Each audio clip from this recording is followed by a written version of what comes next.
Alex West, welcome to the show, man. Thanks for having me, Shawn. Thanks for coming.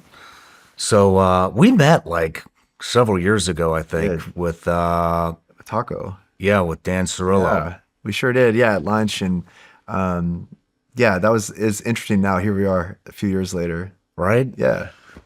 How did you know Dan? I was just curious. I knew Dan from the teams, like West Coast. We lightly knew each other, but when I moved out here to Franklin, he was one of the local team guys, and we just, friend of a friend, hung out a few times. And it's interesting because even after his passing, he was helping out at Lipscomb High School on their football team. And I'm now kind of mentoring a young guy who's about 19 that Dan was mentoring randomly. No way. So, yeah, so it wasn't even like it was passed over. This a friend of a friend. I was talking to this guy, and he's like, "Yeah, did you know Dan Cirillo?" And I was like, "Yeah." He's like, "Yeah, he was kind of like a mentor of mine in high school." And I was like, "Cool, like small world." Yeah, I love that dude, man. He was he's a great always guy. in a good mood. He was a great guy. Yeah, great mood. Yeah, great energy. Such a shame. Yeah. Yeah. Well, I have to say, like, what a way to go. You know what I mean? Like, it sounds weird to say like I'm happy for him, but I'm happy for him. You know, like too. he went on a hunting trip with his son, Yeah, and kids are growing. yeah, They're all doing great, from what I understand. yeah. Daughter's getting ready to get married, Oh, good for her. and yeah, I don't, yeah. So I think that's cool. You know what I mean? I think that's if there's a way to go, that's the way to do it. Hopefully a little later in life, but Yeah, you know what I totally. mean? But what a great dude. But anyways, God bless you, Dan. Yeah. So Alex West, let me give you an introduction here real quick. Alex West, you're a retired Navy SEAL who served for 20 years and completed 15 combat deployments with SEAL Team 3 and DEVGRU's Red Squadron. In 2011, you led the assault team during Operation Neptune Spear, the mission that killed Osama bin Laden. Months later, the loss of Extortion 17 and years of combat trauma brought you to one of the darkest periods of your life, ultimately setting you on a path towards healing and helping others. While still serving, you founded One More Wave, a nonprofit providing adaptive surfboards and surf therapy to wounded veterans. And today, you're an associate mental health therapist here in Nashville and an advocate for treatments such as Ibogaine, helping veterans, first responders, and others rebuild their lives. That's pretty fucking cool, man. Thank you. You're the first team guy therapist. Actually, I think you're the first military therapist. Yeah, there's not I've many. never There's a talked to few, her. but yeah, Is there? just a few. Yeah, not many. I probably know the majority of them. I know we're going to get into it, but I mean, I would imagine there's a pretty big draw to you being military guy, first responders, law enforcement. I mean, I would think they would just be like magnets to you. Anybody that's seeking. Am I right on that? You're right. And, at first when I was starting, I thought I would be all about that population, which I am. However, there's something in the therapy world called countertransference, which just means like I feel those clients, and it's hard for me to compartmentalize. So while, yes, I love working with those populations, I can only allow myself to do about a quarter of my clients because it just is so much for me. And I thought originally it would be, that's all I would see. But now I'm more of a generalist. So I see a lot of first responders, veterans, and then pretty much everybody else, which I enjoy as well. But it has, with the veterans, it really has been almost nice to be able to connect with them, especially the ones that are closed off, where they don't want to see a therapist. And oftentimes, with my background of having deployed so often, I can, if it's a GWAT, Global War and Terrorism veteran, I can just ask them like, well, when are you deployed? And then they'll mention it. And oftentimes, I might be like, oh, I remember that base. I remember that gym. Or can you remember they had a pancake bar in that? Like, how did they get pancake? And then all of a sudden you see the wall just kind of come down, and then they realize like, I'm one of them. So Wow. it helps a lot to be able to break down that wall. I mean, I got to I would have been drawn to you when I was doing therapy. I did, 3.5 years, twice a week. Yeah. and probably should go back. But I was always looking for somebody that could relate to the experiences that we had. But now, kind of looking back, I think it's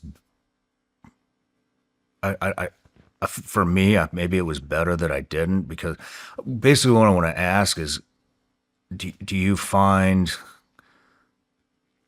how do I say this?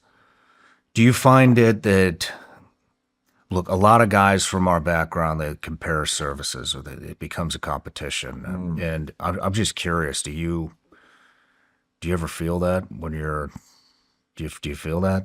Yeah. If there's like a It'd be inner kind of really service- hard to compare to somebody like with what you've been through Sure. in your career path. But I mean, it's competitive in nature. It is. And what I've found sometimes, especially when I was with One More Wave, which I know we'll get to, the surfing nonprofit, I actually didn't share a lot of my background because I didn't want any of those clients to compare themselves to me, because it was all about them.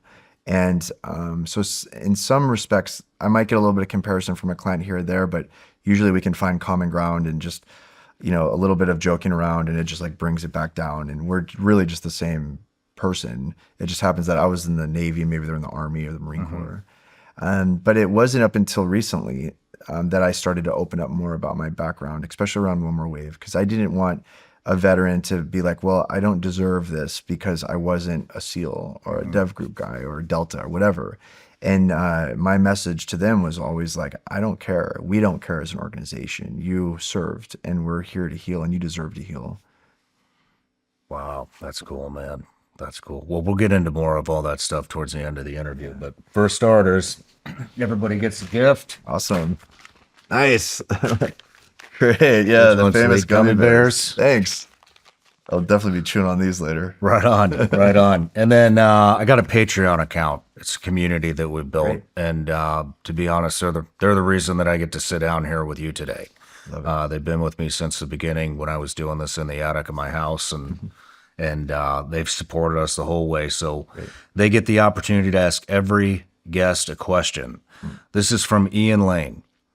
When you're sitting in the surf with an amputee or a guy fighting the darkest kind of PTSD, what's the single most powerful thing you've seen the ocean do that no amount of traditional therapy or medication has ever matched? Great question, Ian.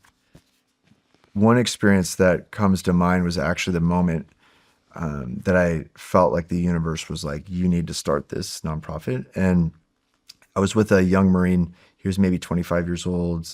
He'd lost his leg below the knee. And we were sitting in Del Mar in Southern California. And it was just beautiful, beautiful Southern California day. And he had this huge smile on his face. And I just looked at him thinking, he's smiling because it's beautiful out. And I said that. I was like, wow, it is beautiful out. And he's like, yeah, it is. But that's not why I'm smiling. I'm smiling because when I'm in the ocean, I'm no longer getting stared at as the guy missing a leg. And when I catch a wave, there's no more pain, even if it's for 5-10 seconds. And then I remember watching him actually catch a wave.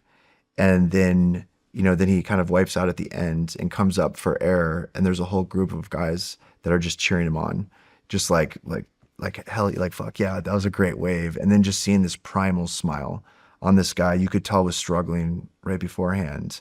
And then he explained of why he loved surfing, but I could tell he was still closed off, and then caught that wave. And it's almost like a lightning bolt just went right into him to just like almost, bring him back to life with a smile. And so that is one moment that sticks out to me. I'm sure as I think I can start, I'll come up with a dozen more, but that's the first one that comes to mind. How's he doing today? You know what? That was in 2015. I have lost track of him. That is a great question. I hope he's doing great, and I hope he's still surfing. Right on, man. Yeah. Right on. Well, let's get to you. Yeah, sure. You ready? I'm ready. It's going to be a long one. Yeah. Where'd you grow up? So I was born in Ladybrand, South Africa, and I grew up in a small country called Lesotho, which is an African mountain kingdom inside of South Africa. And it was during the apartheid. And so the Lesotho was a home to the African National Congress, which is the faction that Nelson Mandela belonged to. So it was a black independent free country. My dad worked for the World Bank trying to bring clean drinking water to a billion people, part of that in Africa. And my mom was a school teacher. But the reason why I was born in South Africa and not Lesotho is because the hospital was better. And so they drove across, when my mom went to labor, drove across the Maseru Bridge. And there's a story that she likes to tell where they couldn't even get over because there was a bunch of livestock coming the other way. My dad's just like honking the horn, wanting to get out, fight the herder, and my mom's like, "Get in the car, I'm having a kid." So anyway, they get to the hospital, and even though the hospital was better, my mom, they didn't have any medication or any epidural or anything for her. It was just kind of straight up, and they gave my dad a fly swatter because there's flies everywhere. So I grew up in Lesotho, and then we moved to, we lived there for about 5 years. Were they American? They're American, yeah. My dad's from Erie, Pennsylvania, and my mom is from Pittsburgh. And and I think it was my dad when he was just a very adventurous guy, and my mom just followed him, and she had the adventure in her too. And they actually lived in Saudi Arabia before they moved to Lesotho. And then from there, we lived there for, I lived there at least for about 5 years. I think they lived there for about 7. And then moved to Cairo, Egypt. Do you remember it?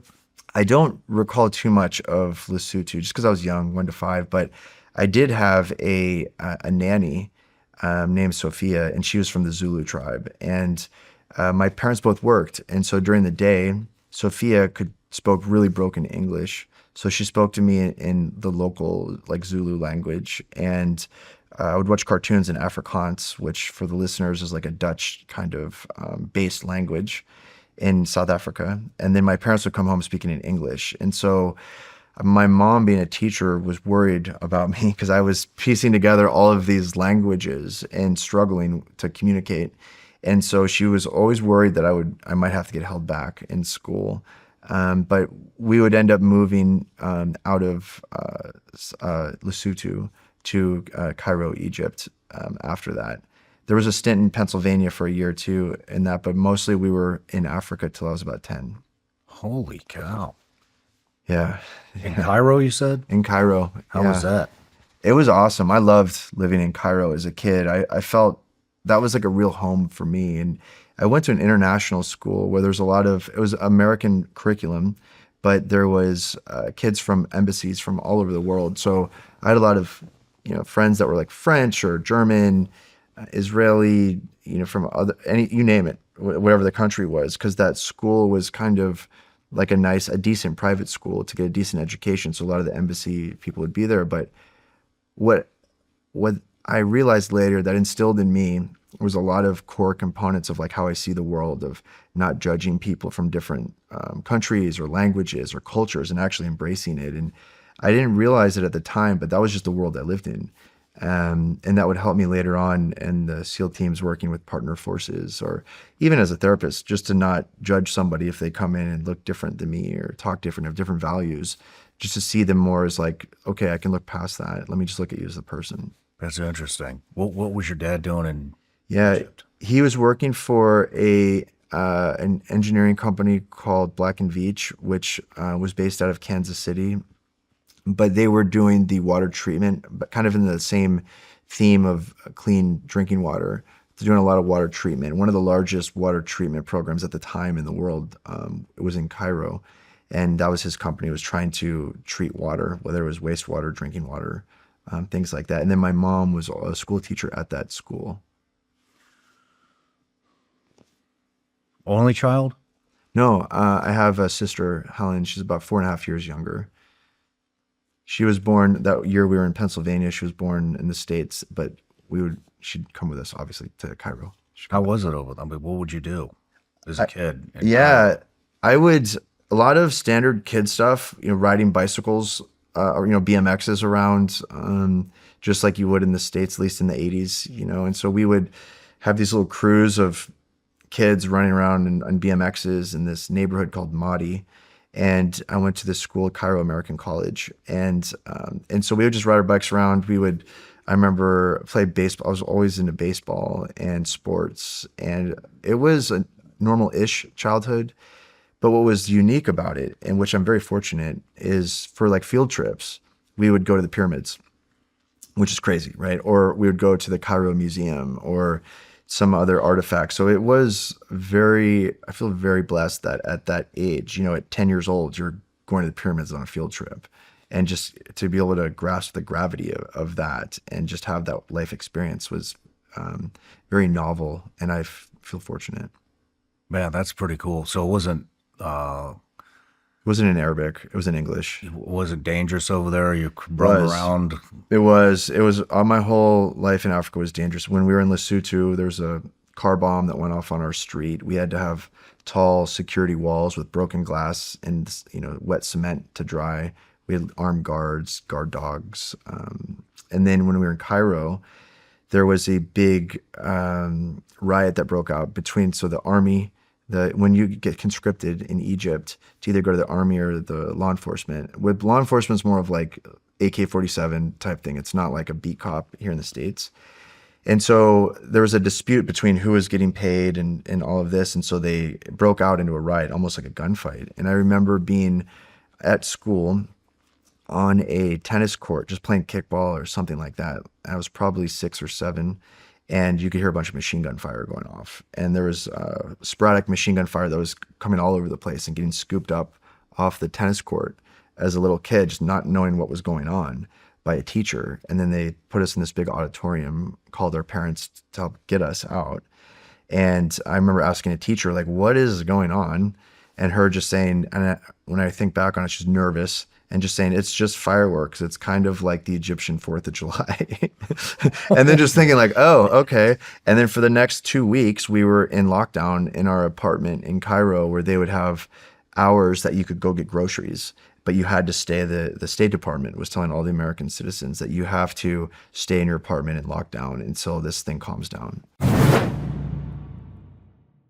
I've always liked gear that's simple, durable, and built to actually be used. Not gear that's trying too hard. Not gear that only looks good in a photo. Stuff that works, holds up, and still has some character. That's what Tecovas does well. I got their Earl boot, and it's exactly that.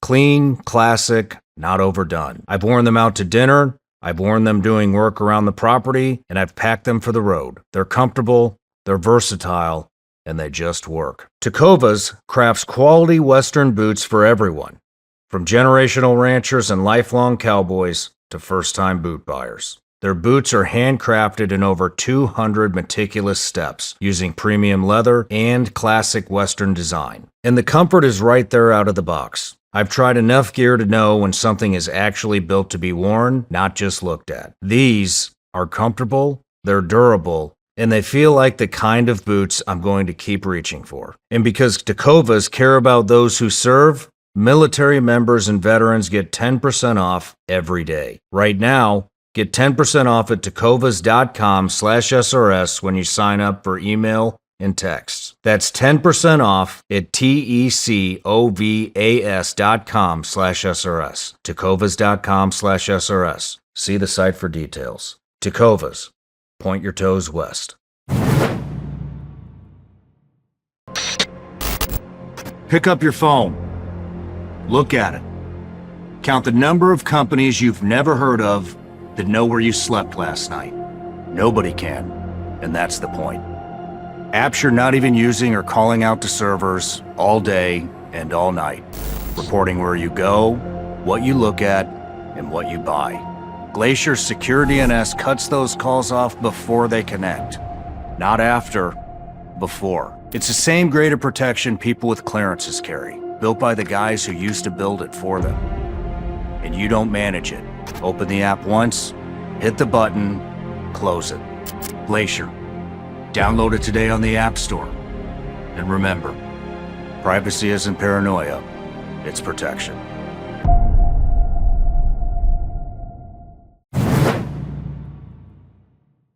What would your parents tell you about? My dad, who is a veteran, a Vietnam veteran, I remember him being very calm in all of that. I don't know whether it was his past experience in war or whatever it is, but I knew my mom was very concerned. And that was a big reason why we ended up moving to the States when I was 10. I think she was just over the madness of Africa, especially in the 80s. There wasn't obviously internet. you know, you might get to be able to call long distance every now and then to family members, but you just didn't know much that was going on. You'd listen to the BBC radio for news, and but outside of that, we were just in a pocket of the world that might as well be on the moon. And so I think she wanted us to have a American safe upbringing, and my dad wanted to stay overseas. I wanted to stay overseas. I remember that's where all my friends were and everything. But I was 10, I didn't know. And then we would end up moving to Kansas City, Overland Park, specifically a suburb of Kansas City. Wow, that's where I was born. Really? Blue Springs. No way. I didn't know that. Small world. We used to play Blue Springs in high school sports. Right on. Wow. So, I mean, were you scared as a kid? When that stuff would go down over there? You know, I remember just being exciting. I mean, but it was, Africa is just wide open. I remember even stopping at a checkpoint. We used to go to this place called Sharm el Sheikh, which is on the Sinai Peninsula, because there's world-class scuba diving, and my parents were scuba divers. And so we would drive through the desert and even stopping at one of these checkpoints. And I remember a guard who was drunk pulled a gun out and held it to my sister's head, and my dad gunned it, basically get off the X. And so there's all of this like craziness going on. Holy shit. Yeah, right. And this is all happening before, 10 and younger. How I saw the world was interesting at that point. And when I think back on it, like, wow, that's a lot for a young boy. Yeah. Right? I remember I got beat up by a bunch of Iranian kids because I was American. And I was so confused. I remember because they were all at the school, but they were older. And I remember them kind of surrounding me on my BMX and kicking over the BMX. I mean, and my dad was so pissed. I remember him wanting to go beat up all their dads, and it never happened. But yeah, so it was interesting. It was very raw. Africa was very raw. Sounds like it. Yeah. Your dad was a Vietnam vet. He was a TAC P. So for the listeners that don't know, a radio man that would call in airstrikes, and he was attached to the 1st to the 7th Air Cav, so Custer's old unit, for 6 months. And then he did 6 months as an advisor for the South Vietnamese Army, where essentially he was an advisor group going out with the South Vietnamese ARVN or Marines. Are your parents still alive? No, my dad passed away in 2014 from esophageal cancer. Mostly he struggled with Vietnam his whole life, and drank. And I remember also Agent Orange. He attributes it to Agent Orange, whether it was Agent Orange, alcoholism, or likely a combination of the two. He passed away, but my mom is still alive, and my sister as well. Were you pretty close with your dad? I was. It was a tough upbringing in a sense. Like all my basic Maslow's hierarchy of food, shelter, all of that was taken care of. But as I mentioned, the Vietnam War, it never left our home. And I remember the deeper he went into his alcoholism and trauma, he and my parents would get divorced, but me being his son, I always felt like he was my dad. And so I was always around him and looked up to him. But the war never ended, for sure. And I think that's where my own passion for mental health started. I remember even as a kid holding space for my dad as he was drunk, and he would just tell these horrible war stories from Vietnam. But still just like knowing that if I wasn't there to hold space for him, he had no one else. And which is a strange thing to think about when you're like 12 years old. But it would get bad. There's times that, I would call crisis and suicide hotlines to be able to talk to a safe adult. Yeah, just to be able, but I had the wherewithal to know that at least if I called them, that it was safe. And that, and I remember them asking like, well, is he hitting you or touching you or anything? He wasn't. He was just really troubled by the war. And so they couldn't do anything. Not that I wanted them to do anything. I just wanted an adult that was safe to talk to. What if you don't mind? Yeah. What would be happening? Like what kind of So things? there was no abuse? No. What would happen? We had a furnished basement, and I remember he would go down there and he would have like a big drink likely like vodka and maybe soda or something like that. And he would go down there, and I just knew, I remember staring down the stairs and just thinking, like, I know he's struggling, and I know he and my mom were at odds. You know, obviously that wasn't a great environment for her. So they were on the cusp of divorce. And then my sister and my mom had a tight, like, connection. So it was like them, and then it was almost like my dad and I. And I just remember thinking, I'll go down there with my dad, even though I didn't want to, but I knew he needed it. He didn't have anyone else. He didn't have a therapist, friends, things like that. It's almost like his trauma he's just isolated. And I would go down, and then he would just vent to me about, you know, airstrikes and things that went wrong, hung bombs that hit other units, or getting shot in his radio, all different, just in really dark things too. And just knowing, like, this is horrible, but I know I need to just sit here and hear it. So I had like a natural instinct to want to help impact suffering even from a young age. Shit. What would you talk to the hotline people about? I would just tell them, my dad is saying all these things. He's kind of out of control. Like, I'm scared. And they would ask, like, the questions of, is he hitting you, or all the aforementioned things. And I would just say no. And they would be like, okay, you can stay on as long as you like. And I remember those social workers they would stay on. And then they would tell me, you can always call back. And at one point when my parents did get divorced, I remember I was struggling. I was maybe 13, and my mom did get me into therapy. But it was, we were middle class, in the middle of a divorce, didn't have that much money. I wouldn't say we were, worried about food or anything like that. But once the insurance rounds of maybe 10 sessions ran out, then that was kind of it. And honestly, at like that age, I was just holding it all in, and I was just mad. I was just pissed at the world.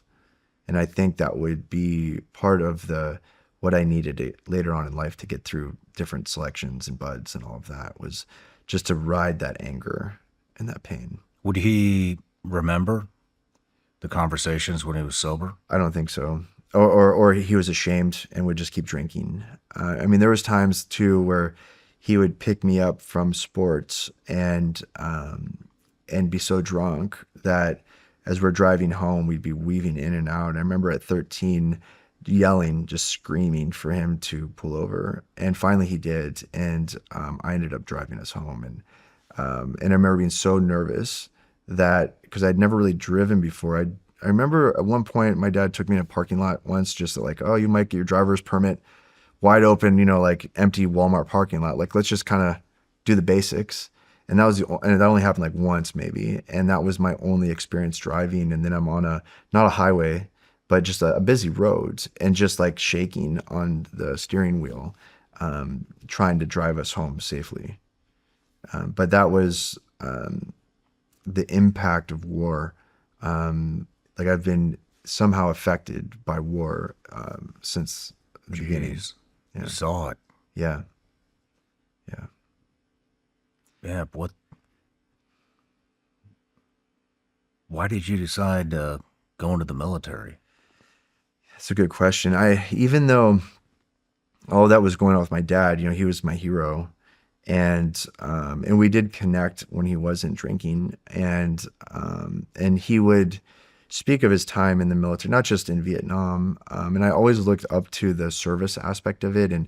And within our family too, I've had a family member in every major American war, which isn't that uncommon, but whether it was Vietnam, Korea, World War II, World War I, all the way back to the Revolutionary War. Like, my sister is a daughter of the Revolution.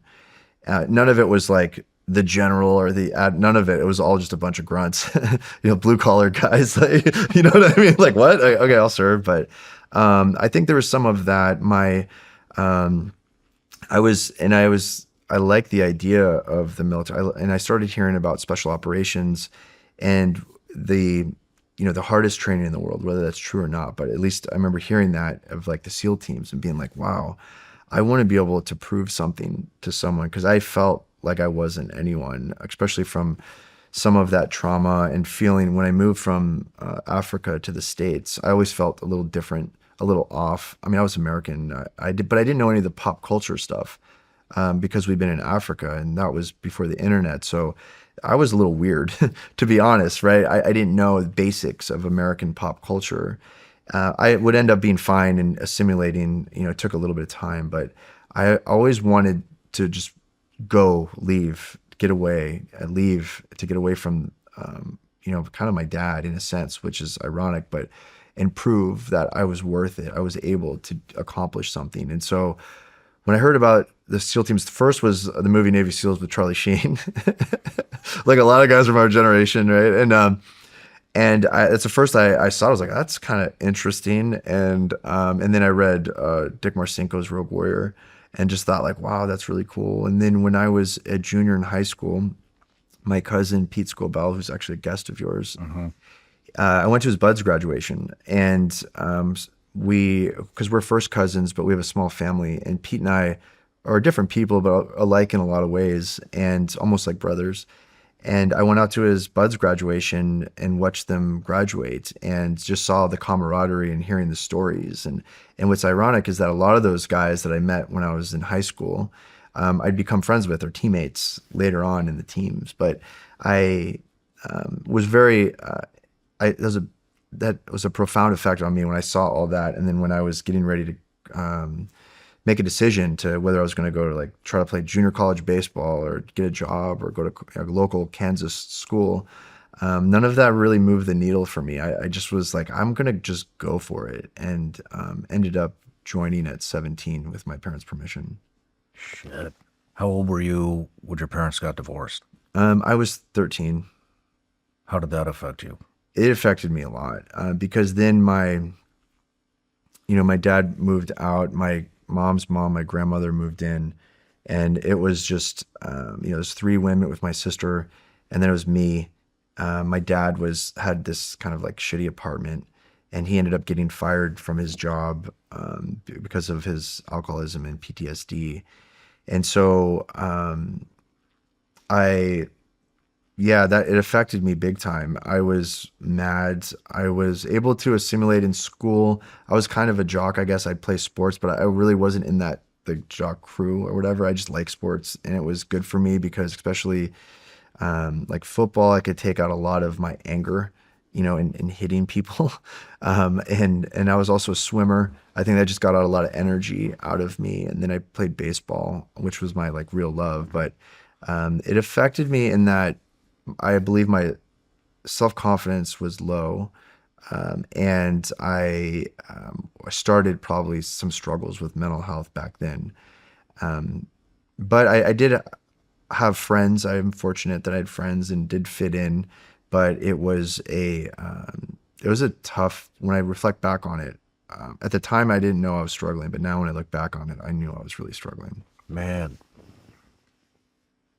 I'm sure you reflect back a lot back on your dad. I mean, do you feel like, why do you think he was so drawn to Africa?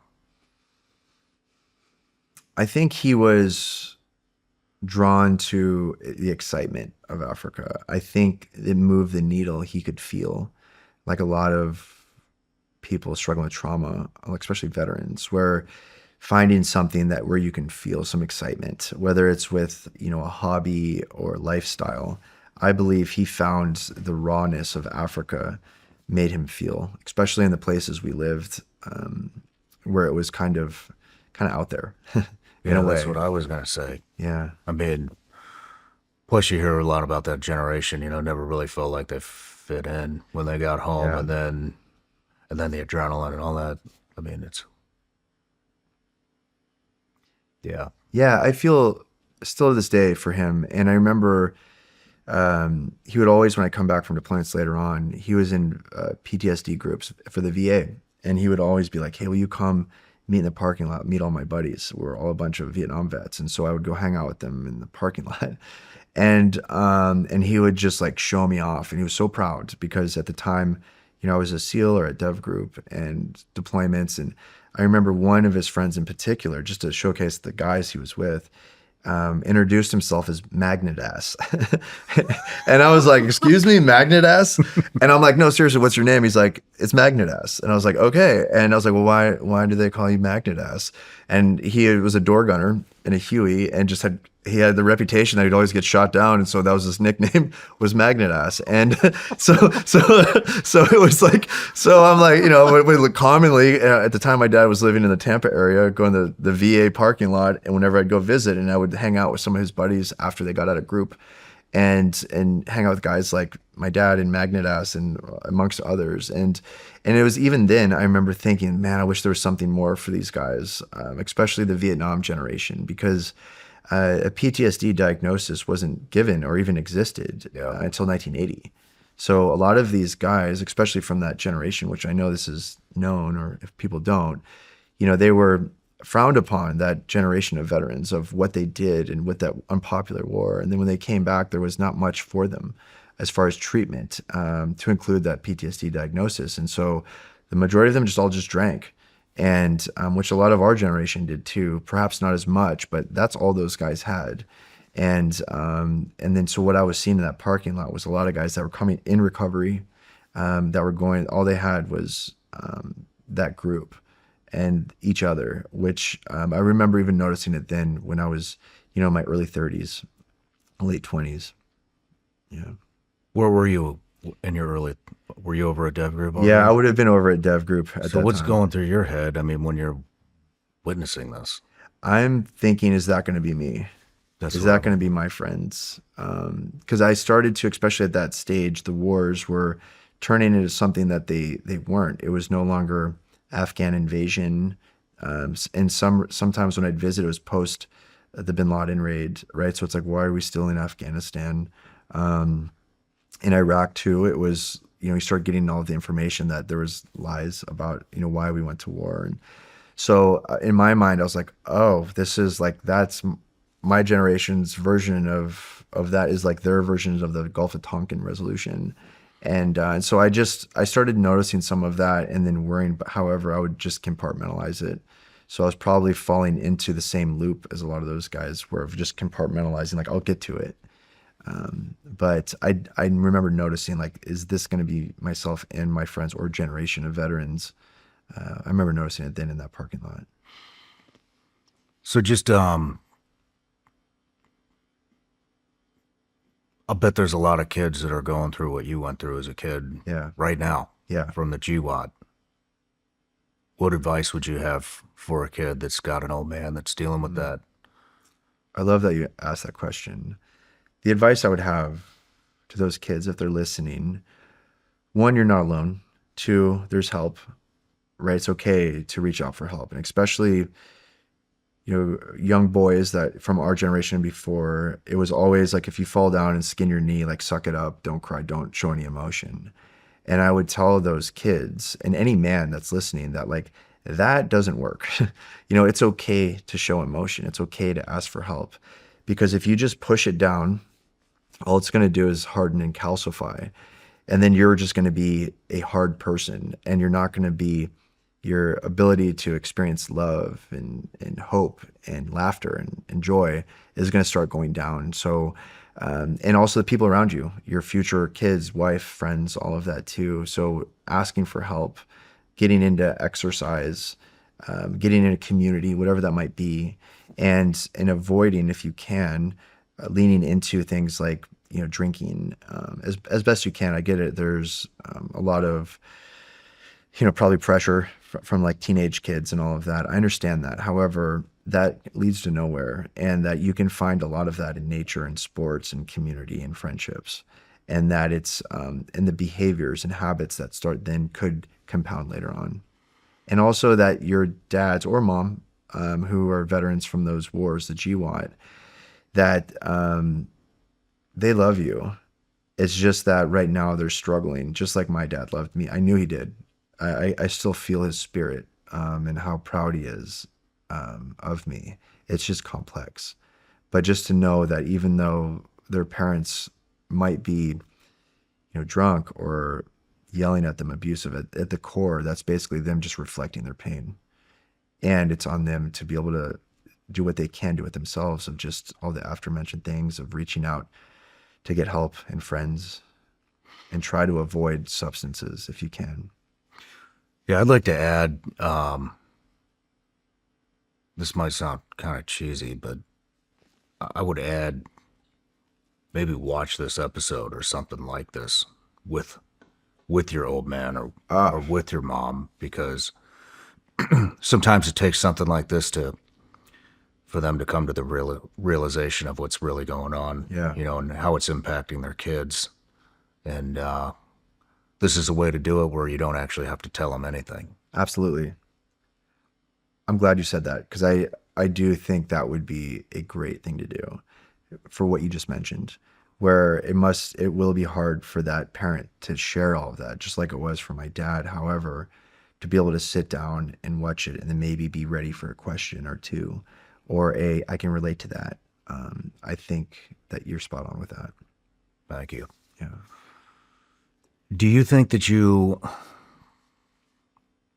did you join the military for you, or did you join the military for your dad? I think a little bit of both. I think I joined it for me to prove that I was worth something. However, a lot of that stemmed from the experience with my dad.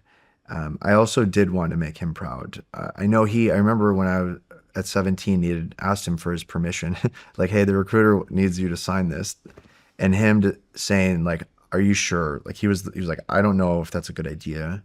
Maybe can you at least wait, go to college for a year, or get a job for a year, travel, whatever. Just do something. So when you join, you're like 19, 20, as opposed to 17, 18. I kept pressing him though, and he did sign. And so I think part of me wanted him to be proud of me, but there was also a part of me wanting to prove to myself that I could do something worthwhile. And I would imagine a lot of guys from our community, especially when I was in the teams, a lot of guys had similar type situations where they just wanted to prove something because they were coming from some challenges at home. So long answer, I think it was a little bit of both. Mm-hmm. Yeah. How'd your mom feel about it? My mom was scared. She didn't like the idea, and didn't want to also. And she was saying the same thing, like, why don't you just go to college or get a job or whatever it is? But I was determined. And since my cousin was in the SEAL teams, I would imagine she just thought, and she knew we were close. She just thought, like, well, I'm going to do the best I can to tell him I don't want him to go just yet. But I think she finally kind of succumbed to just like, okay, I'll sign it. And I didn't go to boot camp at 17. I ended up going at 18, but I got the paperwork signed at 17. Damn, man. So I don't think she was supportive, but in the whole time, even when I would deploy, I knew it would stress her out on all my deployments. But I was just on my own personal mission. And I did put her through a lot with all the deployments, and my sister, as I reflect back on it. Do you feel like your dad was proud of you right off the bat? Just Yeah. for signing the papers? He was, yeah. And he knew what you were going to do? Yes, he knew that. Yeah, he knew I wanted to be a SEAL. What year was it? This would have been in 97. I joined the Navy in 98. I went to boot camp in 98. But if either late 97 or maybe it was early 98 is when I was still 17, was when I signed up. Damn. Yeah. I would tell my younger self probably to listen to my parents. If I were to go back and be like, bro, all those things, like college, travel, get a job, whatever, just like live a little bit of life. It's not, the SEAL teams is not going anywhere. And of course, of what would later transpire with 9/11, if, there's going to be enough to go around. But I was just focused. Like I had to get out of there. Not that there was like I had to get out. That was a little dramatic, but it was like I was focused on wanting to prove that I was worth something. Yeah. So where do we go from here?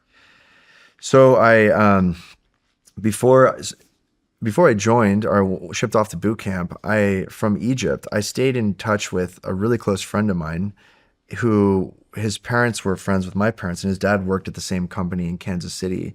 So in the summers, he would come back and live essentially with his grandparents' home, but in Kansas City. But were like best friends, and so we'd spend all summers together.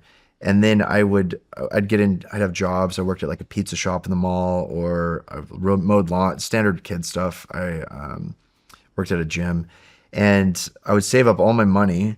And I visited him once in my sophomore year. So I flew back to Cairo my sophomore year and hung out for like a month. And then my senior year, I flew back out too, to their graduation right before I went to Egypt. I'm sorry, right before I went to the Navy.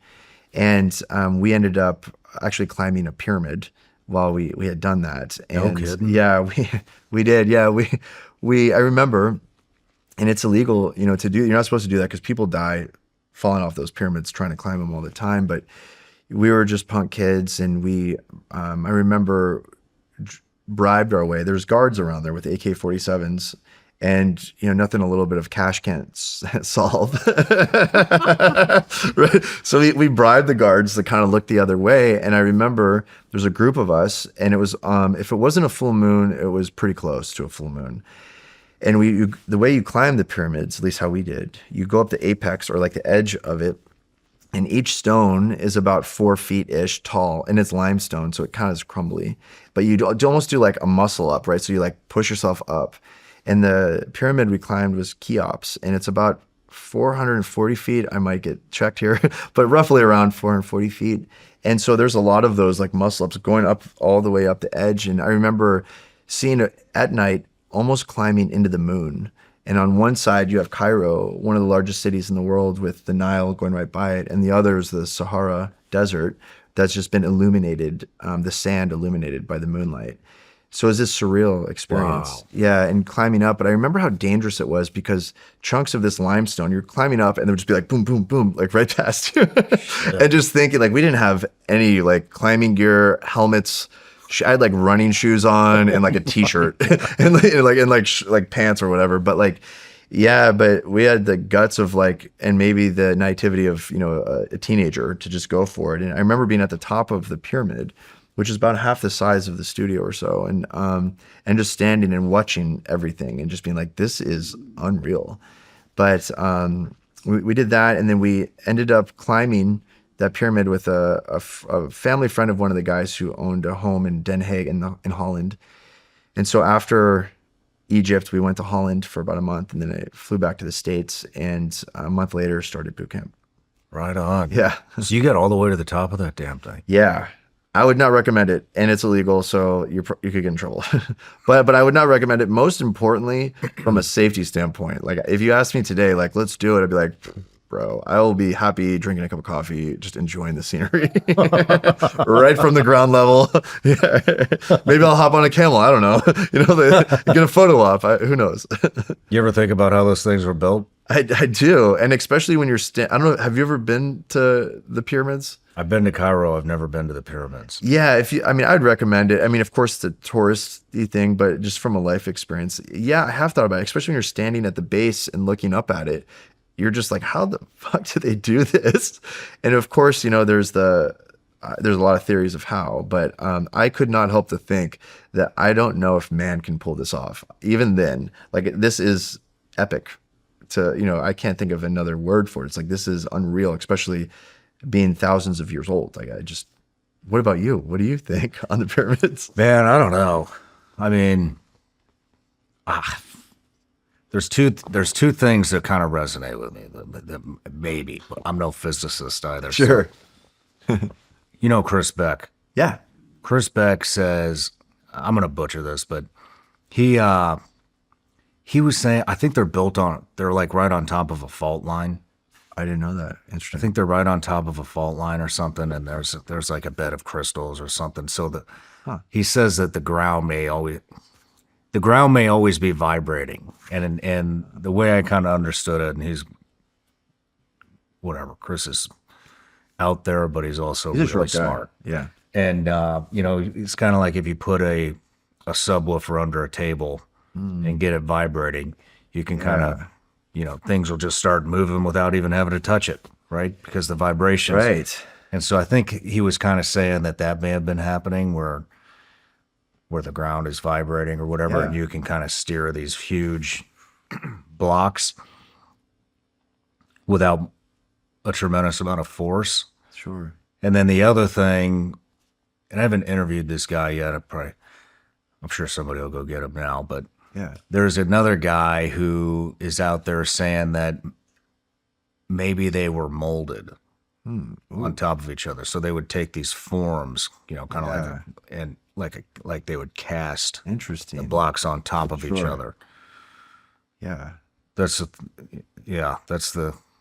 I don't think they got them up there with sticks. Yeah, exactly. And that many of them, I just, it's like one thing if it was just something kind of basic, but something that epic, and how precise they were with each other. I mean, they're not off, they're like precisely planted. It's crazy. But then there's all the tunnels and yes, passageways and shit inside of it. I've actually been in them on tourist version of it. And you want to talk about claustrophobia. I mean, I'm not a very claustrophobic person, but I felt it in there where I was like, okay, this is good. Can't imagine being some like guy a couple thousand years ago with like a torch crawling around in there. It's just like, okay, I'm good on that. I'll do that once. Are you an alien? You believe in aliens? I do believe in aliens. I just can't imagine there not being something else out there. It's just so vast. But I wouldn't say I'm like full blown conspiracy, like I'm up late at night, but I do feel that there's probably something out there. What about you? I don't think there is. Yeah. Okay. Yeah. I mean, I've done a lot of episodes on it, but I don't think there is. Sure. I think it's just us. That could be possible too. But I mean, I don't have an experience where I'm like, absolutely, that's that. It's my thought is just more of, it's so vast, perhaps. Yeah. So let's get back to, you joined the Navy. What did you join? Did you go straight to Buds or? No, I joined the Navy in 98 and then went to Radioman A school. And so for the listeners, essentially you needed a job that to go in those days in the SEAL teams to be able to go to the SEAL team. So a job, basically I got trained in ship communications, so satellite communications, high frequency communications, in the beginnings of some like computer IT type stuff. And that particular job would end up being an IT, called IT in the Navy. But I went through Radioman A school and then checked into Buds in January, February of 99 when I was 18.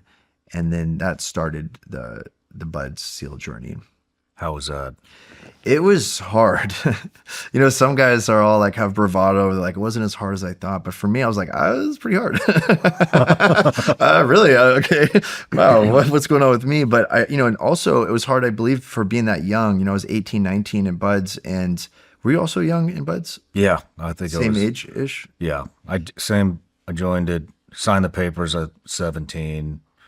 And then I was in Buds at 18. Yeah. Yeah. So same thing. And I remember being really intimidated by, actually seeing a SEAL instructor and just being like, oh, that's a SEAL. Whoa. And that's one of the instructors. And then being around, probably a lot of the same story a lot of guys tell is, guys that are like Division I athletes or just these guys that could be on the cover of a fitness magazine. And then just looking at them and just being like, I don't look like that. I can't run like that, or what am I doing? I do not, and I'm still like the equivalent of a freshman in college type guy, So, and I came in with kind of low self-esteem anyway, and so seeing that, just thinking like, wow, all these guys are like Adonises. I don't know if I belong here, and then really intimidated by everything, but I just kept showing up. I think I was a very average Bud student. But I think kept showing up, and I just did the advice that one of the instructors said, which isn't just said often, is just make it to the next meal, right? So for the listeners, it's just if something's overwhelming, and I use this today in my everyday life, and I use it with my clients as a therapist, that if things feel so overwhelmed and you can't do it, just make it to the next meal. Like really truncate it down to something you can do. And if you can't make it to the next meal, just make it to the top of the hour. Or if you can't make it to the top of the hour, just make it 5 more minutes. And that's just what I did. I just did what they told me. I remember one instructor saying that and just being like, okay. And then I just started using that. And then next thing you know, I just kind of kept progressing through Buds. Where was your cousin at when you got there? He was at SEAL Team 8. And then he had applied and got into the Naval Academy. So actually, when I was in Buds, he was at SEAL Team 8. Okay. And at the time, that was like Kosovo and all that was going on. So that was like the place to be. So I remember being jealous, be like, oh my gosh, she's actually doing the thing. Were you guys keeping in touch? Yeah. Yeah, we were. And in those days, it was letters. I didn't have there's no cell phone. So I'd have, quarters and payphones, calling cards, like old school. But yeah, we did keep in touch, and he was a source of support for me, of just like writing me encouraging letters and things like that. And I think he even visited Buds once. For some reason, he was out there, and then I got some heat from it. The instructors, when they kind of found out I was related to a SEAL, I was trying to keep that under wraps. They didn't know. They didn't really know because we had different last names. And but I remember a couple of them put it together. And this one guy, Instructor Reno and Alberto, was a great guy, great instructor, very, very tough, but very fair. And I remember him giving me a little extra love, in a good way though, like as far as a little extra attention, but it wasn't bad. He looked out for me too. I make 1,000 decisions a day running the Shawn Ryan Show. Calls, interviews, production, everything is a decision. So when I train, I don't want to walk around and build a workout from scratch. I want to know exactly what I'm doing, get to work, and move on. That's what I like about Ladder. Ladder gives you a real strength training plan from expert coaches. Not random exercises, not influencer workouts, and not some content library you scroll through. It's structured programming that builds week after week, so every workout has a purpose. And it feels like having a personal trainer in your headphones. You've got in-ear coaching, walking you through every set with cues, form reminders, and motivation while your own music is still playing. They've got plans for bodybuilding, strength and conditioning, hybrid training, and functional fitness, whether you train at home or in the gym. And your progress is tracked automatically so the app remembers your weights, reps, and sets. That's the value for me. Ladder removes the guesswork. I'm not deciding what to do next. I'm not guessing on reps or progression. I just follow the plan and focus on putting in the work. Remove the guesswork with Ladder and get a real coach in your ear telling you exactly what to do for every workout. No thinking, everything planned for you. If you have an iPhone, head to ladder.fit/SRS and take a quick quiz to find your perfect Ladder plan. Use my link and get a free 7-day trial with no credit card. And $10 off your first month if you join. What's the best piece of advice Pete gave you while you were in there? I remember him saying kind of what I was already saying. Like, you'll see guys that are, elite athletes, and don't worry about any of that. Just worry about you. Worry about contributing to your boat crew and not falling behind. Just you're a team player. Just the stuff that we're all taught. Show up early, leave late, do the right thing when nobody's looking. I remember him telling me those things before I even got to Buds, and so when I was hearing them again, it was like, oh, I've heard this before. And so now that I think about it, a lot of those things have stayed with me as I would continue the SEAL teams, and even as I went back to grad school, even to be like, am I supposed to be doing this in my 40s? Like, all the other students are like 23 years old, but they're really smart. Like, what am I doing with my life? But it allowed me to, like, anything hard in my life, it allowed me to just kind of stick to those basics. Right on. How was Hell Week for you? Hell Week sucked. I remember the night prior, we had, and maybe it was this way for you guys, I don't know, but we had ordered a bunch of Domino's pizzas because for some reason we always got Domino's pizza. I don't know why, but and I remember it was stale, and we were watching some movies. Maybe it was Braveheart or something like that, just some on VHS. And I remember not even like knowing I had my own pizza, like a medium pepperoni pizza, and thinking like, I need the calories of this because Hell Week's about to kick off tonight. And I was so nervous I could barely eat it. Like, I felt sick. And then just struggling, be like, you need the fucking calories. And so I only got maybe a few pieces down, and I couldn't hold it down. And then Hell Week started, and it was tough. Hypothermia, like most guys, a bunch of chafing, felt like it would never end. But I just kept using those analogies of just make it to the next meal, make it to pick a palm tree with the boat on your head and you're running around, just make it to that. And then, okay, you got to that. Okay, now make it to, you see a car in a parking lot on the beach, like just make it to that red car. And I think just really truncating it down got me through it. But it was definitely the cold water, which I believe is unique not that other selections don't have cold water, of course they do, but specifically buds, that's a big thing. And thinking that was the main mental game, especially in surf tortures and all of that, where all you're doing is sitting there. For the listeners that don't know, you just interlock your arms with your buddies and you lay in the water until your body temperature just goes down. And then they'll at some point bring you out, try to warm you up or check you to see if you have hypothermia.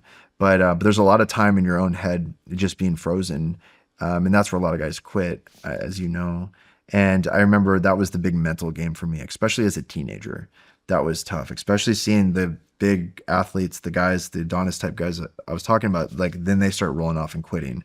And then it's like, man, that guy, if he quit, what am I doing? I was at prom this time last year. You know what I mean? Like, you know what I mean? This guy was like, Division I champion and last year, like what is going on? And then just thinking like, well, dude, just keep going. Just make it to the next meal. Just at some point, this evolution will end. And you're doing it. And I remember like looking to my like left and right and seeing guys that were my friends, is thinking like, okay, like Tom's doing it, I can do it. Like, okay, I know, and if Robin can do it, I can do it. And I know it sounds so basic, but that's what got me through. But it sucked. I'm definitely one of those guys that isn't saying like it wasn't that bad. I'm one of the guys that is like, yeah, it was horrible. It is crazy, man. Like, I don't like injecting my own experiences into the episodes, but like, I was like $145, maybe. Yeah, totally. Going in, I wrestled 140 at senior year in high school, and I remember like showing up, and I'm like, holy shit, like these are fucking men.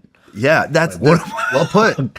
I just got hair under my armpits like 2 weeks exactly. ago. What the fuck am I doing here? You nailed it. The men thing. I agree. It was like I remember thinking that too. Like these are men. I'm like a boy. I'd like to think I'm a man, but I'm just getting hair under my armpits. And then you see him quit, and you're like,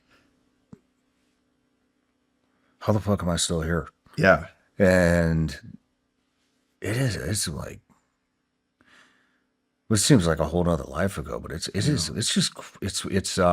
really interesting, to see who makes it after it's all over and who's gone. And it's pretty wild. It really is, isn't it? And I don't know if you get it anymore, but every now and then I'll get somebody will ask me like, you were a SEAL?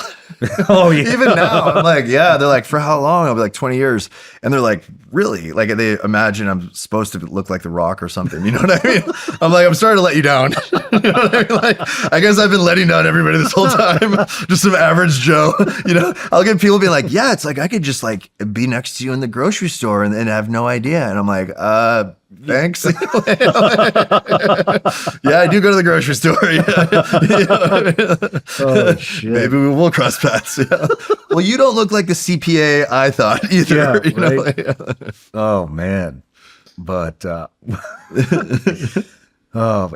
you have any hangups? I did. When I got rolled in, I was rolled in second phase, and for the listeners, it's like the dive phase, and it's kind of one of the Hell Week. And first phase is the big crucible, obviously, and second phase it's called Pool Week. Essentially, a lot of drills and tests underwater with scuba tanks, and I remember I failed ditch and dawn, and so for the listeners, all that is you jump in. And there's a sequence. You're in the pool and you take your tanks off, your weight belt, all these things it has to be in the way they teach it. And I was so intimidated. And as I reflect back on it, probably because I was a teenager and was so intimidated by everything. And it wasn't that hard when I think back on it. It was just some basic steps. No reason I should have, but I just kept messing it up, and I failed it. And I remember thinking like I might be booted out of here. I've already been through Hell Week and everything, but I was rolled, and I just did a lot. I just kept practicing that sequence. They had these when I was rolled back, these balsa wood tanks, scuba tanks, and I remember after the day I would just rep out. I don't know, like 50, 100, as long until I got tired forever. Just repped out the sequences every single day. And then when I went back through, I just passed everything first time. So there was a setback though. I was not sure if I was. Thankfully, they rolled me and didn't boot me out. But yeah, a lot of guys. I mean, it's definitely more of a glorious thing in that world if you're getting booted for pool comp, which is like the big test, but I didn't even make it to that. I was so nervous, I didn't even make it to that. Oh man, what class were you? I started with 225 and finished with 226. Right on, right. What class were you? 240 and finished with 241. Nice, cool, pretty close. And so, where did you go?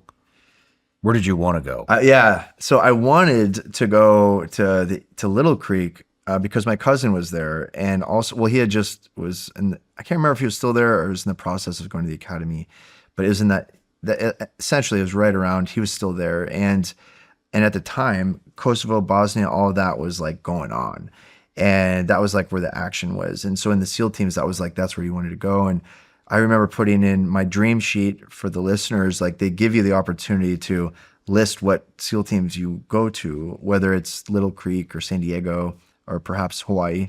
And I picked all Little Creek, 824, I think is what I put. And then they gave me SEAL Team 3,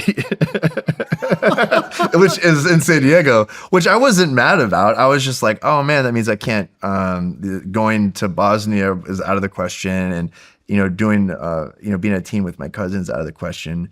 It wasn't that I was mad. I was just like, oh, bummer. But it was certainly needs of the Navy where the Navy's like, yeah, cool story. You want to go there. You're young and single. We're going to throw you wherever we need you. And I went to SEAL Team 3, which was a blessing in disguise at the time. Because when I checked into SEAL Team 3, there was a platoon, Delta platoon, that was looking for new guys. And the platoon chief would end up being one of my biggest mentors, a guy by the name of Todd Sharbutt. I don't know if you've ever known Todd or not, but he had been a DEVGRU guy from Red Squadron and had just left and was now a platoon chief. And I remember they were looking for new guys, and myself and a close friend of mine, Mark Carter, were asked, like, we were just young guys. We're like, that's all we need, the young guys, whatever, just get a fresh body in here. And we we interviewed for this platoon. And I remember going to interview for the platoon. Yeah. But this was before, in those days, like, what do you mean they're looking for new guys? Yeah. So a great question. So at the time SQT wasn't a thing. So we were waiting for STT, SEAL Tactical Training. And so we were just like in this pool of guys, and this platoon, somebody had gotten in trouble, I think. And they were like, we need a new body to fill that spot. And so they picked Mark and I to interview us before STT started. So the only training we had was buds at the time, which is a very unique kind of era in the SEAL team. It doesn't happen as you know now, but for the listeners, it doesn't happen like that now. It's a lot more organized. But I remember going into the platoon hut, and they were just asking basic questions just to get a feel for, will this guy be a good fit for the platoon? And I remember what kind of questions that they were like, like, where are you from? What interests you, like, about the SEAL teams? What would you like to do in the SEAL teams? This and that. Very basic, because there's not much I remember them saying, like, you're not bringing anything to the platoon except your youth. I remember that specifically. Like, so you're going to be probably a 60 gunner carrying heavy stuff, and do you have a problem with that? I remember thinking, like, no, I'll make sure I hit the squat rack. I'll do whatever. But how I ended up getting picked up over Mark was they asked us what our hobbies were, and my hobby was I'd played guitar ever since I was like 12. I took lessons and played in like garage bands, whatever. It wasn't that great. I was a hobbyist though. And Todd, the platoon chief, was like, I just picked up guitar. Could you give lessons and tune my guitar? And I said, yeah, easy. And he was like, okay. And then I guess when Mark came in, they asked him, like, hey, what is your, I'm not making this up, what is your hobby? And he said, oh, rollerblading. So I remember him telling me that. I'm like, you rollerblade? He's like, I don't know. I kind of freaked out. I just didn't know what to say. And so I said rollerblading. And so anyway, they were like, oh, cool. At least like Alex can give the platoon chief a guitar lesson and tune his guitar. So that's how I got picked up in that platoon. Holy shit. I know, yeah. so thankfully anybody but a rollerblader. Yeah, they're like, oh my God, you blade, bro? We're good. And I don't even remember him doing it. He just kind of freaked out and said something. And so yeah, that's how I got into my first platoon. Yeah, totally, just starting at a race, just going. And so dude, totally just like neon. You're out. Totally. They're like, God, it's embarrassing. You might need to go over to like SEAL Team 5. I don't know if we have room for you at SEAL Team 3. Holy Totally. I remember just Skate your ass down the hall. Totally. I remember thinking, like, thank God he said that. Like, I love you, Mark. We were roommates and close friends, but I was like, thank God, dude. Like, 'cause he was a sharp guy. I have no doubt he killed that interview up until that part. Wow. Totally. So yeah, I started in that platoon a little bit and then went to STT, which was the precursor SQT for the listeners. And all that is just more advanced training with land warfare, CQB, diving, things like that. So the platoon was starting to work up while I was still in STT, and then rolled back in with the platoon. And we were an ARG platoon. What that meant was we were assigned to the MU, or the Marine Corps, on a ship that was going to have this really cool pre-9/11 deployment where we were going to like basically join the Navy Sea of the world. So we were going to Hawaii and then Guam and Okinawa, Thailand, Australia, all these things. And then the last portion of it, we were going to Bahrain for the last 3 months and doing VBSS, or Visit Board Search and Seizure, which essentially, for the listeners, it's just ship takedowns. And what was going on was there was an oil embargo on Saddam Hussein in Iraq post the Gulf War, and they were smuggling oil. And so all those that SEAL Team 3 was doing, and I think some of the other, maybe 8 and 5 did a little bit, but mostly it was the SEAL Team 3 mission, because that was our area of operation. We were taking down those ships. None of it was like some crazy gunfights, but that was the thing at that time. Like, my buddies would be like, dude, you're at SEAL Team 3 going to Bahrain to do ship takedowns. Like, they were envious, and I was proud and stoked to actually do a real world mission. That was, I just wanted to do one. And I equate it to like if you're a professional baseball player playing baseball your whole life and never playing a game and just wanting to prove yourself on one game, even if that mission as a SEAL was kind of not that big of a deal, but I wanted to at least do one mission. This is pre 9/11. So that was like the platoon before we left. That was like the adventure. That was exactly what I signed up for. Right. To be able to do that, just an adventure. Let's rewind real quick. Of course. Did your dad go to your bud's graduation? He did. How was that? He was really proud. I remember him even being like in almost like tears, like holding back tears. And I remember him saying like over and over again how proud he was of me, almost to the point where it was on repeat. Like, I get it, Dad. Like, thank you. I get it. But now when I think back on it, I bet he was proud, and he knew kind of what had happened in my upbringing too. He just didn't have the vocabulary or the ability to be able to share that. But I think it came out when I saw how proud he was at Bud's graduation. I'll bet that felt good, huh? Yeah, it did. It did. And the whole time, it was never like with my dad that I hated him or anything like that. It was more of like, I knew he was struggling, and together we had been through a lot together because of Vietnam. Man, that's cool to hear. Yeah. So back to Team 3. Yeah.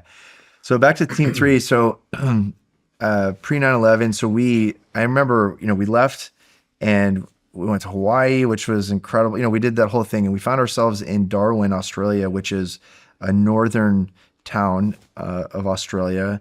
And we had done some training up there. I think the Marines had also broken off and done some training. And our next thing was we were going to go to East Timor, which is an island chain just north of Australia. And they had this big civil war that had gone through. And we were going to go through there with a humanitarian mission of just dropping off medical supplies and food. And I think some of the construction, CV type guys might fix up some buildings, basically just do something to help this country. That was on the schedule.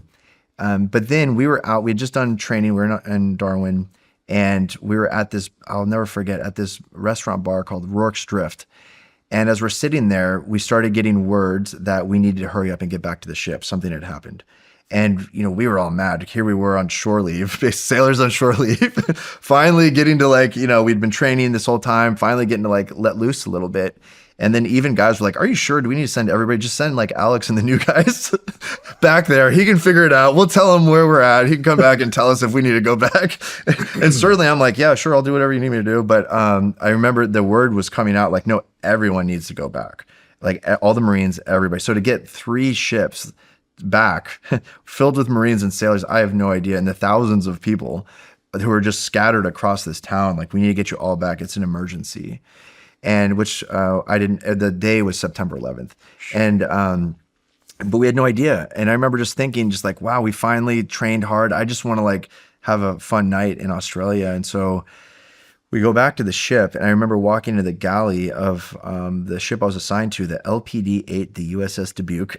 At the time, it was one of the oldest ships in the Navy, and it's since been decommissioned. But I remember walking into the galley, which is the cafeteria for the listeners, and seeing on these TVs the Twin Towers and were on fire, and watching another plane hit. And then just thinking, like, just so dumbfounded, like, what is, like most people, like, what has happened? That must be an accident, like air traffic control, who knows?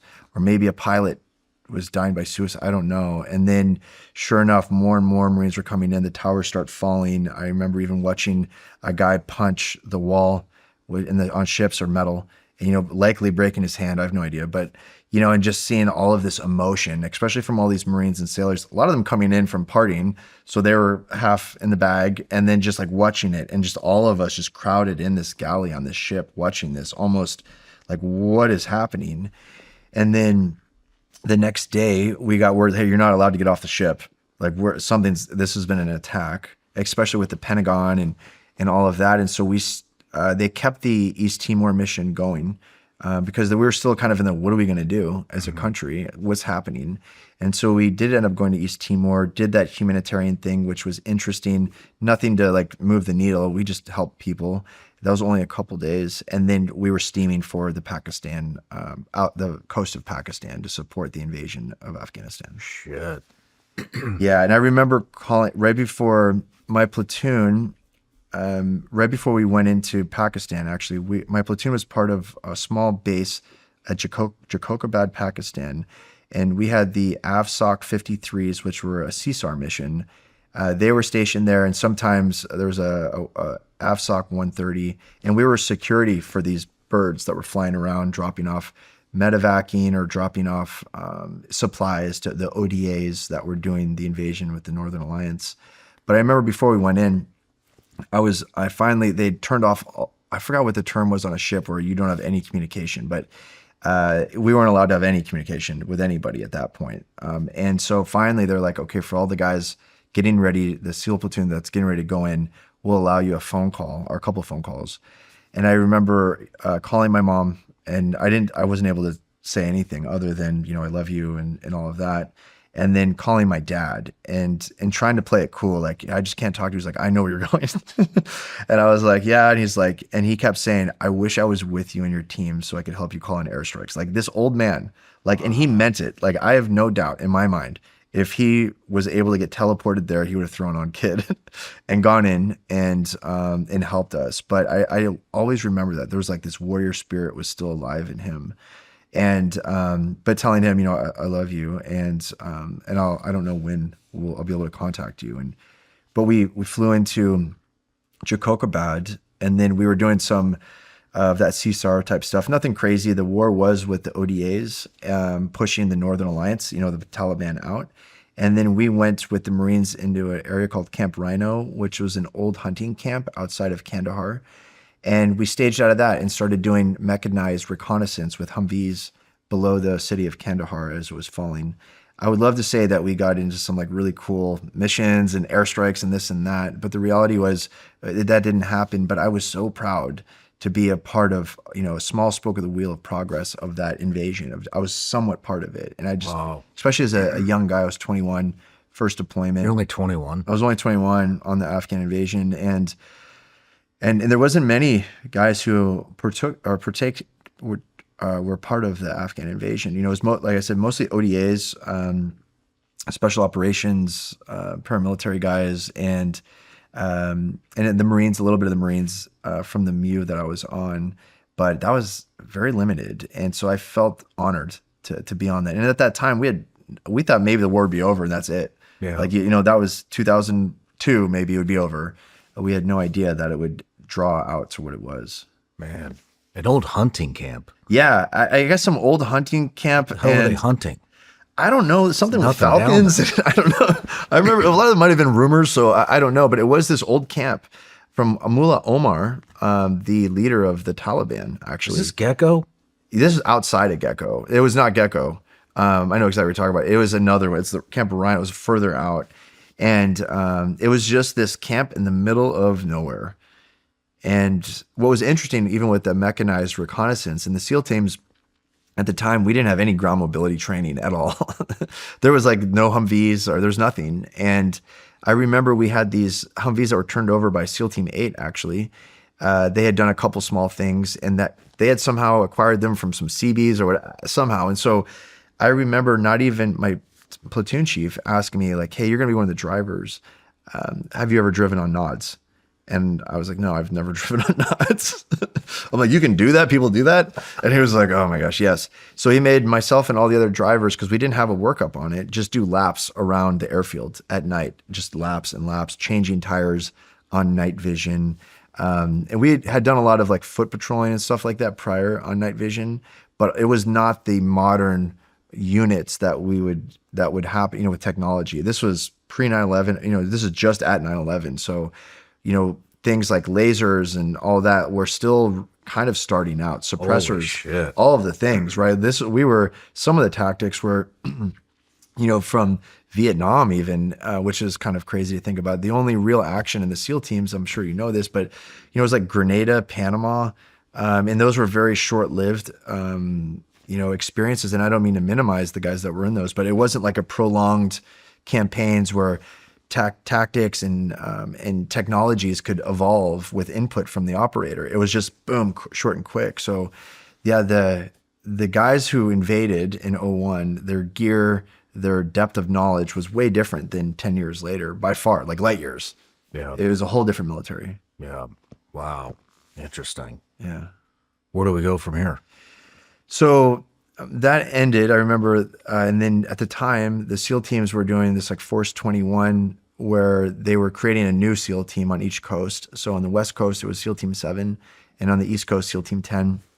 And because of that restructuring, SEAL Team 3 had a short workup. So I came back to just a 6-month workup before I deployed again.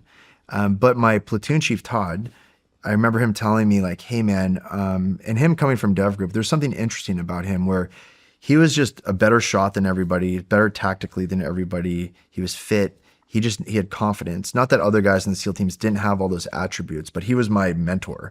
So I saw that and was like, I want to be like that. I didn't know much about the development group other than the Rogue Warrior, and especially being on the West Coast teams, there wasn't that many, you know, guys coming from DEVGRU out there, you know, so it was most of those guys stayed on the East Coast. And so I didn't know much about the development group, but he was telling me, he's like, I think you should screen.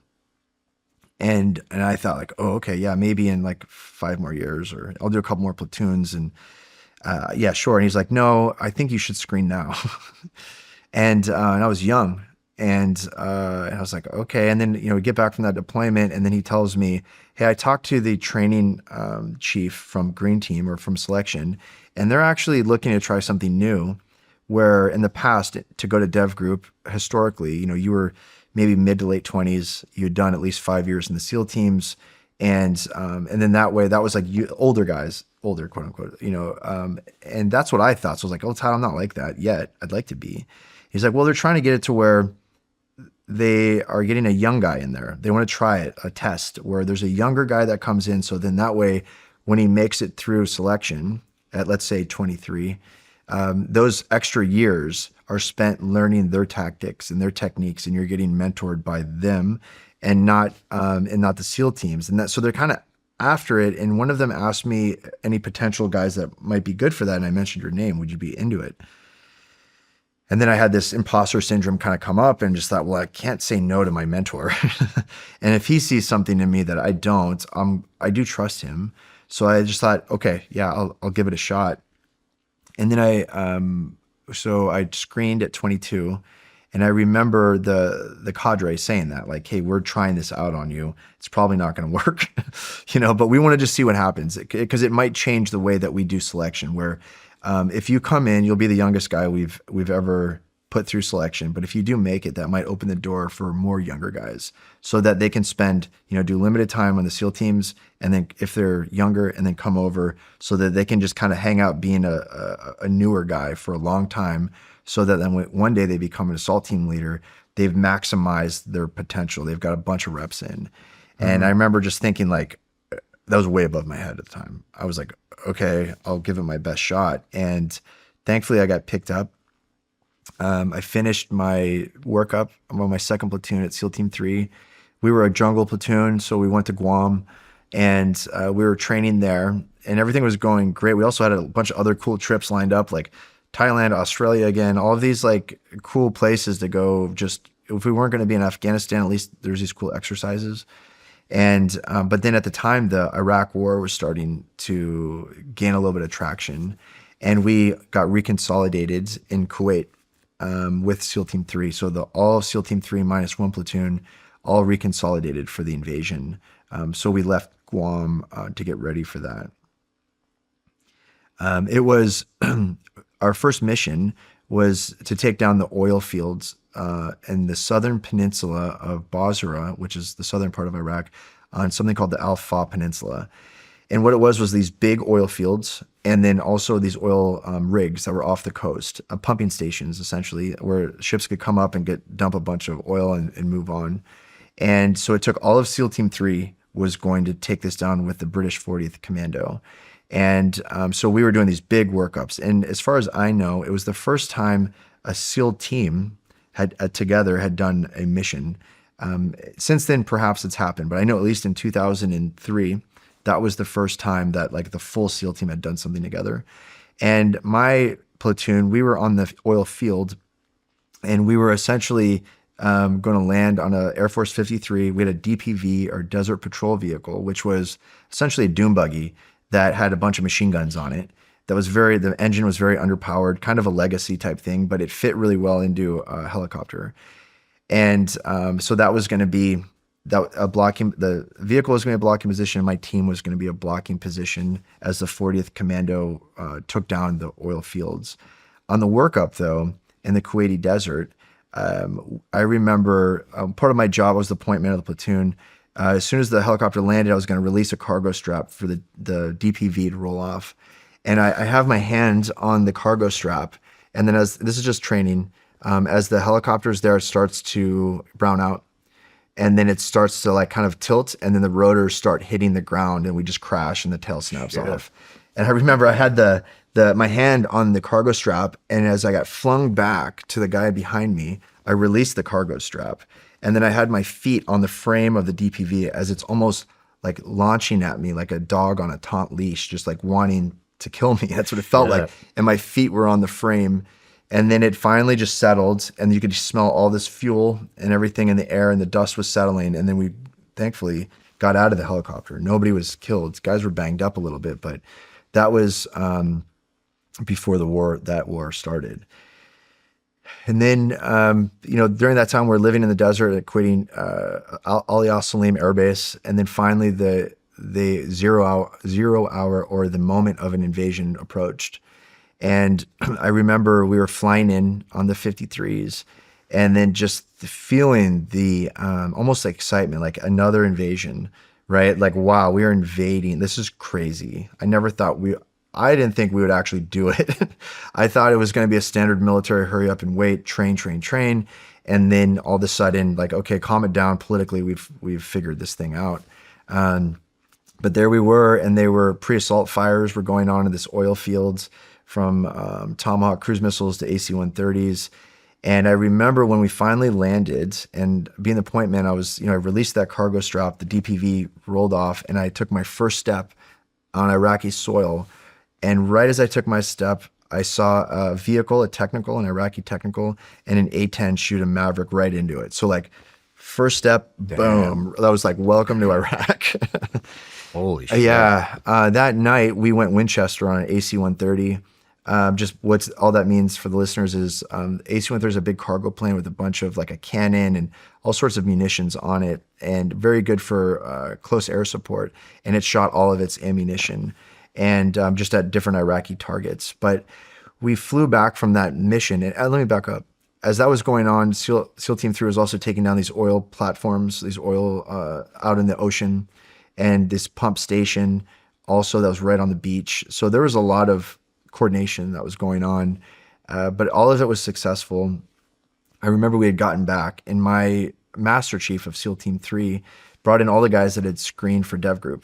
I had orders because this was in March, and Green Team was starting, I believe, in April of like, so it's really close, like just a few weeks out.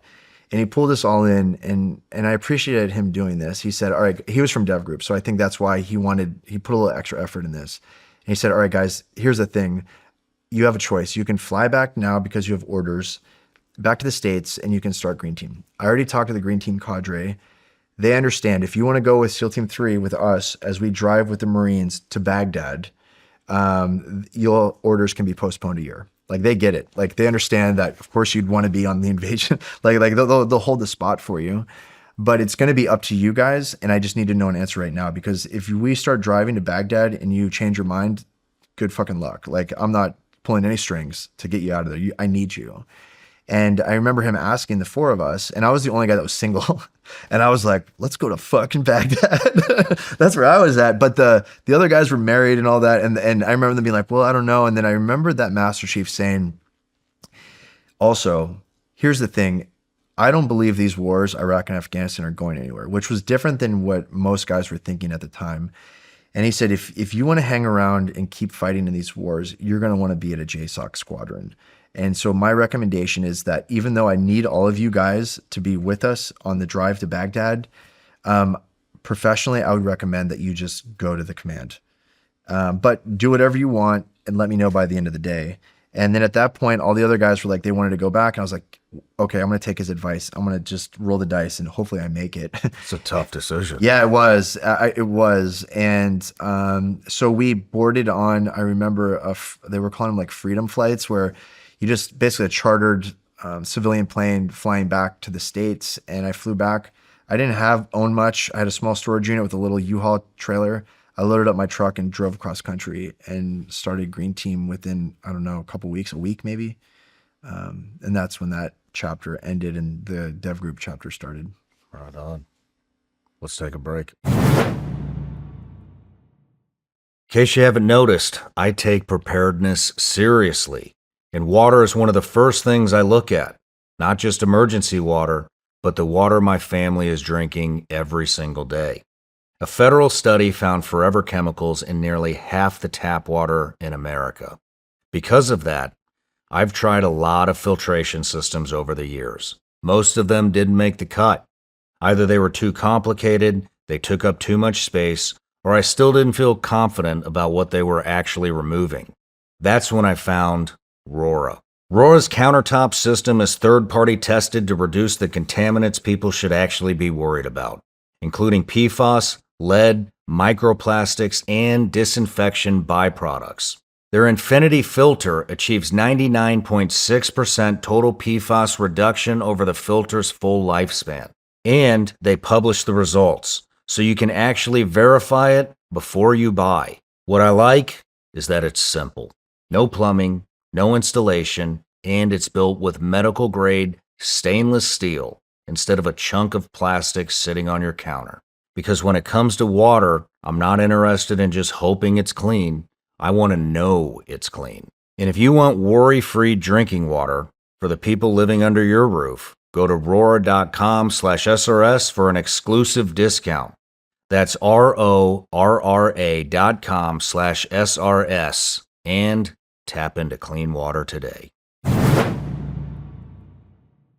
Do you ever wonder what it takes to make an episode of The Shawn Ryan Show? In this exclusive studio tour, I'm taking you behind the scenes for an in-depth look at every part of the operation, from the editing room in the main studio to the spaces where we film range day, content, and more. You'll see how the show comes together, meet some of the people behind it, and get a closer look at the work that happens off camera. When you become a paid member of the SRS Patreon community, you get more than just the podcast. Watch new episodes early alongside other members. Join monthly live shows with guest Q&As and submit questions, just like you see on the show, for upcoming guests on the Protector tier. You'll also unlock exclusive range day videos, behind-the-scenes content, and premium ambience videos that you're not going to find anywhere else.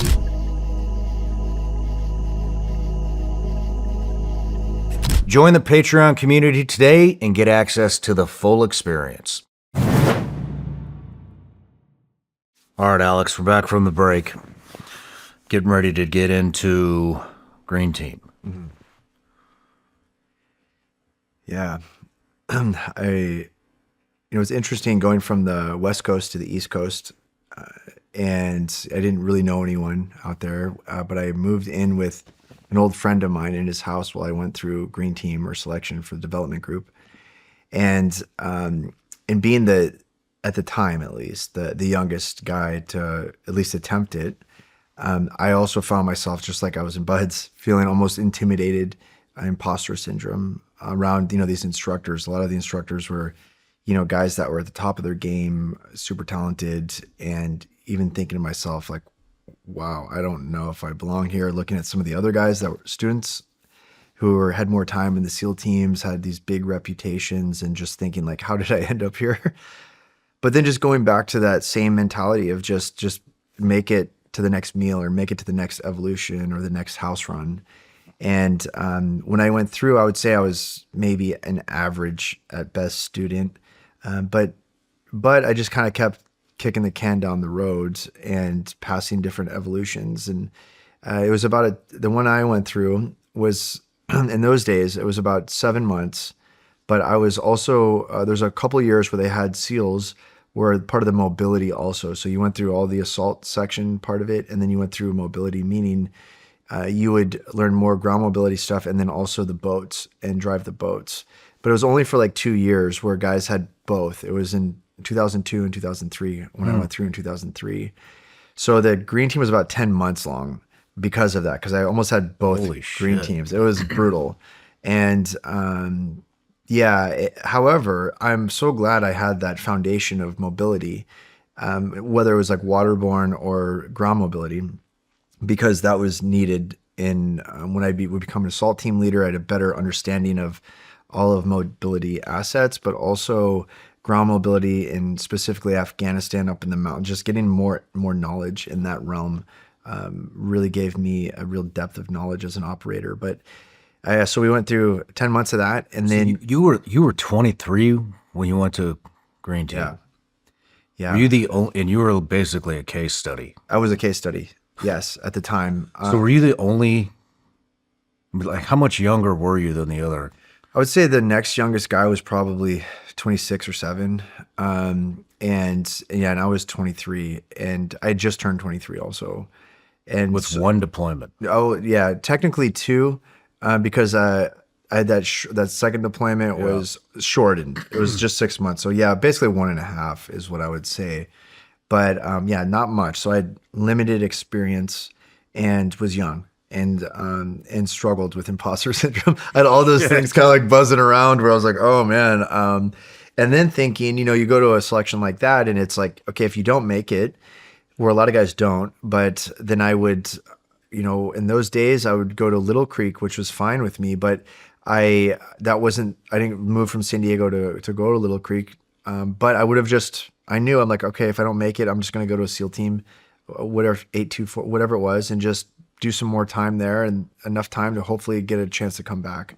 That was my backup plan. Not that I was relying on a backup plan, but I was just committed. I was like, this is what I want to do. I want to be the best assaulter that I can possibly be, and that's the place I want to go. So what is day one of training like? I mean, it was definitely going back in the way back machine a while back, but I recall it was a PT.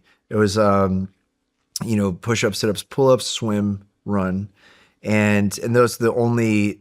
They will say those are they're giving you the answers to the test. That's the only time you'll get it in green team of this is what you're going to need. You need to do X amount of pull-ups, like perfect. Like those are the answers to the test. And so, and for me, I was in Iraq or Kuwait trying my best to stay in shape, but there wasn't a pool there. There wasn't, you couldn't really run. A lot of the running was on a treadmill. And then I had to move. So it was hard to stay in like peak shape, but I was young. So I did have youth on my side and was able to pass all that. So the first day is more of like that PRT or that workout, that test.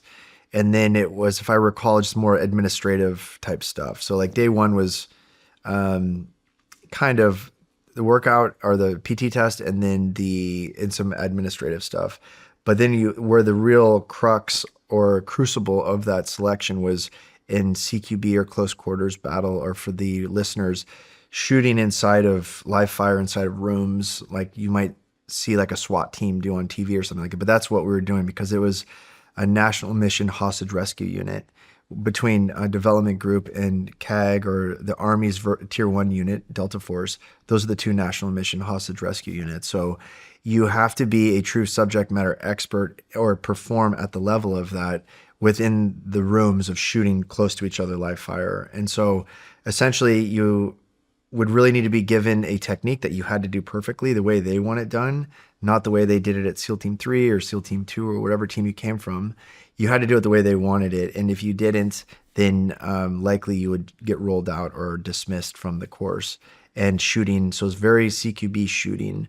It was very hard, where Buds was, trying not to get hypothermic. It's horrible physically and mentally. But this was more of a performance. Like, hey, we get it, you're not going to quit because you've made it through Buds, but we're going to make it hard. But you have to have the aptitude to be able to meet these standards within the kill house and on the range. I mean, was that, how apparent was that right off the bat? Right off the bat, because we went to a training facility out in Mississippi, and we went out there, and that was like you're out there for over a month, and it was just right off the bat, and it was so precise. Like if your barrel, as you're moving your barrel and you come close within like 12 inches or below like 10 inches, you get a safety violation. And all these instructors were so keen and zeroed in on every little movement that if you didn't do every little technique perfectly, you would get a safety violation or some sort of infraction. And if you compiled this training record of all of these, they would likely let you go. And it wasn't that you weren't a good guy. It was that you just didn't meet the performance. What if you're not pushing the limits? If you're not if you're trying to play it too safe, I mean. Oh yeah, they would get you too. And they would call you out on it. They would notice it, and then they would force you to the front, and then you would get a lot of the attention of the instructors. So they actually preferred a guy that was just whatever, I'm going to go for it every time. I'm just going to be aggressive. And if I mess up, I mess up. They preferred that over a guy trying to play it really safe and kind of hide in the back because they just saw that as kind of, for lack of a better term, of avoidance. I don't want to use the word cowardice, but like, hey, we want you up there. If you're going to fail big, is kind of what it was. And so I just did what they told me. I was just like, okay, I'll just do what you tell me. Just like I did with that Bud's instructor was saying, just make it to the next meal. I was just like, okay, I'll just do what you tell me. And so I just would always try to be the number one man. So for the listeners, that's like the first guy that goes into a room. I was always trying to just do what they told me to do, just be aggressive and leave it all out on the field. And thankfully, I mean, sure, I made mistakes. And there's times I think everybody who's gone through the selection is like, I'm not sure if I'm going to make it today. I know at least for me, there was days I did not know if I was going to make it. I even had one of the instructors tell me that once, like, bro, you're right on the edge. And just thinking like, I know. I know. And, but it's just, I equate it to a quarterback at a big game who throws an interception, where it's like you throw the interception, you have two choices. You can either get all in your head and be like, I can't believe I did that. I made that mistake. Or you can just say, well, fuck it. I'm going to learn from that. And I got to get back in there. I'm still the quarterback of my own life. This game is still ongoing. And so I just kind of applied that kind of mentality to it, where if I did mess up, it's like, all right, I threw an interception.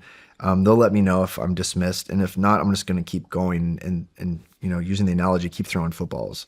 And that's what I did. And thankfully, I didn't make enough mistakes to get dismissed. Did you get to the point where you just, I don't want to say didn't give a fuck, but I mean,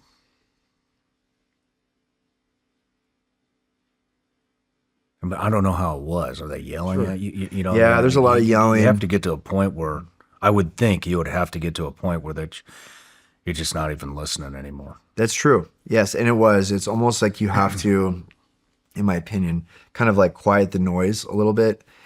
Don't get me wrong, like I'm listening to instruction and all of that, but there was a lot of yelling because they would try to create a lot of chaos to really make you stressed out. And the why is, you know, it's not just the movements, but the shots have to be perfectly placed. There's no, like, if you run in and you're really fast at shooting, they don't give a fuck if how fast you shoot, as long as the rounds are perfect. They'd rather it be like boom, boom, and like keyhole between the eyes than just some guy coming in and just blasting a bunch of rounds. And so there was so much chaos that they would try to create because it's a national mission hostage rescue unit. So it's mimicking maybe the chaos of combat or the stress of like a high level mission where maybe it's just not hostage rescue. Maybe it's, you know, like JSOC going after army, going after Saddam Hussein or Osama bin Laden, whatever it is. It's like the big missions. Like they need guys that can handle that, and they're testing you for it there. And it was very hard. Like that's another one where some guys might say, it wasn't that bad. To me, I was like, that was really hard. Like I did not know if I was going to make it. But I was young too. And I did get a little extra attention because I was young. And most of it was, I really wish I wouldn't have gotten, but I couldn't avoid it. But I do think, and I don't know this for sure, but at the same time, from the cadre, because I would one day become an instructor, that as long as he's making the standard, yeah, we're giving him a lot of shit and just like really ratcheting it up, but he is young and he is like showing up and meeting the standard. So I think it got to a certain point where they're like, all right, we can back off him a little bit. Like he might be here for like, make it. So they backed off a little bit. Do you think that did you get the impression that a lot of people didn't want you there because you were so young? Do you think maybe they thought you didn't deserve to be there because you were so young? I got the vibe from a couple instructors where they didn't think that, you know, I was going against tradition. You know, you needed to hack, you know, your time in the SEAL teams. You needed to do at least 5 years. And then, you know, you tack on buds and all that. So you likely have been in the Navy 7, 8, 9 years to be like the most junior guy in the class. And here I was with a lot less than that, maybe 5 years, 4 years, 4.5 years. And so there was some old guard that didn't like it. Like, that's not how it was for me and my friends. That's what makes the best assaulters. So why are we messing with this guy over here? Why are we even entertaining this? Yeah, sure, he's not a bad guy. That's what I'm imagining. But, you know, like make him go back to SEAL team, whatever, for a few more years and come back, and then we'll pay attention. But there was a couple instructors that I could tell they did care. They were like, whatever, like if he's showing up and like he's here right now, we see the vision of what we're at least attempting to do here. Because if he graduates or makes it through selection at 23, then he has, you know, so many more years, like as I was mentioning before, where he can get mentored by the guys and more reps and all of that and just hang out so that one day, you know, he can really maximize his true potential. So there was some more forward thinking guys, but just like in any organization, there were some old school guys that made sure that I knew that in some ways it wasn't that welcome that I was there. Mm-hmm. But they did treat me like a man. It was just like, they were more thinking like, just not yet, Alex. Like, it's not that we don't want you here. It's just that you're here a little too early. But then I just kept going and just passing stuff. And I wouldn't say with flying colors at all, but meeting the standard. And then before I knew it, slowly the end was getting closer. How many guys did you start with? That's a great question. Those classes were smaller in those days. I would say we started with maybe like 35 and probably our 30 and finished with like, I don't know, 22 or something like that. The attrition rates would get worse the years after me when the classes got bigger. But, and to be honest, like, I don't know, because I got split and they took half of the enlisted SEALs and put them in the mobility pipeline.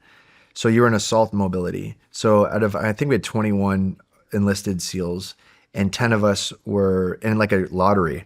Basically, they're like, all right, here's the class. Like, okay, this guy's going just assault. This guy's going ground mobility, and then back and forth. So I happened to be in that ground mobility group. And so there was 10 of us, if I recall. So maybe, I don't know. the classes after would be like 50% attrition.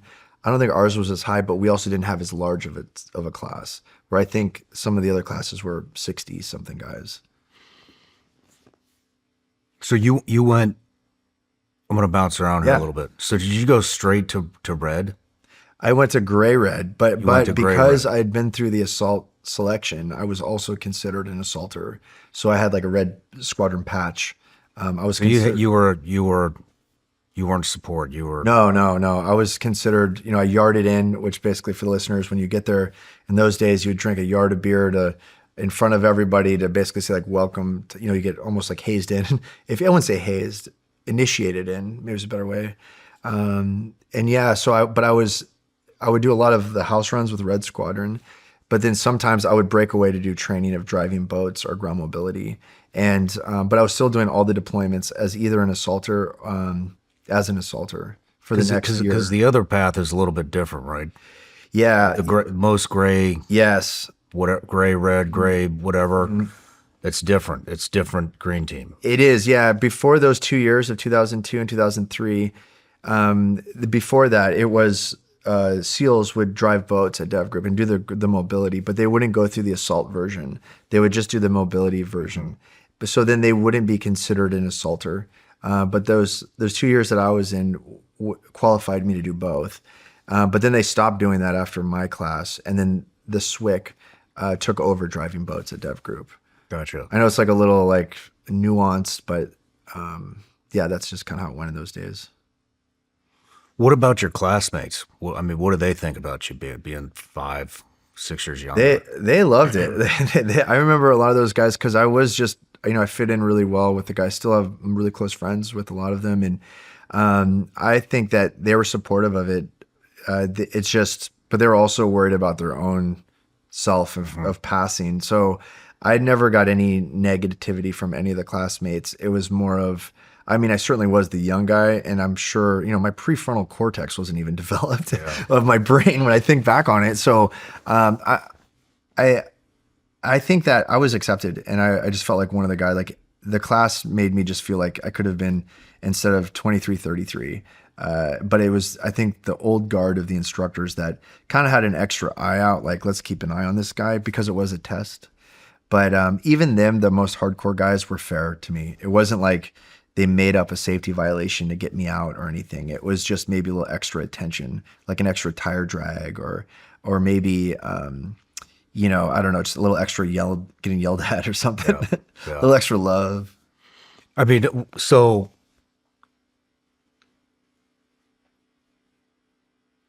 you were basically the guy that opened the gates for everybody. Yeah. Because in my generation, when I didn't screen, I didn't go over there. But in my generation is when I think they started running 2 green teams a year. Yes. And everybody with 2 platoons was like, yeah, fuck it, I'm going over there. I'm going to screen, I'm going to go over there. Yeah. So you were the one that... Yes, yeah, enabled that, because of that allowed, just to what you were saying, that allowed for younger guys. Other guys after me were 23.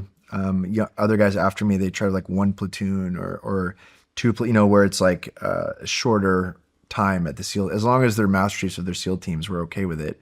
But yeah, that was when that showed, okay, that can happen, then that opened up the door for more guys to come more junior. Yeah. What do you think looking back?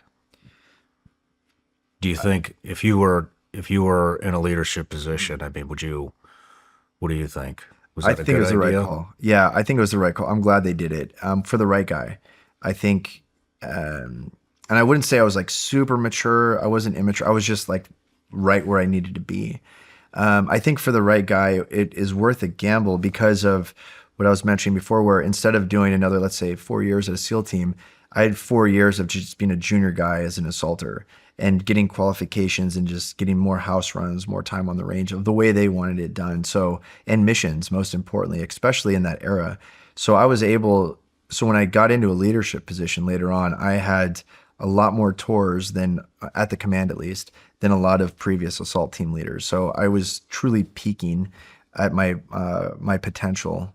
So I would say with the right guy, that was the right call. I would say if I was the guy that was picking these guys that were 23 or young, that it's okay to say no to some guys, even though they could be the right fit, and let them grow up a little bit more in the SEAL teams. It just depends. It's almost like you have to just pick the right guy. But I do believe that that is a good thing. And some people might disagree with me on that, which is fine. But it's coming from my experience. I felt like it set me up professionally to contribute to the squadrons better by getting there earlier. What did you notice different about the culture At Red Squadron? Yeah. They were hardcore. I remember everything was about the house runs. Everything was about shooting. We were just training our asses off all the time. Everything ended in the kill house, whether we were doing a jump, you do a jump into something, patrolling kill house, swimming over the beach, kill house, ground mobility, kill house. Everything was just ended in just CQB. So, and that was something that I personally loved. I loved assaulting. I loved shooting inside of buildings. I loved the hostage rescue. It just spoke my language. And I was mentored by so many incredible operators that it truly allowed me to come into my own. But the mentality at Red Squadron was very intense. And they kind of had that, at least in those days, to the other squadrons had their own little personalities. But Reds was always intense. It's just, we are proud to be the most extreme. Whether that is true or not is, to be determined, but at least that was the mentality. So SEAL Team 3 was great. Great place to kind of grow up in. Great people, great mentality. But Red Squadron was just the energy of it was just train hard, get there early, leave late, train. We're going to train harder than everybody. And at least in those days, I believe we did. I wouldn't say we were better. I just say that was the mentality. It's just hardcore.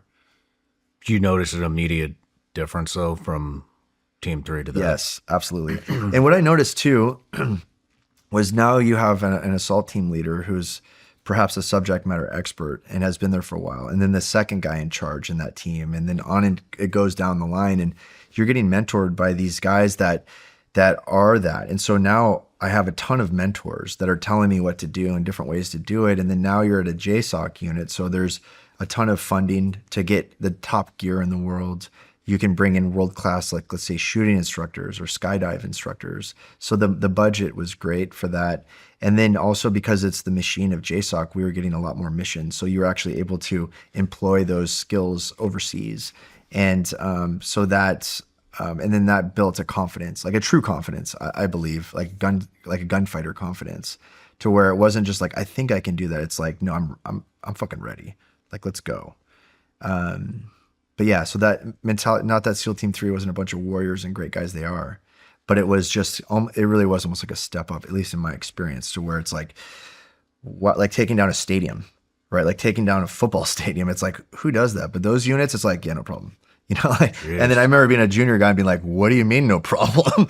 And then seeing these guys being able to do it and then just be I want to be like that one day. I might not be there right now, but I've at least seen it done well. And then, yeah, and so I felt like it was where I wanted to be.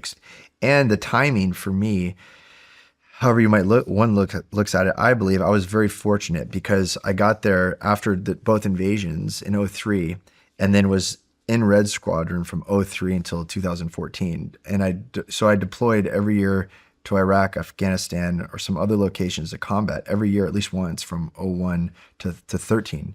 So it was just this grind and learning on the go and the evolution of tactics and techniques and also technologies. You were right at the forefront of those wars. So a long answer to your simple question was, to me, it was the place to be for tactics, for mentorship, and for missions. Were you treated just like everybody else when you got in? Mm-hmm. Well, no. So the first year I got there, yeah, right. No, definitely not. First year I got there, I remember I had this mentor, Lou Langless, who was killed in Extortion, unfortunately, but he was a big mentor of mine. And I remember him saying, he was my first team leader, hey, you're not allowed to talk in a debrief. So basically at the end of a house run, even if you have something good to say, tell it to me because you're so junior and young, you probably don't know what the fuck you're talking about. So tell me, I'll be the filter and then I'll bring it up. So don't say anything. I was yeah, roger that, Lou. And then he's like, and oh, by the way, take the trash out and don't say anything for the first year. And I was like, no problem. And so it was like, but I appreciated that humility of it, because it wasn't like, wow, I made it through the selection. It was like, cool story. So is everyone else. Just shut up and listen and absorb stuff. And so, yeah. And also I was junior too. I was probably the young guy at Red Squadron that, for probably 4 years. Holy right. shit. So I was always like, a new batch of new guys would come in, and I was still the youngest. And then another batch, the next year, still the youngest. And so, but as that was going on, my confidence was going up, and my reps and experience was going up. So I could see what their vision was to give it a shot on young guy like myself, because now I'm like, let's say 26 and 27, and finally somebody's more junior than me gets to Red Squadron, and I've already have a lot of experience, and I'm like, now I'm kind of the guy that's mentoring that guy in a way, or I'm mentoring guys that are older than me only because I'd been there longer. Holy shit! You were the youngest guy there for 3 to 4 probably like 3 or 4 iterations. years. Yeah. I'm always listening to something.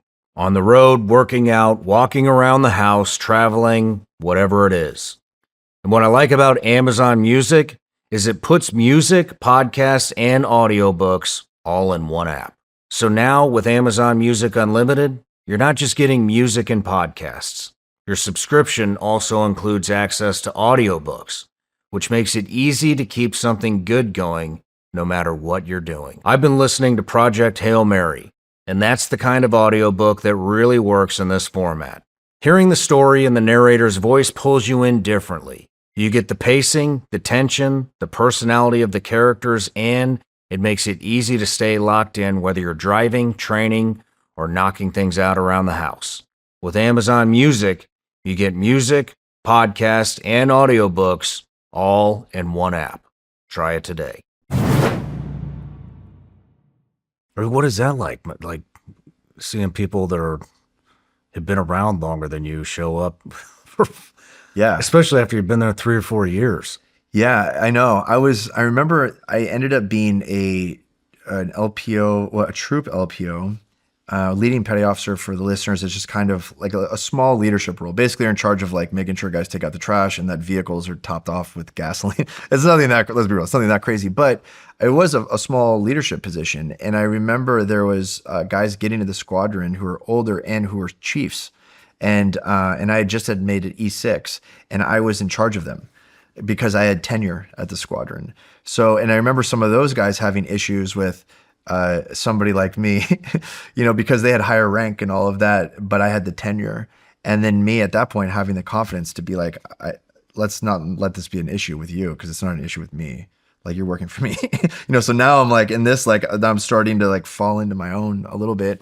But it was interesting. And some guys that just didn't care, but there's always ego, you know that in this field, like there's always ego in some high performance. How does that even get expressed? I mean, it's yeah. like, who do they take issue with? Like, this guy's in charge of me? Yeah, he's been here for 4 fucking years. You just showed up. Yeah. And the thing was, you get to, in those roles too, in leadership, especially at that unit, it's like, you're also proving it by your performance. So you're still shooting, even though you're in a leadership role, you're still shooting, you're supposed to be at the standard. And so some guys had an issue with it, some didn't. At the same time, that was on them, not on me. And but it wasn't too many. There's a couple in particular that I think they had some issues with it because they had so much tenure in the normal SEAL or the white side SEAL teams that it slowly went away, because at a certain point it's like, you have to get over it. Yeah. Yeah. In that era, one of the big experiences for me when I was really young was in 2005. And what had been going on in JSOC, historically, you have the two big units of Delta Force, or the Army, and DEVGRU, SEAL Team 6. And there was this really bad inter-service rivalry going on. And there's always inter-service stuff, right? Guys just talking a little shit back and forth, which is fine. But it was stuff that I believe, I don't know, but went back maybe the 90s, some like weird headbutting rivalry going on, and it wasn't very healthy. And General McChrystal at the time was in charge of JSOC, and he basically told us like, hey, you guys are more alike than you're different. This is getting ridiculous. We're going to start doing exchanges. And so we were sending teams from each unit, each squadrons over to each other, and they'd work up for a little bit and then deploy. And which I thought was really helpful because we are so alike. It was just one guy happens to be in the Navy, one guy's in the Army. You see a guy on nods at night and they look exactly the same. And they're both world-class gunfighters, you know, American warriors, right? There's nothing but praise for the Army counterparts and for our own guys. A lot of sacrifice for everyone. But I found myself in '05, there was a Delta Squadron that was in a very kinetic deployment, and they requested more forces from DEVGRU because we already had a team with them of about 7, 8 guys. And they're like, hey, do you have any extra guys you can just shoot over? Because we, from Afghanistan, we just need young, just assaulters. We don't need anybody that's in charge, but we're taking a lot of casualties. And so fortunately myself, Matt Bissonette, who was on one of your previous podcasts, and another guy were sent over because all we were just shooters. And I remember flying over. This was maybe the first 3 weeks of deployment. So we flew from Afghanistan over to Iraq, and I was assigned to a troop, Delta troop that was in Ramadi. And I was really nervous because I was only on my second deployment with Red, so I was still a junior, and I hadn't done the workup with them, where our team that was deployed with them had already gone down to Fort Bragg and worked up. I knew that basically what their tactics and techniques were very similar, but a little bit nuanced, different. And I just knew like likely I'd be hitting the ground right into an operation, which is what happened. But I had never worked up with them. So I'm young, nervous, still dealing with imposter syndrome. And I remember landing on the airfield in Ramadi, Stork HLZ, on Shark Base, and a beat up pickup truck picked me up I don't know what time, but the sun was down. And this big guy with a beard comes up and he was like, "Are you Alex?" And I was like, "Yeah." And he's like, I'm Bob Horrigan. I'm going to be your shooting buddy and we're going to be friends. And I was like, okay. So this guy, and I didn't know at the time, but Bob was kind of a larger than life figure at Delta. And he had already been a team leader, and he was coming to do his last tour before he retired. He had 19 years in, I believe. And it was like one last pump before he went home. So he was just kind of an assaulter, not in a leadership position, but he was a breacher. And I remember him saying, like, "Do you breach? Explosive breach?" And I said, "Yeah, I do." And he's like, "Okay, we're the team breachers of our assault team. I'm going to just show you he's like, "I know it's the same, but a little different. Let me just show you how we do it." And between Bob and I, we became really close friends. And I, to this day, I'm so appreciative of Bob because I felt like he noticed me just flying in like that and him being like, "You're with me, we're going to be friends. And I'll show you everything you need to know." And we became close friends. And every night he would be in those days, we were just explosive breaching the shit out of everything in those days. And from tactics standpoint, we were doing hostage rescue. There was not any of this other styles of clearance that would come later that were safer. It was just boom, like really aggressive, running into buildings. So did DEVGRU at the time. We all did that. And so we would explosive breach, and every night we would do at least 3, 4 plus breaches, explosive breaches a night. And Bob and I would swap off as the team breacher. So one night, maybe I would place the explosive charge on the door. Bob would be my security guard. That charge would go. The next time, Bob would place the charge and I would cover for him. And so we would do that, you know, sometimes 1 op a night, sometimes 3 operations a night. And we were in Ramadi, and then also out west in Al-Assad and Al-Qaim specifically in that era. That's the really hot area of the Iraq War in that time. And we were just grinding it out. And during that time, Bob and I became closer and closer friends. And then one night we were out and we landed out in Al-Qaim, and you could feel there was something different in the air. And what we were doing was we were going to hit Al-Qaim before the Marines pushed through, almost to try to destabilize the city with taking out high value targets. So when the Marines moved through, we kind of disoriented the enemy. And so we're foot patrolling in, and you could feel this energy. There's something going on. Something going on was about to happen. And I remember we were on the street. It was at night. And it was one team was going to hit a house across the street, and they were putting a charge on a metal gate. So they were going to blow the gate, run in, below the front door, run in. And we were going to do the same thing on the street over. And so it was Bob's turn to breach randomly on this night. And he had his charge out. And I was like, "Okay, cool. I'm right next to you. We're going to blow the gate, and then we're going to run up. I'll be the first guy up holding security, and you'll have the charge, and then you'll put the charge on and blow it."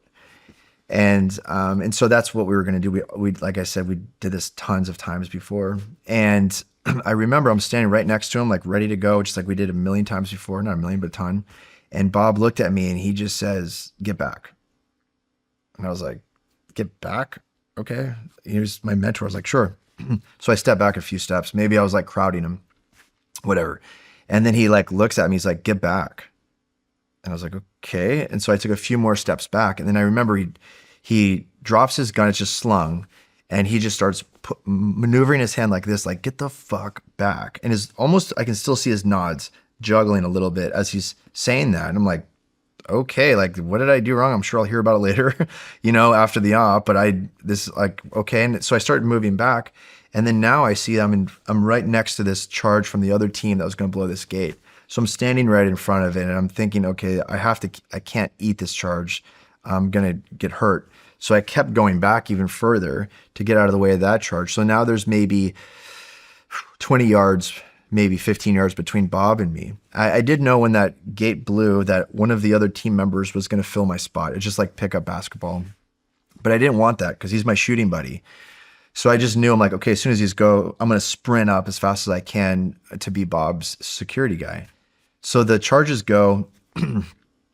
Bob starts to run into the courtyard. I'm sprinting as fast as I can to be a security guard, our security guy. But Mike McNulty, another assaulter, slipped right in to where, because he was closer to Bob and as his security guard.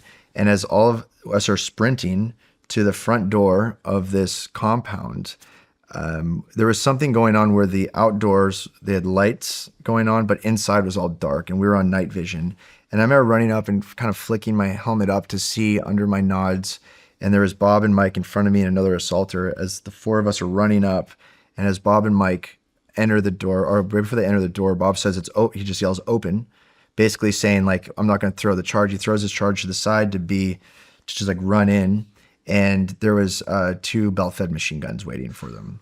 And just unloaded on our train as we were running in, and you could feel the bullets going right past the velocity of the bullets going past. I even had glass in my face from a piece of window that I caught in the face. And both Bob and Mike fell into the room, or into the threshold of the door, and the rest of us just kind of like pied off to the side to get out of the way of this volley of intense machine gun fire coming out of, because it was so close. And then, so then we're starting to pie in the doors, and there's like a little bit of gunfire going in through the windows. We're taking some fire from a rooftop. And then Mike gets out. They pull Mike out. And then one of the bravest things that I've seen is one of the assaulters sees Bob in this door that just took 2 belt-fed machine guns that were just unloaded. And he could see Bob's leg, and he just pied it, exposed himself into truly the heart of darkness, grabbed his foot and yanked him out, and just to get his body out. And so I remember as they pulled Bob out and I saw what had happened to him, that I had a moment of just losing my mind. And I went like berserker, essentially, and just saw red, that, they had killed not just Mike, who I cared for a lot, but Bob, my mentor, and somebody who I really cared about. And then I remember we were all like, we want payback we want to get back in there. And which tactically it would make sense. Okay, we got everybody out. Let's just pull back, call in an airstrike and kill the guys in there. But we decided we wanted payback. And this was in a different era. Some people might be like, you guys should have done X, Y, and Z. However, this is before combat clearance and methodical, all these things. So we were all, I believe, seeing red. I don't want to speak for the other guys, but I know for me. And so we took down that hot house, and we started off with something called a thermobaric hand grenade that we threw into the house, which for the listeners, that particular grenade, it doesn't throw pieces of fragmentation or hot metal everywhere. It uses overpressure technology to basically like overpressurize the building to collapse it, or to just overpressurize anybody in the building. So one of those was thrown in, and I was sitting at a wall right next to it, and it went off, and I was going to be the one man into the building. I remember standing up after it went off, and I'd been concussed by being so close to this grenade, and did a pirouette almost stumbling as I was running through the front door. And as I went with the guys behind me, it wasn't just me. It was this whole team. It was very brave that night. And I remember going through the front door, and it was a marble floor, and just slipping over all of the blood that had been in that threshold of the door, and feeling so vulnerable where I'm concussed. I'm slipping all over this marble floor. Bob's blood? Yeah, Bob and Mike's.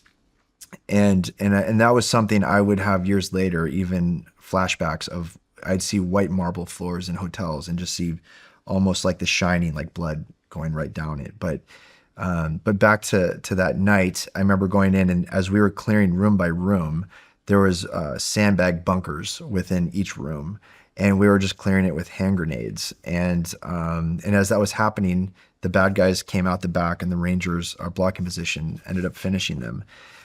But when that night ended, we were still going. That was just, we had to continue to route out all of these networks that night. And I remember using all my breaching charges, and it was a big night of fighting. And then, and not knowing what happened to Bob and Mike, I figured certainly Bob, but I wasn't sure about Mike. But when we got back, we were, a lot of us covered in blood, and we were told of what happened with Bob, that they had both passed. And then I remember, those guys were larger than life. And even though I was on an exchange guy, especially Bob, I was just shattered by it. And so was everybody else. But it was, this campaign's ongoing. Here's an Ambien, take an Ambien, because you have to get back up, and we're going back out tomorrow night. And that's exactly what happened. Yeah. But it's, in my, and I might be jumping ahead, but in my own healing journeys, whether it's plant medicine, meditation, Bob still comes up for me. The spirit of him, I don't know how or why, but he's always there. I can even feel him here today. I feel that he, and I recently, in one of those experiences, he showed up to me, and I asked him, like, why would you not let me die with you? And he said, that's because you have work to do. You need to help show people a healing path. There's so much pain and suffering. You have to show people how to heal. And because I had struggled with survivor's guilt for so much because of that, because Mike took my spot, because I didn't die with Bob, I finally got some healing from that, realizing like, okay, I'll do the best I can. I don't know what that means, but I'll just keep, basically it wasn't my time, is what Bob was saying. I had more work to do. But I feel his spirit when I'm down. I can feel it in my heart that he's like pushing me, like, just keep going. I think you're doing it, man. Yeah. Thanks, man. It's when I'm worried, there's times I'm like worried that I'm letting him down, but then I can feel him coming back and just like giving me shit, like, calm down, get over yourself, just get the fuck back in there and keep doing it. Like, get out of your head. You have a mission to do. Why do you feel like you're letting him down at times? I think, that imposter syndrome stuff, where now that I've gotten out and now I work in a lot of different areas of mental health, I just hope that I can, it's almost like Bob, I feel like Bob saved me so that I can do this. And I want to make sure that I'm upholding his honor in fulfilling that mission because of how important he was to me. And I think that's why every now and then I just get in my own head of, that maybe I'm not doing enough. But then I realize it's almost Bob saying like, dude, it's a marathon, not a sprint. Like, you can't just like boil the ocean. Just keep going. Just keep trying to do good in the world. Yeah. Do you think you knew what was on the other side of the door? Yeah, I do.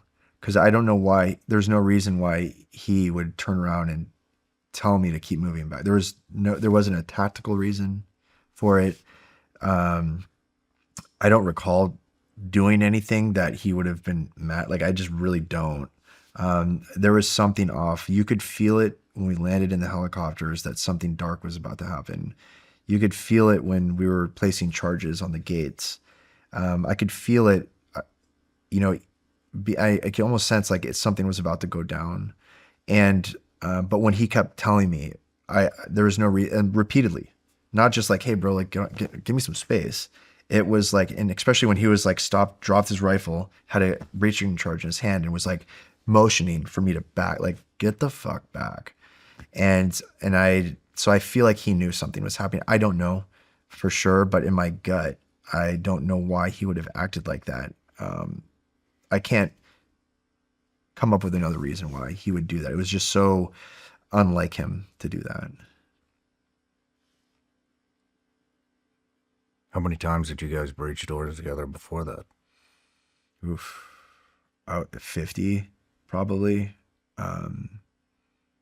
Yeah, I would say, I don't know, maybe give or take 10 on that. So at least around 50, easy. In those days, we were just breaching so much, and going out every night, like I was mentioning, like 1 to 3 times. So it was, and there's always explosive breaching. And every time we went out, there might be multiple breaches on that operation, because maybe we hit one, it's like, oh, we hit the neighbor, he's next door, or the guy's saying like, yeah, this is the wrong house, but there's a whole IED cell down the road. I can lead you there. And it's like, okay, let's go check it out. Breaching charge, boom. So yeah, we had done probably, I'm just throwing a number, 50, I'd say. Wow. Yeah. What would you say to him today? That I love him, that I appreciate his mentorship, all the way from picking me up from the HLZ right off the bat, not allowing me to feel like I didn't belong, of just him saying, you're my shooting buddy, we're going to be friends. Right the moment I got into that unit. And then he would drag me around, introduce me to everybody, and was like a big brother, really. And he was larger than life, to be honest. It wasn't just a guy. It was a guy with a really great reputation, really great sense of humor. Yeah. If he was here, I miss him. And I appreciate everything he did for me. And I believe continues to do for me. Like the spirit of him, I can sense it. Do you feel like you're at peace with it? I feel like I'm getting there. Especially after the recent experiences of sensing him and all of that. I'm getting to a better place of it. I mean, and that was over 21 years ago. I have it on the calendar, and I send myself reminders like a week out, and then like 6 days out, just to remind myself that the day's coming. So that gets easier every time, to where it happens, and I'm able just to kind of like sit with it. It's not a surprise. But yeah, it's just, as the years go on, it's just now starting to lose some of its momentum, because I'm becoming more at peace with it, because of the messages I was getting from Bob that I have a job to do. How did those messages come? In plant medicine, he's sat down in front of me and just told me that. And yeah, mostly in plant medicine, and just letting me know like, hey man, there's more work to do. There's a lot of suffering going on in this world. But yeah, mostly plant medicine, but in meditation too. I've had it. And there'll be times even when something tough comes up, whether it's him or the guys from Extortion, I'll ask for their support. Like, I'm really struggling right now. Can you guys help me? And like recently went through a divorce, that type of a thing. And I can feel them just be like, we've got you, dude. Essentially like emotionally, we'll pick you up from the airport and you're our shooting buddy.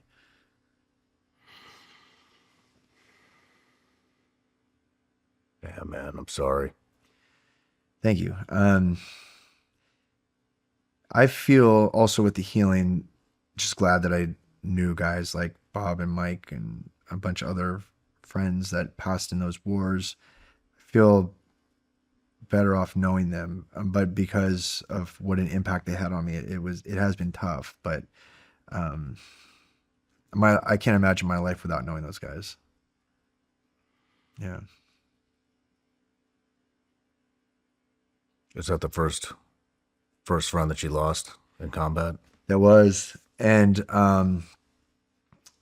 a couple years later, the guy was mentioning, Mark Carter on the rollerblades. He and I were old roommates and stayed friends, and he was killed in Iraq. And then it just started more and more roommates or friends. It just started compiling after that. And as that was going on, my combat tours were increasing, and I was either getting hurt or friends were getting hurt or wounded. As that was going on, my drinking started, it's almost like you could follow it. As the intensity and trauma started going up, the drinking started going up with it. And then within the culture, as I'm sure you know, in the military, specifically the SEAL teams, or pardon me, special operations, that's just part of it, is, you have that. There's no other way to really off-gas anything. It's not like, I mean, I guess you could, there's other ways, but that's just the culture of it. That's what you do. And I found myself starting to pick up a bad habit of drinking too much and numbing my pain with alcohol. Probably, I would say it started to become a thing around 2008 or so, but it was building up to that. And then it would just end up getting worse as the years went on. What is the day he died? Yeah, June 17th was the night that Bob and Mike were killed, 2005. Do you do anything specific on June 17th? I do. I started a tradition with any friends where I take a Chinese lantern, which you can just buy on Amazon, and I'll take a Sharpie and I'll just write a message to the guys, whether if it's Bob and Mike on June 17th or Extortion, I'll just write messages, and then I'll go and I'll have like a moment. I'll either have a friend with me or I'll do it solo. Sometimes I like doing it solo, and I'll just sit with it for a moment and then launch the lantern. And then just from in a therapy sense, it's called experiential, that technique, but just like watching it launch off. And when I started that, not to jump around, but a really, like my best friend, Rob Reeves, we were in actually like Thailand on a vacation, and we were at this crazy full moon party, and this is a fun time. And then he said, I want to do something for Nate Hardy and Mike Cook, a couple other SEALs that had been killed, friends of ours. And in this like crazy madness, he went and bought a couple of Chinese lanterns, and we actually launched them almost of a form of like memorializing them, pardon me. And because of that, and then Rob would end up being killed in Extortion a year and a half later. And because of that, I do that for all of those guys, all those dates. I do it as a tip of the hat to Rob also, but it also feels good that I'm almost like writing them a message in Sharpie and launching it. And I don't know, it just feels nice. And I would encourage anyone who's struggling with grief of how to handle it. I would encourage maybe exploring something like that, Chinese lantern, or even writing something down and just burning it in a fire pit or your sink even. But it's helped me, at least. Maybe not for everyone, but for me, it's helped a lot to just deal with the grief. How long have you been doing that? I've been doing that for probably the last 8 years. Yeah. And it's interesting because, yeah, you can buy them in like 10 packs on Amazon. Not that anybody's looking for a deal, but it's just easy. Just a couple clicks, it's at your door. And I think I'll continue to do that. And I just can't imagine not doing that. It only takes a few minutes, but it's worth it. Do you have a family? I have my mom and my sister, my cousin Pete, and that's pretty much it. So I just have a small family. No, did he have? Pardon me. Did Bob? Yeah, he did. He had a wife. Mike had kids. Yeah, they had wives. A lot of those. Yeah, everybody. Bob and Mike actually were both identical twins. What? Yeah. They were identical. They had identical twins. Pardon me. Oh, pardon me. Yeah, but Bob had his own identical twin, and Mike. So the randomness of that, and I went down to Fort Bragg to the Delta compound to help pay my respects to their memorial service there, and I remember seeing both of their brothers there, and they looked exactly like them, and I remember just thinking like, wow, what the chances of that happening. Yeah, it's stranger than fiction almost, but it is tough to think of the ripple effect of, it's one thing, they went out like warriors, truly in a hail of gunfire, both of them running to the gunfire. a warrior's death, but at the same time, it is the ripple effect of the families and all of that. Is I can't imagine what that must be like for them.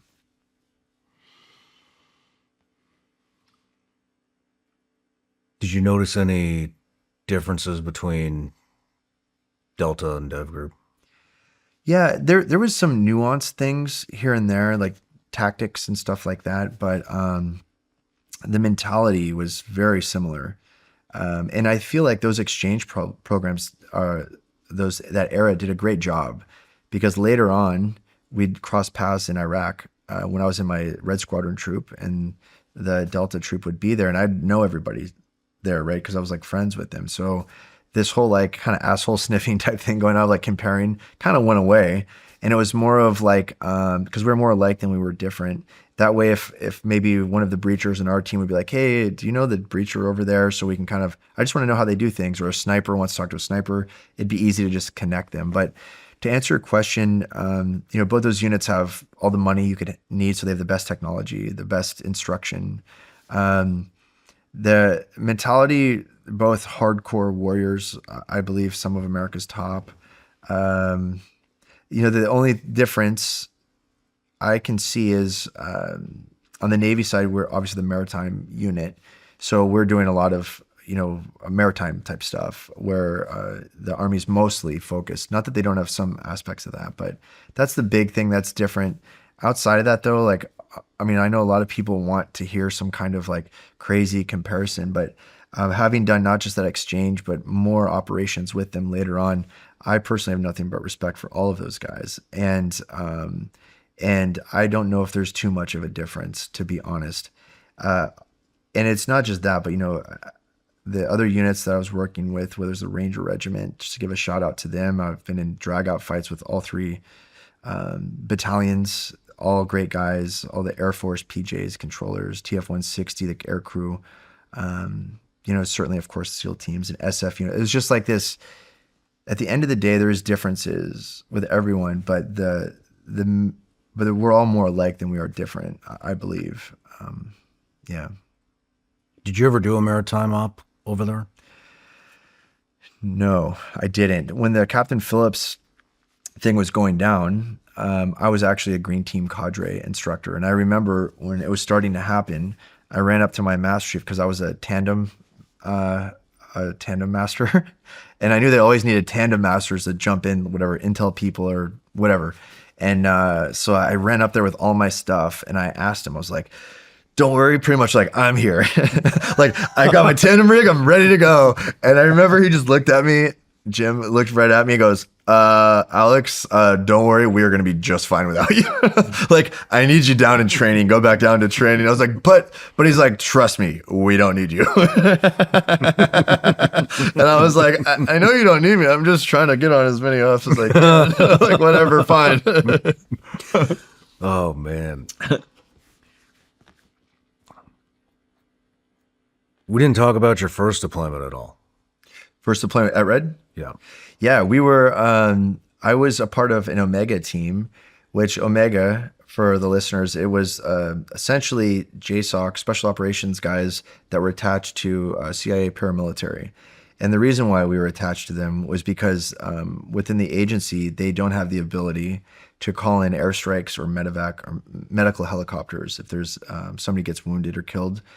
And so we would be assigned to them. And I was in this outpost called Shkin, Afghanistan, which was in Paktika province, right on the border of Pakistan, a really bad area, getting rocketed or pretty much every day. And it was right on, we were right at the base of a mountain, which was in Pakistan, and the Taliban would just launch rockets at us all day. But that was my first deployment, was in Afghanistan in 2004 with Red Squadron.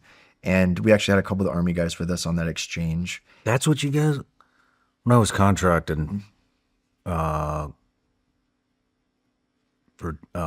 GRS, I would see the Omegas. I'd hang out with you guys. Yeah. I was wondering what the fuck you guys were doing. So did we. Yeah. We would, I did one there, and I did one in Jalalabad. I was usually somehow affiliated with the majority of them, whether, sometimes you'd be in those, or you'd be in a strike force, which just meant that you're in a team of SEALs it's just you guys hitting targets. Or you'd rotate in as an Omega where you're more of an advisor. So yeah, I enjoyed those. That was, '04, man, technology was still making its, improving, but it was still not what it was. Very old school when I think back on it. And, but I love that. It was like wide open. It was like cowboy country. And as a young SEAL and operator, it was just very cool. And the experience to do that was great. And for my first deployment, it was very cool too. But yeah, then that second one was with the Army, and then just many more after that. Do you remember the first time you killed somebody? Yes. I was, that I know for sure. I was, we call this squirter, which just meant a guy ran off of a target that we were targeting, and he went into some bushes, and this is in Iraq. And, I mean, I'd shot my gun a ton of times at people, and probably my rounds hit a guy while somebody else was shooting. This is the first time I know. And the ISR, so for the listeners, an airplane was shooting a infrared laser at this bush, saying like, this is where this guy ran to. And so we were like, okay, let's go get him.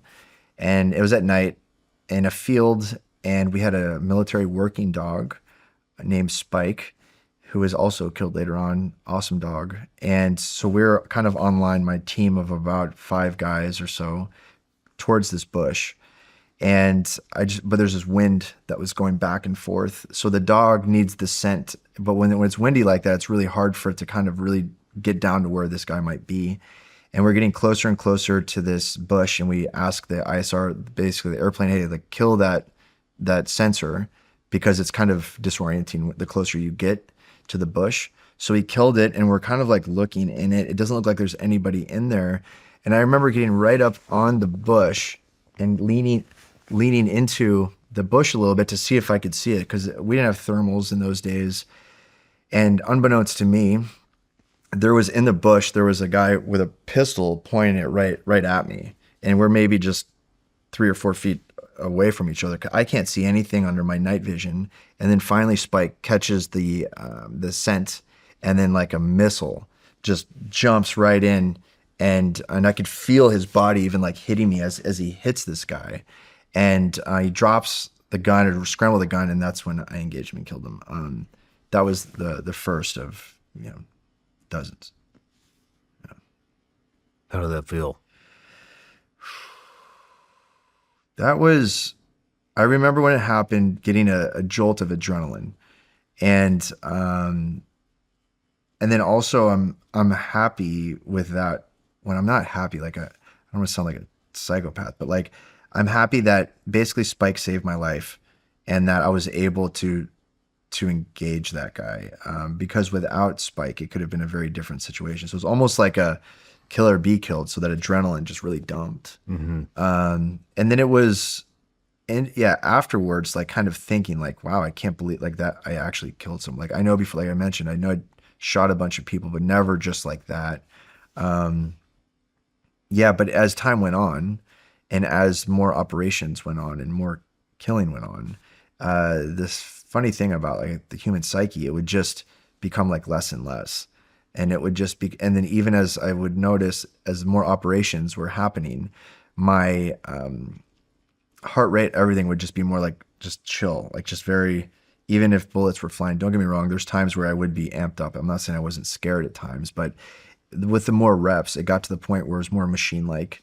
It was more tactics. It was more to the point where I thought, like, almost felt bad for the enemy. Like, you're not going to be able to kill me, which sounds arrogant, but that's how I felt at the time. As long as my feet were on the ground with my kit on and my buddies, I just didn't feel, I mean, I knew there was a puncher's chance that I could easily get killed, like many guys did. But I just, over time, started feeling more and more confident with it, which is, as I reflect back on it, kind of a weird place to be, right? That you're becoming more confident at killing. And, but that was just the world that we lived in. You talk about some of your friends coming back to visit you in plant medicine. Yeah. Does the other happen? Does it ever happen? Does the other happen? Does any of the people that you've killed, have they ever visited you? They do. Yes, I've had, when my symptoms of PTSD, I was really struggling, and I still do. I have one where I once had to shoot a man really close, and it must have hit something in between his eyes where it just came out like a hose. And I remember walking, even in like shopping malls, or just seeing if somebody approach me and look at me and almost shoot me with blood out of in between their eyes.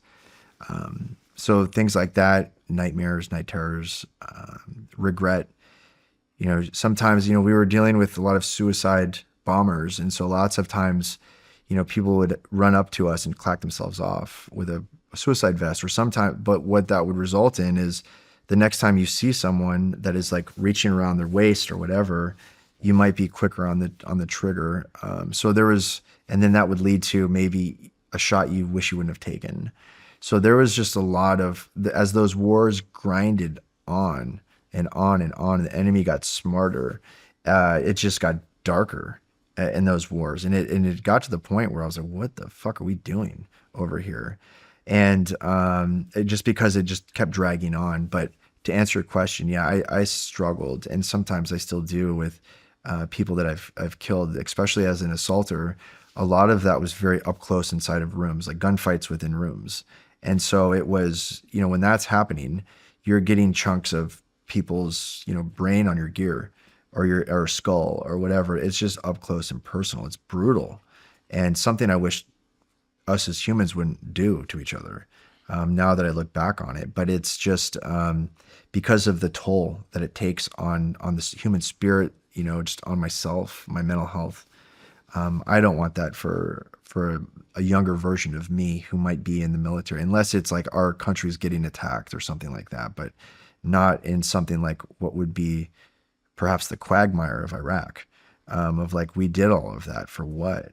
And so, and I think that really is a negative for my own mental health. It'd be different if it was worth it, but now it's more of like scratching your head of like, what were we doing?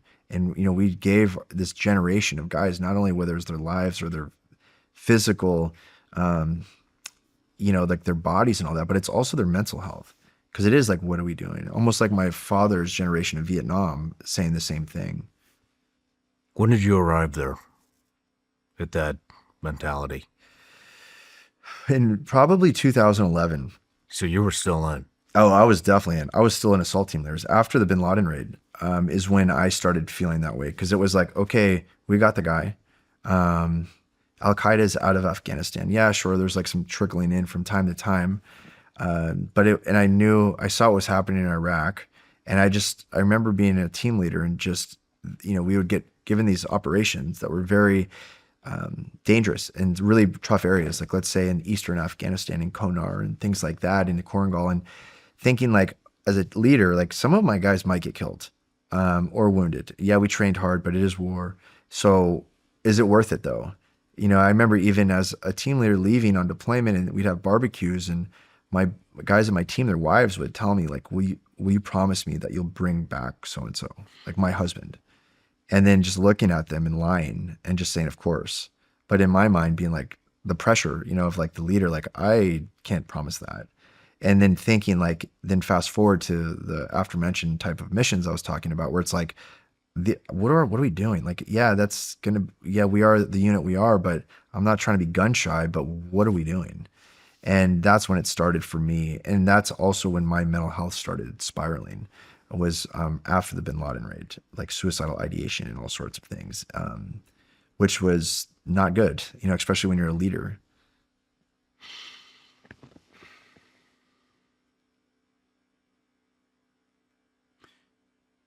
I mean, looks like we're gearing up for one right now. Yeah, I know. What kind of advice do you have for the guys? Because they're very aware of what's going on. There's no confusion anymore. No. They know this isn't for us. No, it's not. I would just tell them, I know what you have to do. I know if you get asked to do something, you have to do it. However, just know the consequences of what you're going to do.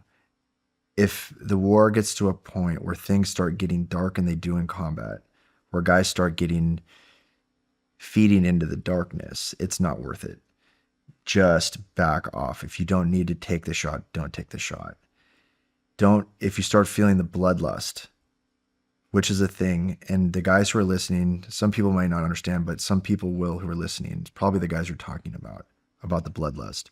Don't feed into the bloodlust, not for a war like that.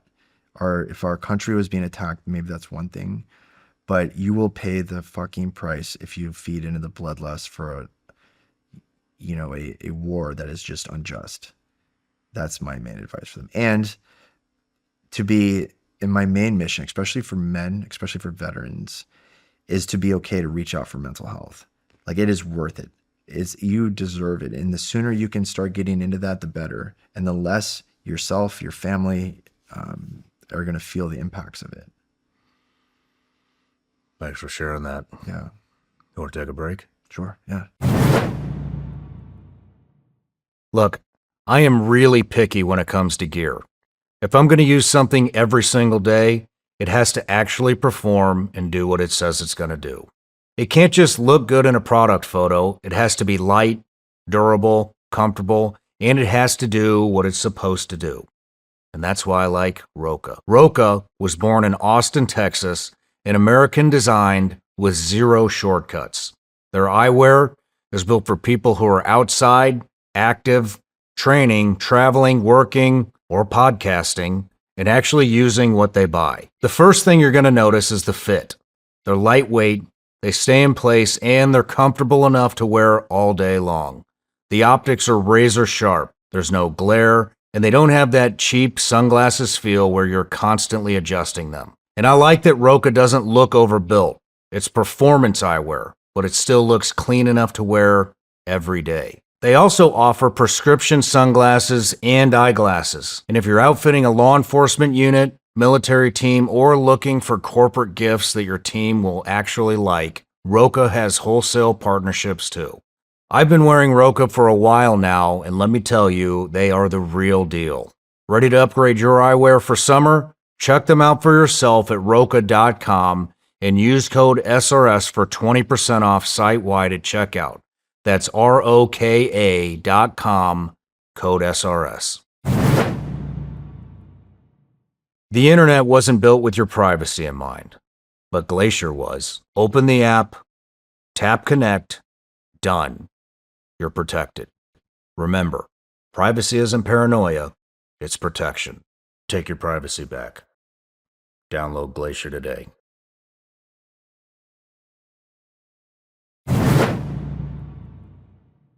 All right, Alex. Back from the break. Yep. Had a good lunch. Sure did. Let's get into Neptune Spear. All right. Let's do it. When did that come across your guys' radar? Yeah. In 2011, we had just gotten back from, at least my troop had just gotten back from Afghanistan. And we'd just gotten off of leave, and we went into the team room, and all of a sudden they asked for at the time I was a team leader, all of the team leaders, and they ran off a list, team leaders and 2 ICs, so the second in charge of each team. So pretty much the most senior guys, or the more senior guys, we wanted to see all in this office. And we're in this office, and we knew something might be going on, but we had just gotten back from deployment, so probably, who knows, it would be some other squadrons were more likely going to do something if we had to go out and do it. But they mentioned that we had been chosen to do a mission, and they didn't mention what it was, but that we would be briefed on it later on. And we all thought at the time the Arab Spring was going on in Libya, and we were bombing Libya. And we thought, well, it probably has something to do with Libya, and not sure what that meant. But so we went in, they told us that, and to keep it to ourselves, like this was a very, secret thing. And so we ended up driving down to another undisclosed base. And I remember as we walked into this base, seeing a bunch of very high-ranking people in the military and intelligence communities and knowing who they were. And I'm talking like the high-ranking people, and thinking, oh, this is something big. This is not maybe something in Libya. Like directorate? Yeah, yeah, very high. Yeah, and like Admiral McCraven was there, and yeah, people from the agency, like high ranking. And at that point, I thought, okay, there's something going on, and we sat down, and the analyst started briefing us that essentially we think we know where Osama bin Laden is living. And when she said that, I remember feeling, because we had chased him for so long, or chased his network for so long, and obviously came up with nothing. And I felt like almost puking just to have a human moment. Yeah, a human moment of like, I mean, I'd like to say that it was like, fuck yeah, let's go get him. And it was, but it was also like, whoa, like we think we have him. And they went on and said, he's in Abbottabad, Pakistan, which is closer to India than it was Afghanistan. So very deep into Pakistan. And they mentioned that that Pakistan will not know about this operation, and that we have to keep it very close-lipped. And they went on and they talked about the dangers of it as far as surface-to-air missiles, anti-aircraft guns, F-16s that the Pakistanis had, and that we would be flying, once again, deep into Afghanistan, right on the border of India, where they are having historical border skirmishes. So they're on a heightened alert there. And so it was going to be very dangerous to be able to fly in there. The likelihood of being shot down was, I wouldn't say high, but it was a possibility for sure. And so they were briefing us up on that, and we didn't know for sure if he was there. Now, the analyst had said, oh, he's there 100%. And I remember thinking, just from my experience, that you just never say 100%. It's like you jinx it. And I thought to myself, like, they don't know what they're talking about. There's no way anything is 100%. Maybe it's a high chance, but I don't believe that it's 100%.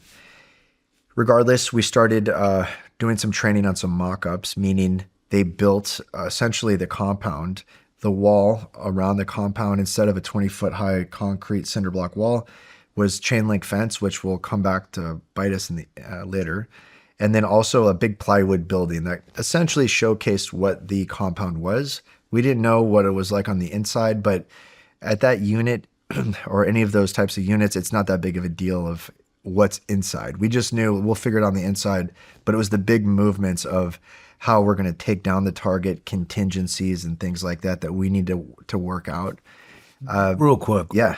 How many of you guys were there on the brief? There was 23 of us, plus those are 23 operators were going to be on it. We had a couple, if I recall, 2 to 4 alternates that would get briefed in. So if one of the 23 guys got hurt in training or had a family emergency, couldn't make it, there was a pool of alternates that would go in there. So I would say, and we had some support from intelligence to communications, things like that. So, I mean, I'd say maybe 35 people total. Who's picking these guys?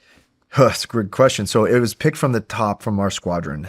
It picked us. And at the time, one of the operators brought up a great question, which I don't disagree with, was why did we not just pick one of our 3 troops? Because within each troop, it's already designed to be self-contained, where now you're kind of cherry picking the more experienced guys. So when it came to basic things like who's the breacher, it's like, oh, let's figure out who the breacher is. Or it's the most simple things of who's going to grab the vans to take us to the range. And, within a troop or a platoon or whatever, people just know like, oh, that's so-and-so's responsibility. But we didn't have any of that. And also there wasn't it was weird to work out the hierarchy. So we were working through our own stuff, but it was not, it was told to us who was going to be on it. Why didn't they just use it? I don't know. I think their thought was this is the highest risk and profile mission, at least in the global war on terror, perhaps maybe in modern military. I don't know. Let's just say global war on terror. And so we don't want to mess it up. So we want to pick the most senior guys. I'm not saying I entirely agree with that if they just kept it with the unit, but at the same time, I wasn't about to complain about it, right? I wasn't going to stick up my hand and be like, because they might be like, all right, cool, Alex, like, yeah, if you want to do it that way, you're going to be on the backup team or whatever. So, what would you have done? A troop.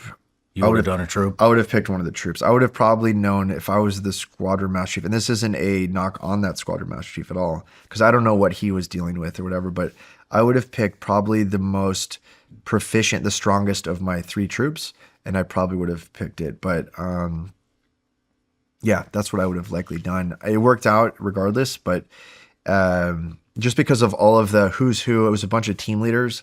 So it was kind of like, who's in charge of the team leaders?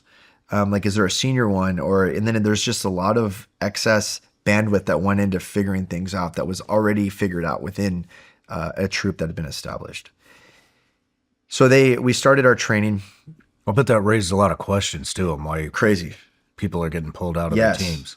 Yeah, and then it was hard because they told us this information, and everybody, not just from the squadron, other squadrons, like, well, what are the Red Squadron guys up to? Internally, it's like, and so you're getting hit from every angle, and you just have to be like, no, I can't talk about it. Like, I know for me, I was not going to be the guy that gave it up. I remember even at the time I was single, and going out in Virginia Beach and having buddies hit me up like, hey, let's go out to whatever, like Chick's Oyster Bar or whatever. And saying, no, I can't go out. I'm not going out because I know like it's gonna, like, I don't want to be out. One of my buddies is gonna be like, here's a shot of tequila, and like, let's do it. And then like, hey, so what's been going on with X, Y, and Z?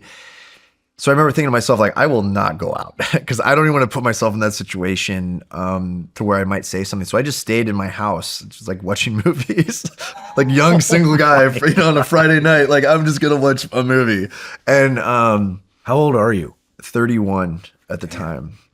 Yeah, I had just got in my team as an assault team leader, and I was at the top of my game operationally at that time.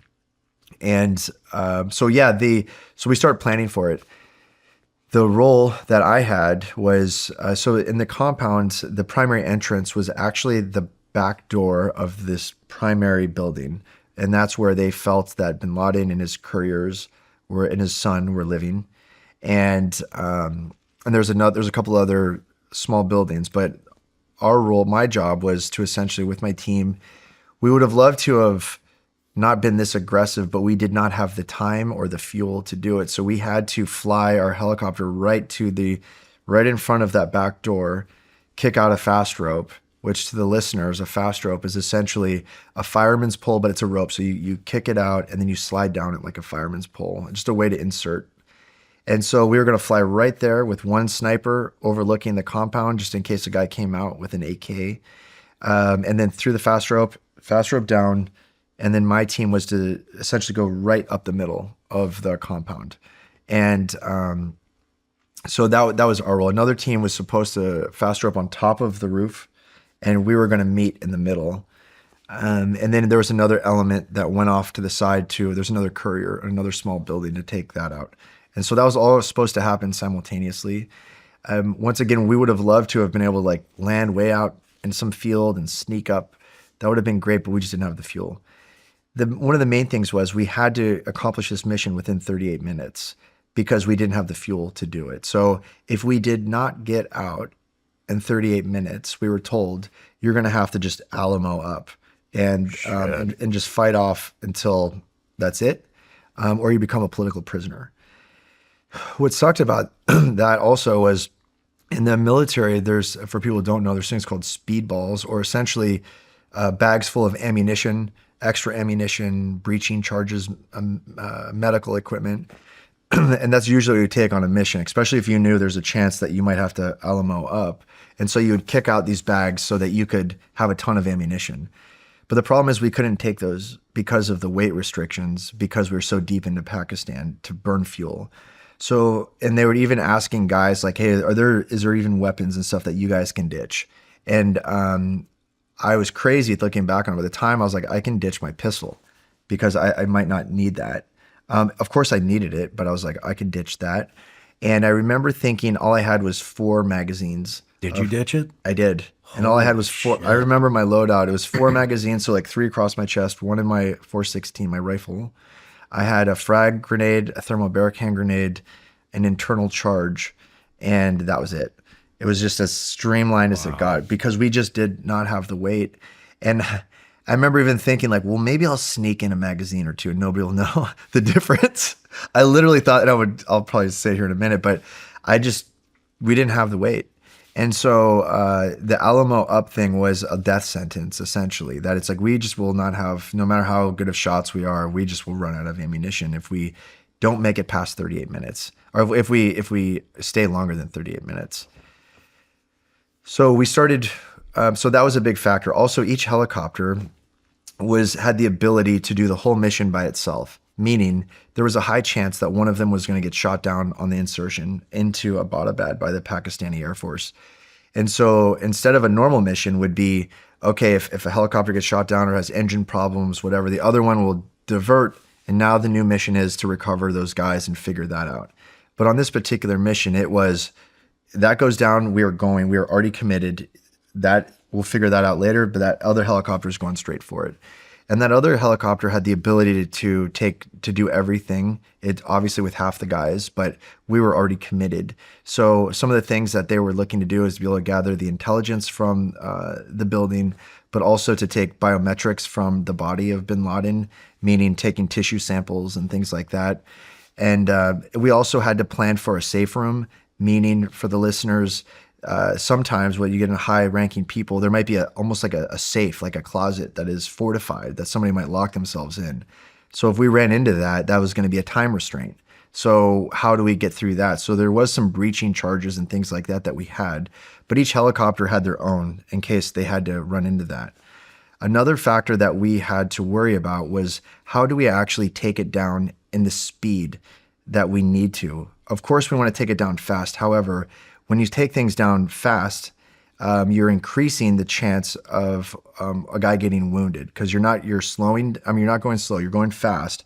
So if a guy does get wounded, and it wasn't that we were worried about, myself or one of the guys worried about like I might get wounded. It was it's a very strong possibility, but it was the speed that it would take to, if a guy does get wounded, one of the guys, now we have to render him aid. Now we have to get him on a stretcher. Now it's just time starts ticking. So it's like, okay, how do we kind of do a hybrid of where we're going fast, but kind of cheating a few like extra slow moments here and there to buy down risk to getting wounded? Not that we're worried about being wounded, but because of the timeline. Other factors was how do we retrieve all of the intelligence as fast as we can, because likely the target will go down and now we're thinking it's likely going to be a gold mine, but how do we get as much as we can out in a short amount of time? So there's all these little things, these little planning things that we're trying to work out. And then we just keep repping it out, and we're going through different contingencies. What if one helicopter crashes, which is an important thing because that's what would happen. But it's like, what if one crashes? What do we do? What if, they hop in a vehicle and it drives down the street as we're inserting? Does one helicopter go after it and the other take down the building? There's all these things that we had to work through. And so we keep training for, if I recall, it was about 2.5 weeks or so.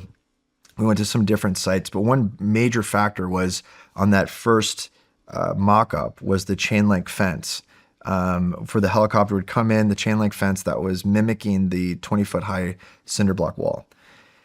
So I'll come back to why that is important here in a minute. But so we kept repping it out, and then finally we deploy. And I'm still not thinking that it's going to happen.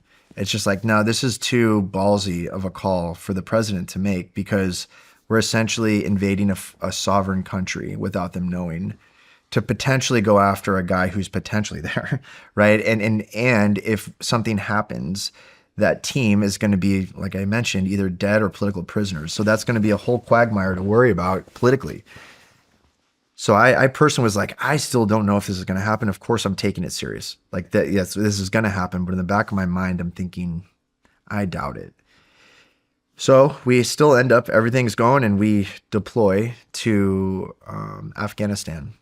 And once we got there, and we're still just kind of getting ready, and we're still playing this whole not telling everybody what we're doing. And we kind of had this cover story of, well, we got surged back over because there's a big campaign coming up. That was kind of our story.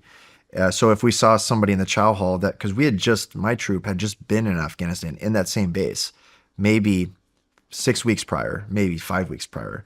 So we had to work through a cover story of like somebody, like the guy who works in the chow hall, or one of the ranger platoons that are there that, you might know these guys. And they're like, what are you guys doing back? And our story was like, well, we're here because I don't know, or there's some big campaign. I'd rather be back on leave or whatever. So we kind of had to play that game until the final.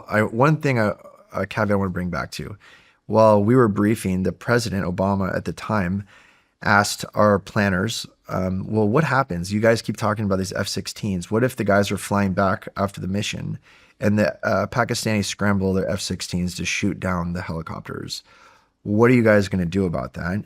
And the military, I think, and I'm just assuming, they didn't want to come up with too drastic of plans because they wanted the mission to go, or like they did not believe that it would get approved.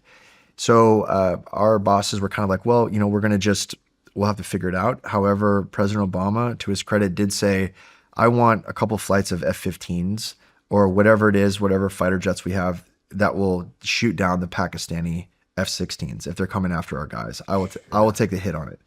And I remember hearing that and just being like, that is ballsy.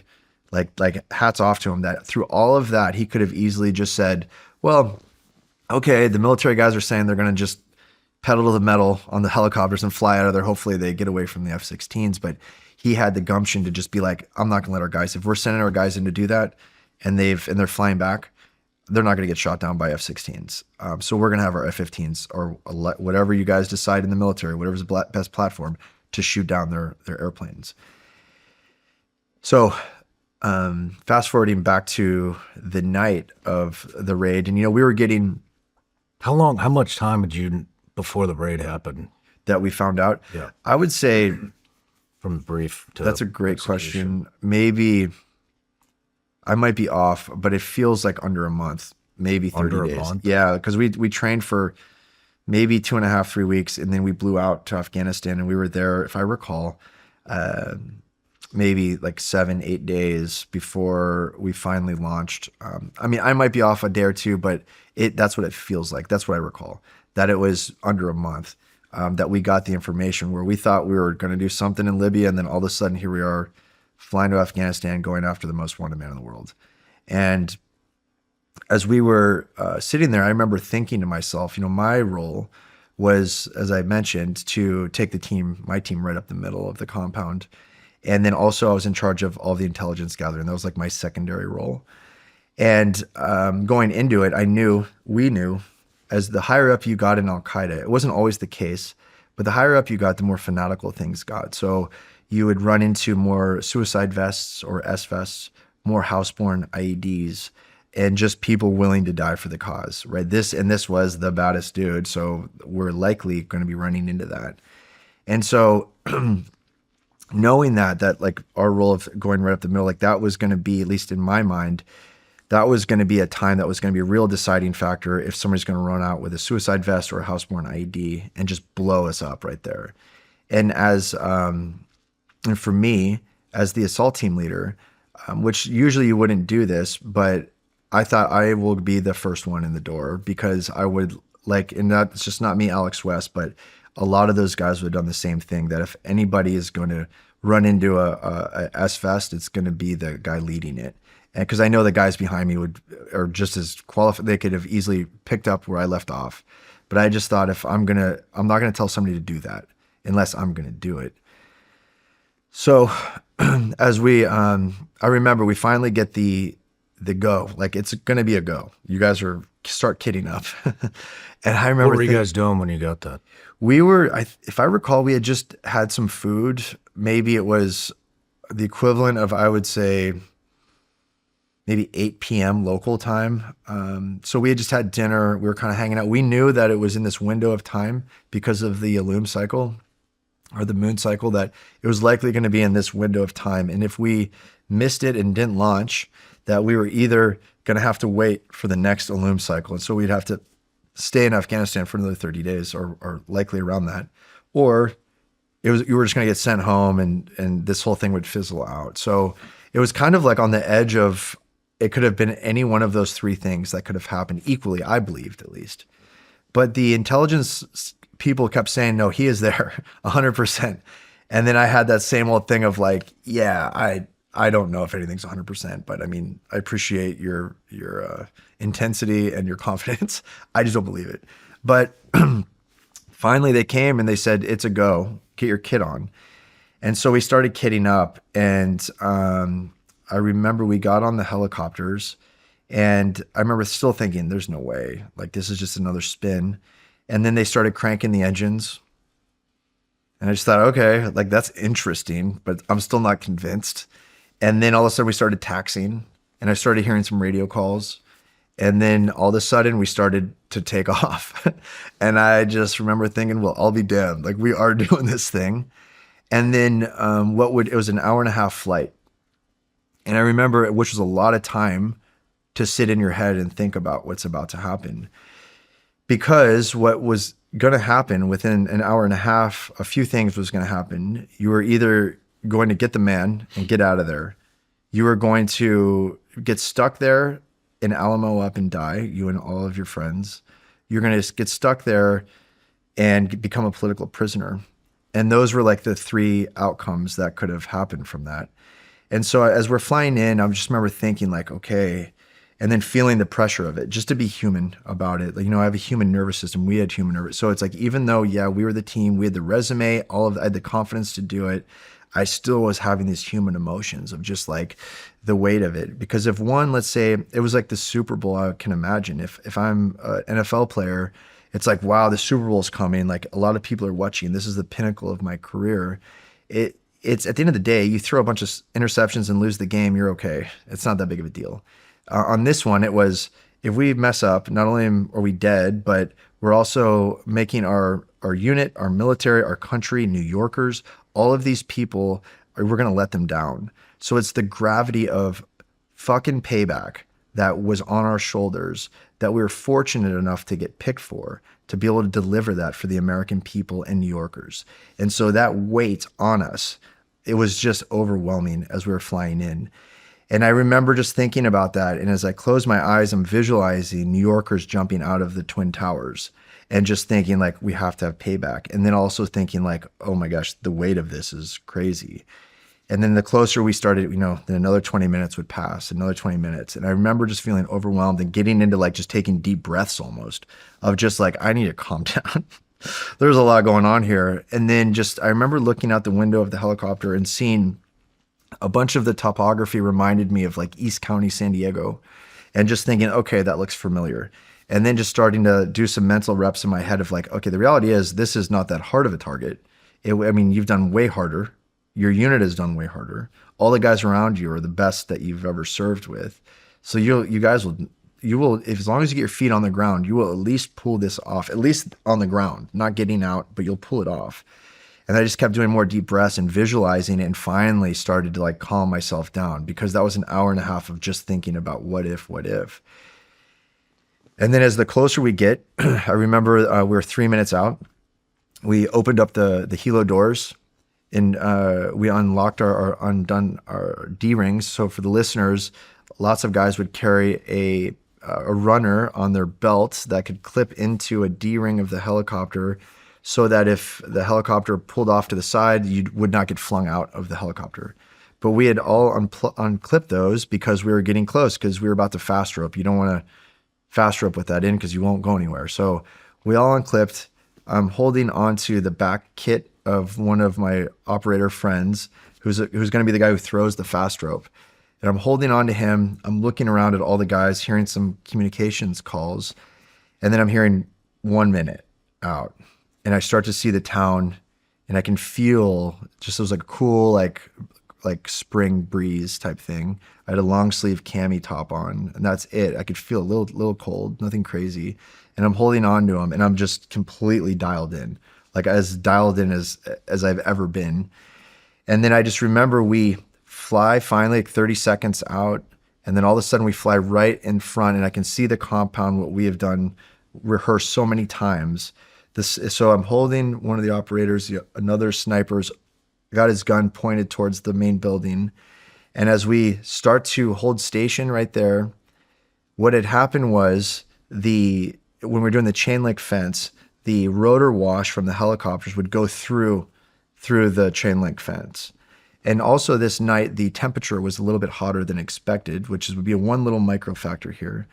But when we got in there and they had these 20-foot high walls, that rotor wash would hit the walls and just come back up almost like in a vacuum towards the helicopter. So it had nowhere to go. All that hot rotor wash would come up and it destabilized the helicopter and spun us in a very violent 45-degree dive while we were right there. So in one moment, I see the building, I'm holding on to my buddy's kit, and the next minute, the whole world goes 45 degrees and spins. Shit. Yeah, right in the most like second one of the operation, right? Where like just 10 seconds earlier, it was like, okay, don't fuck this up, do this and that. Okay, got it. Okay, I'm feeling confident too. Okay, the whole world is spinning and we're diving into the earth. Thankfully, the pilot, being world class, was able to bury the nose of the helicopter into the ground, while the rest of the helicopter, the tail, was on the 25-foot wall. So it was almost like a 45-degree angle of the helicopter with its nose buried in the ground. We impacted, unbeknownst to me at the time, it herniated discs in my back, along with a bunch of the other guys on the helicopter. A very common injury we all had was guys had herniated discs, but you weren't feeling it because your adrenaline was through the roof. I remember, though, holding on to my buddy's kit, though. So we impact and we're starting to teeter back and forth. And I remember from, being in a previous helicopter crash, but also training, like, hey, let the rotors settle before you jump out. So I'm thinking to myself, just let the rotors settle. And I'm holding on to them. I look over to look at the rest of the helicopter, imagining that a lot of our guys got flung out of the helicopter, but I wanted to get some situational awareness of where everybody was at. And the moment I turned my head, the guy that I was holding on to, I let up just ever so slightly, and he just bolted out the door. And he was a big guy. And I remember looking at him and thinking, he's dead. Because I feel us, you could see the rotors kind of doing this thing. Like his head's going to get lopped off. And he just kept running right through it. And I was just like, well, I'll be damned. I can't leave him. So then I jump right after him and some of the other guys. And so I follow him, just trying to keep my head as low as possible. And then we just get out of the rotor wash. And as we're running for this next gate, one thing I reflected on later was I never stopped to turn around to look at the helicopter ever again, because my mentality was, if there's guys killed or wounded, that does not matter right now, which is something I would have never done on a previous operation. It was, America needs us. If it's just the two of us to start this operation and to kick this thing off, then the two of us are going to be what America needs right now. Like, I cannot even spend 1 second looking at what's going on back there. And so we just kept running. That guy came up, blew one of the gates, and then we ran up. I came up and I cleared, there's like this little almost chicken shed type thing, cleared that real quick. And as I ran up to the front, basically it was the back door, the main entrance, I ran up to it and the rest of my team was behind me. And as I mentioned before, I knew I wanted to be the first guy in. And I saw one of the couriers poke his head down the wall at me, and I shot him through the left eye. And when I saw him, though, fall into his room, and I just thought, like, he's going to clack himself off. So I went against a lot of our SOPs because there's a bunch of open doors, and I just thought, he's going to blow himself up. I'm going to chase after him. And I just sprinted down the hallway to go run after him across these open doors, which is kind of dangerous in a way because you don't want to split yourself and the other guys if there's a bad guy in those. But I thought the risk was this guy blowing himself up, which not only would it, let's say, kill or wound my team, but it would completely throw the mission off. We would never get out in 38 minutes. So I took the chance to sprint down the hallway after him. As I went into his room, he was crouched over around his waist, and I'm worried about this suicide vest. And I go to take a shot, and his wife jumps on him like a human shield. And I remember I take one shot, hit him, and I go to take a second, and her arm goes right in front of my barrel, and I shoot through her forearm into her husband's body. But unbeknownst to me at the time, somehow the round must have ricocheted in there. And while she was being a human shield on him, she took a round, and both were killed. And she was pregnant and had the baby right there. Holy shit. Look, And she had the baby, yes, that gave birth. Right there. It all happened right there. Like, he was, in one moment, unfortunately, I killed him. while doing that, she was killed as a human shield. And then she must have been in her 3rd trimester. She was very pregnant. And then when she died, I believe just like released the baby. And that all happened right there. So I had that helicopter crash, ran up, and those like next like 20 seconds were just extreme. And then I remember when that happened and I look over and there's a small little 8-year-old girl just standing there, staring at me, holding a stuffed animal with pigtails. And I remember just seeing that. And I know we had just crashed a helicopter, that I'm walking dead. Because unbeknownst to me, I didn't not know that our QRF, or for the listeners, Quick Reactionary Force, our backup guys from our squadron, our command, were in a 47, a helicopter that was screaming for us as fast as it could go. But we didn't know that at the time. I thought, okay, we're walking dead. We just crashed. We're not going to get out of here. I did not know backup was coming like that because of the F-16s and all of that.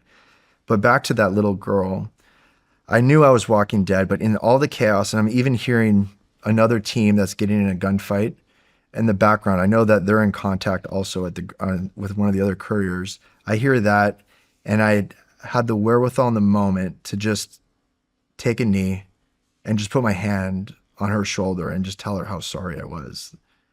And then just snapped back into it, and then just thought, okay, I've got a job to do. And then went back out and helped clear the rest of the bottom floor. But while doing that, I remember seeing this steel door that was leading up the stairs. And at that moment, I knew he was there. I'm like, there's no way somebody puts a door like that going up to up their stairs. And so at that point, the same breacher, he's starting to put a charge on there, and we're putting on, and I remember saying, like, put on the big, a type of charge, which I won't disclose, but our biggest charge. I was like, put on the biggest one. We need to blow the fuck out of this place, because we are walking dead, and we're going to finish this and get this guy no matter what it takes, because the American people and New Yorkers depend on us. So we threw on this massive charge on the door. And as that's happening, the other helicopter was supposed to land, as I mentioned prior, land on the top of the roof. But because of contingencies, because we crashed, they did the right thing to buy down risk and landed in a field, basically a housing lot right next door. They landed, it's a plot of land. They landed, and those guys started getting out and started running towards where we were at.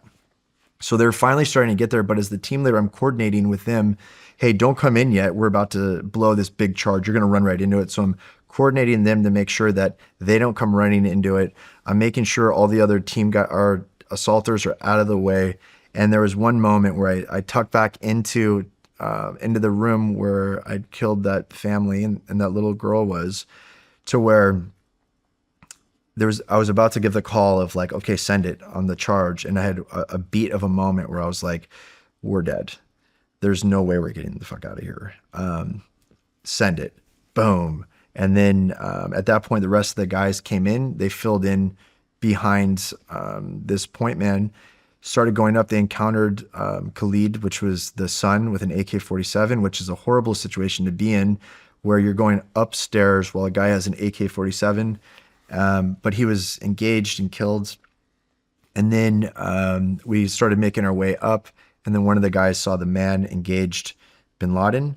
And then the rest of those guys went up to that room to finish him off. I was on the second floor, cleared the rest of that. And then immediately I was, as I mentioned, in charge of all of the intelligence gathering. So I went right into the mode of like seeing what we had and just thinking, this is a gold mine. Like, we have to get as much out of this as possible. I hear more shots upstairs, killing bin Laden. I wouldn't know at the time, but those guys finished him off. And then at that point, it's just grabbing as much stuff as we can.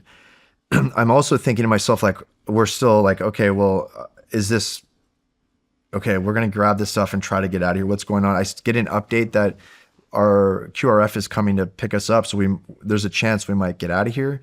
I hear the Geronimo call, which was essentially the call sign saying that we had gotten bin Laden. And I thought to myself, like, wow, we actually pulled it off. Like, thank God we did. I still am not sure we're going to get out of here, but at least we did this. And And then at that point, my master chief comes over and says like, all right, the group I was in, which is the chalk, or for the listeners, that's just a term for the helicopter. Basically, the group of guys that I was in, like, hey, you guys are going to be out on this next helicopter. And then they started prepping the other helicopter. They were going to blow it. We didn't have much time. We were doing the best we could do to blow that helicopter so that the Pakistanis wouldn't get it. It was all over the news, of course, or whatever. But we did the best we could on the time constraints we had. And then at that point, the helicopter comes in. We grab the body, Bin Laden's body, and I remember I was one of the guys grabbing him, and we were running so fast to try to get out of there that I remember my heart rate must have been like 180 beats a minute. Like just dragging his body. I'm covered in like laptops and a bunch of intelligence and all of my gear, and we're just running out to essentially this lot that our helicopter came in. We threw the body in. I jumped on top of him amongst the other guys. We flew off. They blew the helicopter, and then the QRF helicopter came in and pulled out the rest of the guys. As we start flying back, I just remember I just kept getting Bin Laden's elbow in my ribs the whole time. And I remember thinking like, this is the scariest man on earth. He's just an old man, brittle, no muscle on him, and his elbow's in my side, and it won't, like I couldn't get comfortable. And we keep flying. However, I know we're way behind 38 minutes. I'm not sure what we're going to do. It was kind of beyond what I was more worried of the inside of the building. Our leadership was working on, the big picture stuff of logistics of getting us out. And as we're flying out, we had something called a forward area refuel point, or FARP. All that means for the listeners is that we had gone into Pakistan in a field and put a fuel bladder in there and made a makeshift gas station because we did not have enough fuel to get out of Pakistan. But as we're flying to that FARP, we're flying in, and I remember there's lights started flashing in the cockpit. And then the crew came back and said, hey, make sure you're clipped in those D-rings again, because we might go back in. We might crash this. And I remember thinking, whoa, things come in threes. This would be my third helicopter crash, second in that day. And so I just remember thinking like, wow, okay. And we finally made it though on fumes, landed, got out. I was told to go on the 47 just for weight reasons, myself and another guy. We got back into the helicopters and then started flying for Pakistan. Unbeknownst to us, the Pakistanis had started to scramble their F-16s, and we had our F-15s that were just standing by right on the border to shoot them down. And so as we're flying back, I remember when we finally crossed over into Afghanistan, the pilot came on the radio and said, I thought you guys would never think you'd hear this, but we're back in Afghanistan. You never thought I'd be that happy to hear this. And we were just like, fuck yeah, we're back in Afghanistan. And, we were all kind of like fist pumping and like hitting each other up on the bird, on the 47 I was on. As we finally flew in, like we actually pulled it off. We still had to get there, but it was like, wow, we're finally back in Afghanistan. We land and, get all of our stuff out at Jalalabad, Afghanistan, and pull it all out. And then unbeknownst to me, one of our guys got out and he had been shot in his bolt cutters and had fragged his traps, $1 million wound, thank God. But everybody else a little banged up from the helicopter crash, but we were all in one piece. And from there, we flew to Bagram, which was the main Air Force base there. And I remember as we walked in, there was just like the whole world's intelligence communities that are waiting for us.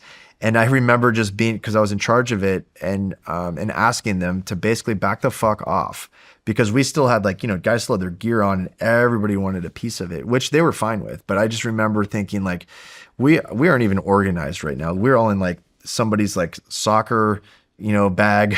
We've got a bunch of hard drives in there that we pulled off target, or a pillowcase, or what. We just weren't organized, and we didn't have time. So finally we laid everything out and we started the turnover of all of the intelligence. At the time, they laid the body out, and this has been said before, but one of the guys was the same height as Bin Laden, so they made him lay down just to make sure, okay, he's the right height, because we didn't have a tape measure. One of the, so that was going on. They were taking samples from him. He had been shot in the face, so it was hard to really get a match, but they did take a bunch of his DNA, and it came back as a positive on him. We went in and we did our debrief, and then I remember after the debrief was over and everything was turned over, I was in my camis, my camouflage uniform, still sweaty. And I remember somebody saying the president is going to make an announcement. And we were just standing there in this hangar on this TV and just watching President Obama come down and just tell the American people that, we had taken out bin Laden. And it was at that moment, it really hit me. Because before that, I was just in operator mode. But then I finally seen the president say that in those words coming out of his mouth. And as someone who was, on the invasion of Afghanistan, to then be on that mission, and just like that, my whole life, like a lot of us veterans, had fought this thing from that generation. And so it was like, I cannot believe we pulled that off. And I remember going back and, finally taking a shower, and I'm walking back from a shower trailer, and then just thinking to myself, like, still, like, I cannot believe we pulled this off. I don't know, I can't believe I was fortunate enough to be on that mission and we were alive. And then we hopped on a plane and we flew straight to Virginia Beach in a C-17 with in-air refueling. It was about 17 hours straight. And then as we landed and opened the door, and our command was there just cheering us on. But that's pretty much like the mission. Yeah.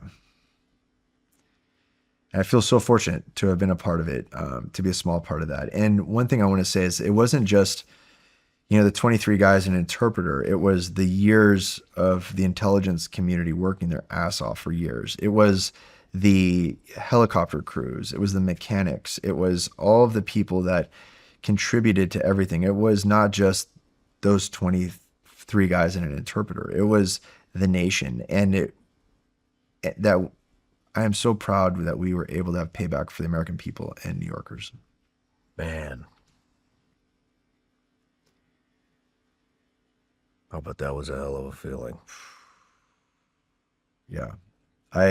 Even now when I sometimes forget about it every now and then it'll cross my mind. And it's so nice to be able to be like, wow, I was just a small part of this incredible experience, and it wasn't just, it was the ability to, as I said, as we were flying in, imagining New Yorkers jumping out of the Twin Towers, and being fortunate enough to do something about it. Yeah, it was an incredible experience and feeling.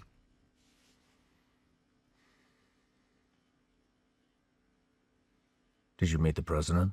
I did. We did.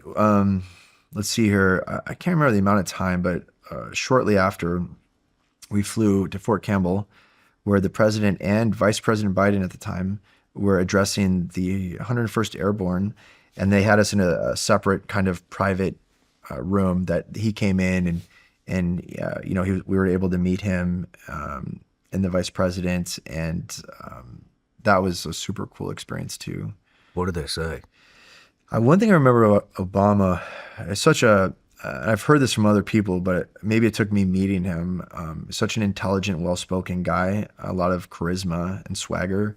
And he just thanked us and told us he was proud of us and that America was proud of us. And it felt very genuine, by the way. It wasn't like in my opinion, it wasn't some sort of political stunt or whatever. You could tell he was really proud. And to be honest, I'm surprised and that he actually had the guts to do it, because that was such a gutsy call, because we did not really know it was 100%.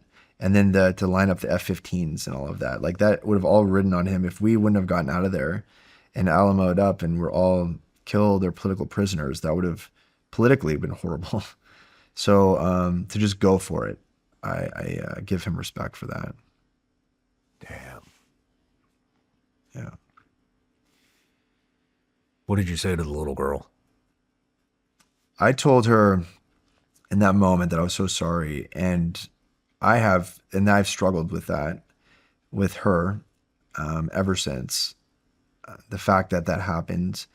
I've seen her in my own healing and like plant medicine, and she's visited me, and I've even told her in those experiences, I don't know if she's still alive or not, but her spirit, I can feel it. And it's more of your father was a soldier and I was a soldier, and we met essentially on the battlefield, and I'm sorry that your family got caught in between it.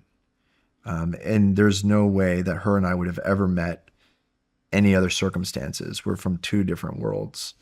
But in a way, it was almost like she was a victim, a child who was a victim of war, almost as I was from my father in Vietnam. And I think that should be a cautionary tale for future wars. Not that bin Laden didn't deserve it, but it's just there's that story that I have. There's stories like that from a lot of veterans that have to experience that and carry that. And what's tough about that is I'm so proud of that mission, but it came at a human cost and a human toll, that here I am years later, still struggling with having that happen in front of that little girl who didn't deserve that. However, I don't know how to heal, I'm trying to heal from it, but it's just one of those things where just because it was a massive payback, that I still feel it. I still feel the weight of that room in particular. Yeah, man. Yeah.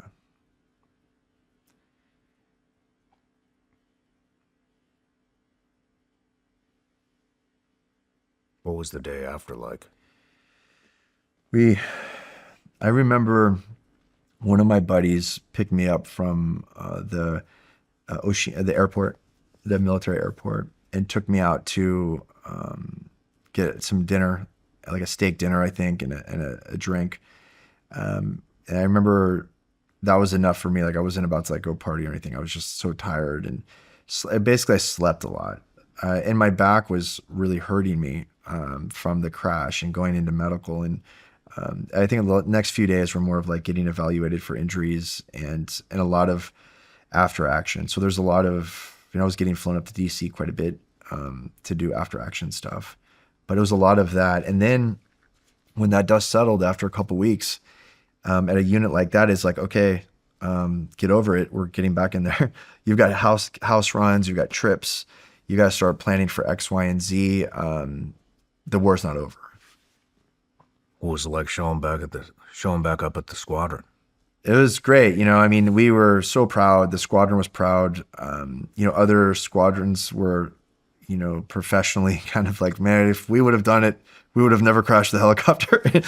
Some shit talking here and there, which, touche. That's pretty funny. But I just think, guys were so proud, and so was I. It was nice to be able to have that, but it was in that world short-lived, because as we, got back into the swing of things, I'm going to jump around a little bit here, but Gold Squadron deployed a little bit later that summer, and 2 Troop, which was Gold Squadron 2 Troop, which I was in that previous deployment because I was a selection instructor, and my best friend, Rob Reeves, we would always talk about, man, we can never get on a mission together. We've been serving together for so long. We were roommates for a long time. And, we just like, is there a way we can get on a mission together? And so when in between selection schedules, there's a gap of time, I went over with Gold Squadron 2 Troop so that I could just,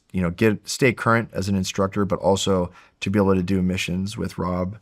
And I ended up getting hurt up in the mountains on that deployment, coming back early, and was an instructor. But then after the bin Laden raid, when they deployed again, they were providing a quick reactionary force or backup for an element that needed help. And as they flew in, their call sign was Extortion 17. And their whole troop of guys was flying in and were shot down and killed.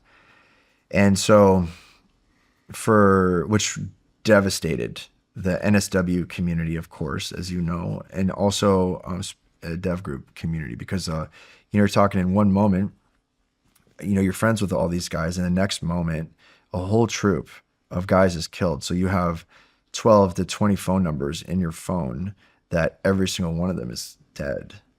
And so you go from the highs of the bin Laden raid, May 2nd, to August, where the Extortion was shot down, so just a few months later, and just the high the highest of highs and the lowest of lows. And when that happened, I remember the command just went into full on mode of just like, let's get these casualty officers out. Like, it was mayhem. They did a great job. Hats off to the command. But that amount of death toll was the highest amount of loss of the global war on terror, and in the highest amount of casualties in the SEAL history. So when that happened, we started going to a bunch of funerals, and I went to Rob's, and then I was getting ready to go to one of my really other close friends, Heath Robinson. He had me in his will as a pallbearer, and I was getting ready to do that. And it was to my team, like, Alex, you need to take your team and go back overseas to help backfill the guys.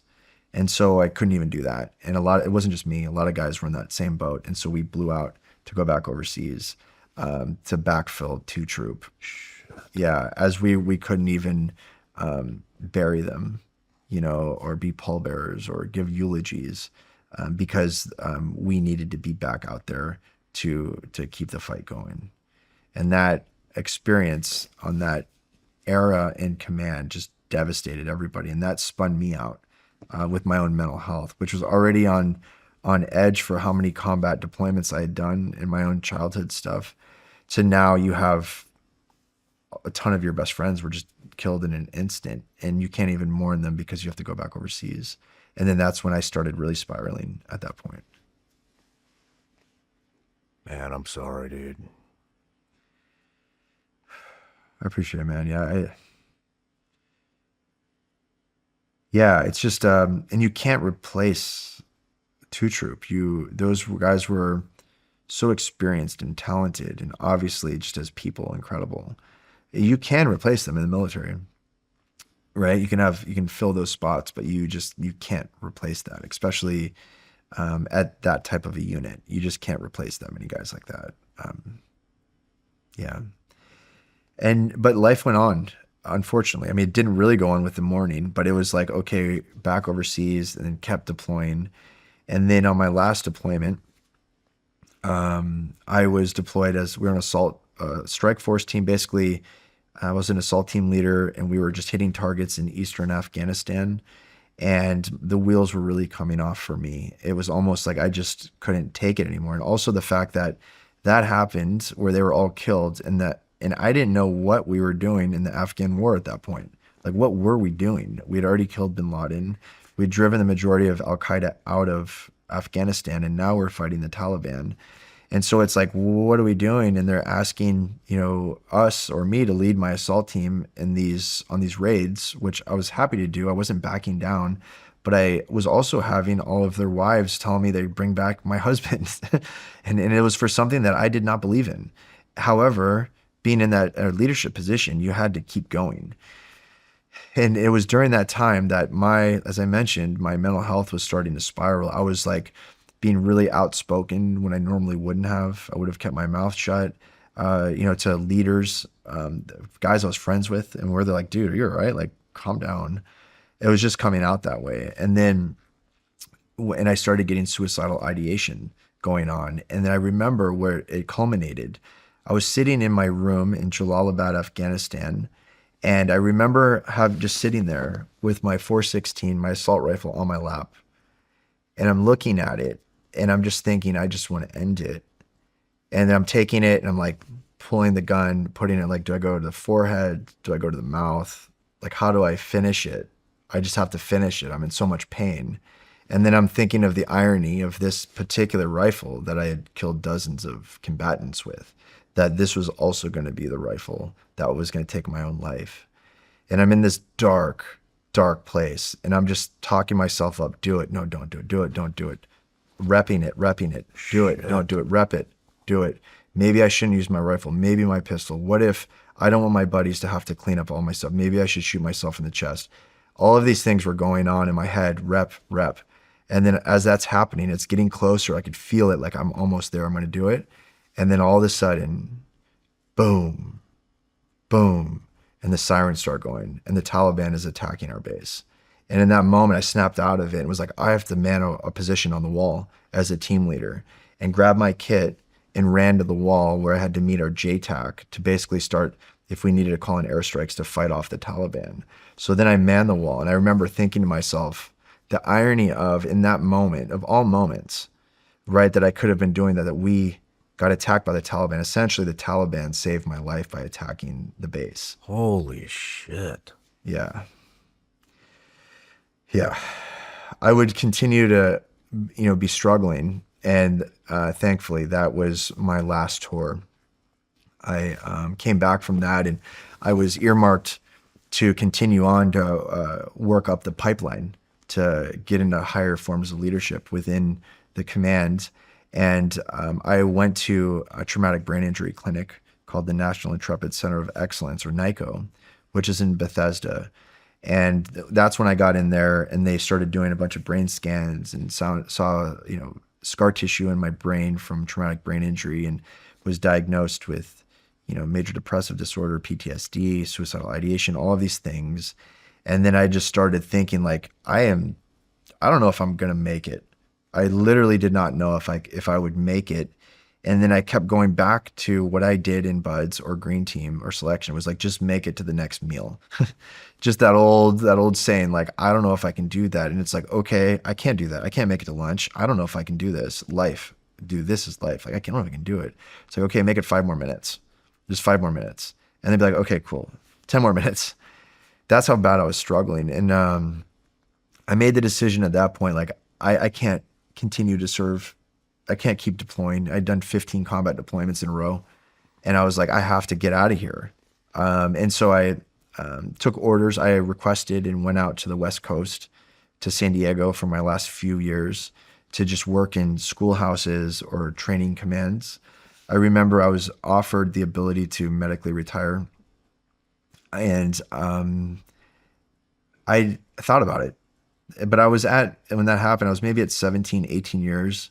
And there's nothing wrong with it. But to me, I was like, you know what? I'm doing a little bit better, not a lot better, but now I'm in therapy. And at the time I was on medication, and I was like surfing more, all of these things. I'm like, okay, can I just make it another 6 months? Like, I kind of want to finish what I started to hit the 20-year mark. I'm right there. Am I going to regret that? And during that time is when my psychiatrist had said, hey, I know you're a surfer. There's this surf clinic at the Naval Hospital. And what they do is they take all of these injured or wounded veterans active duty, and they take them out surfing in Del Mar and San Diego. I think it'd be important for you, Alex, to just go and volunteer, help get these guys in, maybe give them a surf, whatever it is. Like, and I'm glad he did. He was like, dude, you need to do something. And so I started volunteering at the surf clinic. And it was just that, like, helping veterans get in and out of the water, basic surf lessons. And they were just using surfing as a form of therapy. And as I was there is when I started to recognize that there was nothing modified in these boards for amputees. In my mind, I was always I had this knack for innovation and creativity. When I was at the development group, I was always into like helping develop gear and things like that, or tactics. I was just always into innovating, just naturally, not any more or less than anybody, but just like I was driven by it. And so I remember looking at some of these boards and thinking, like, I wonder if you could put a handle on there for a guy missing an arm, or maybe you could reinforce this part of the surfboard so that when a prosthetic goes into it, it doesn't break the board. And then I started noticing it, thought, like, maybe I should do something about it. Is there an organization that does that? Maybe I'll volunteer for them. And there wasn't. And then I remember seeing a lot of these veterans would have missing legs. They would take their wetsuit and do an overhand knot in the leg and then cut it. And I remember thinking, that doesn't look like, that's fucked up. Like, that guy lost his leg. Like, we can do better than an overhand knot. And then I remember thinking, I want to start a nonprofit that can modify these surfboards for these guys and gals, and not just that, but wetsuits, all of this stuff. And then finally, that's when I had that moment I shared earlier, where I was with that young Marine who was happy to be surfing, on a beautiful day, and how he had mentioned, when I'm surfing, there's no more pain and nobody's staring at me as the guy missing a leg. And it was that moment where I was like, I'm going to start a nonprofit. I don't know how. I don't know anybody. The only people I know are in the military. So I drove home and I stopped at the time. There's a Borders bookshop. I walked in and I looked at this nonprofit section, and I'm staring at it. I'm all excited, like, I'm going to start a nonprofit. And I'm looking at these books and I start pulling them out, and it's like the who's who and the most incredible nonprofits in the world. Where I'm looking at them, I'm like, okay, I'm just looking to do something small. Like that feels a little overwhelming. I don't know anything. Like, people who have like MBAs or whatever, they've dedicated their whole life. I'm just like, okay. And then I'm starting to get discouraged. And then I catch a book at the corner of my eye, at the bottom of the shelf. There's this little yellow book. And I pull it out, and it's How to Start a Nonprofit for Dummies. And I just thought, well, damn, I'm not going to go home empty-handed. I'm at least going to take this Nonprofit for Dummies book. So then I took it home, and that night, with a cup of coffee, started One More Wave, which is a nonprofit that I founded in 2015 that makes custom-shaped surfboards for wounded or injured veterans. And we also have community. And so what I thought would just be a board or two for the Naval Hospital slowly started to get more traction, because I was still active duty and had my own stuff going on. But by doing that, it was actually therapy for me also, because I was introducing this therapeutic modality to other active duty or veterans who were struggling. And it was the same modality that helped me. And so we did our first board, and then our second, and then it started to gain some traction. And then Starbucks did a documentary on us, and it really took off. And then now we've done more adaptive surfboards than any organization in the world. And we have members, 4 members on Team USA, 2 world champions that ride One More Wave boards. Yeah. And we have 8 chapters around the country, from Hawaii to California, Florida, North Carolina, New York. We have all of these chapters that every third Saturday surf together. Well, the time zones are a little bit different, right? From Hawaii to, let's say, the East Coast, but every third Saturday, every month, you'll get 300 to 400 people surfing on that third Saturday at One More Wave. And we also have apps that help facilitate 4 to 6 surfs per day. And we've given out 800 grants at $2,500 a piece. So what started with Nonprofit for Dummies is now, something that is like morphed into something that I would have never thought would happen. Lots of times people think like, you're the founder. Did you envision this like crazy vision? And I'm the first person to be like, no, no way. I did not envision this. I thought it would be a couple boards that's like sustainable, like maybe one event here and there. Okay. And then a couple boards that feels good. But it was almost like that organization was like, bro, like that's not what's going to happen. Like either catch up or get out, because this thing is launching. And so, there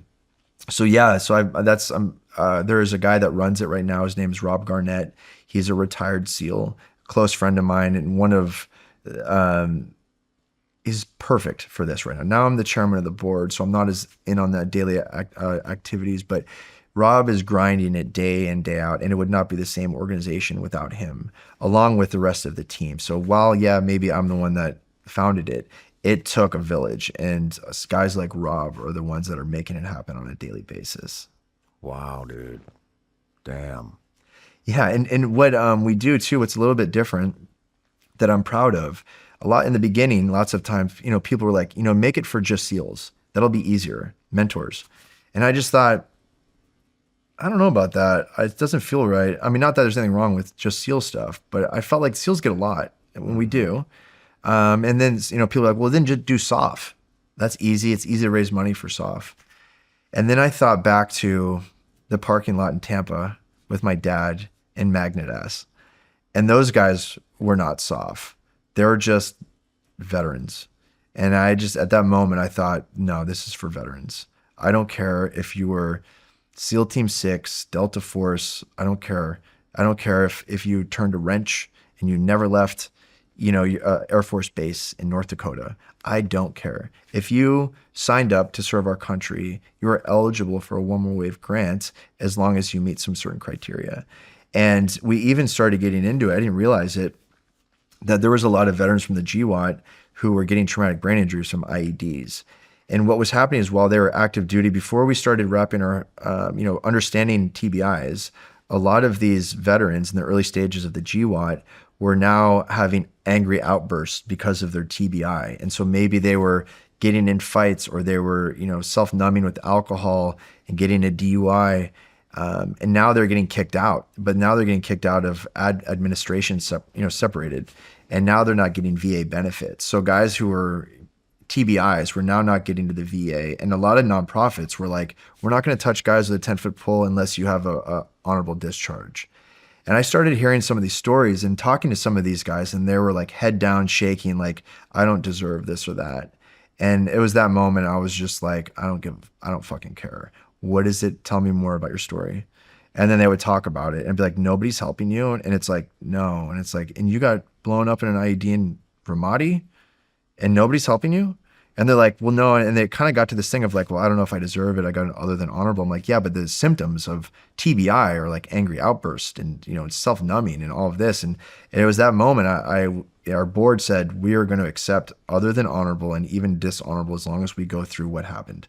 And as long as you're honest with us, and it doesn't have to be, you know, basically, likely you will get a grant from us. We will not leave you hanging. And I'm very proud about that we started doing that in the early days. I know other nonprofits are getting on board with some of that, but I just am very proud in those days where it was like, no, not the flashy, just the soft guys. It was everybody. And it was like, tell me more about your TBI and why you got booted out of the military. Okay, you're in our tribe now. Solid work, man. Thanks, man. Wow. Holy shit. There's this one veteran who I'd like to talk about just for a moment. His name's Jose Martinez. And Jose stepped on an IED in Afghanistan and is a triple amputee. And he is my absolute hero because Jose is a member of Team USA and he is a world champion adaptive surfer. And he charges bigger waves than I've ever charged. And he has the biggest smile you've ever seen. And he has the most stoke for life of anybody I've ever met. And it was guys like that where if we as an organization would have just stuck with the soft, I would have never been exposed to people like that. And another SEAL, Dan Knosson, who's a Paralympian SEAL, stepped on a landmine, lost both legs above the knee, and he's surfing double overhead waves in Indonesia. Wow. You know, so it's like I could go on and just start going down the list. But once I start, I won't stop. So it's just it's amazing and I think a lot of it, what surfing does, and what I would encourage any listener to find therapy. It doesn't have to be surfing. It's anything that helps you get into something called the flow state, meaning essentially, the way I see it as a clinician, that anxiety hangs out in the future, right? When we start thinking about, I need to do this or that, or this is coming up, that's where anxiety hangs out. Depression hangs out in the past. What I should have done, I have shame about that. I can't believe I said that to my wife or my husband or whatever. It's like, and there's like depression, it pulls at you. And our nervous system is kind of tapped into that and getting pulled back and forth with all of that. What happens in flow state or catching a wave with surfing, albeit let's say it's 5 seconds to catch a wave, it actually puts us in a state of flow where nothing else is going on except being in the present and being in the moment of riding that wave, to where it gives that nervous system a break. And I get it. It's just for 5 seconds, but what if you catch 10 waves? That's 50 seconds. And what if you do that 3 or 4 times a week? And then now you start going out and you get into a practice of it. Now you build in community also that are cheering you on all those waves. Now, if it's not surfing, I would encourage somebody to find something. It could be strumming a guitar, reading a book. You know, you get into any kind of mountain biking, whatever it is, fly fishing, which we were talking about earlier. Right? It's all of that stuff to where you're in an act of doing something where you have to be fully present with it, because that is giving that nervous system a break and allowing us not to hang out in the past or the future. Interesting. Alex, let's take a quick break. Yeah. We'll come back. We'll get into what you're doing now.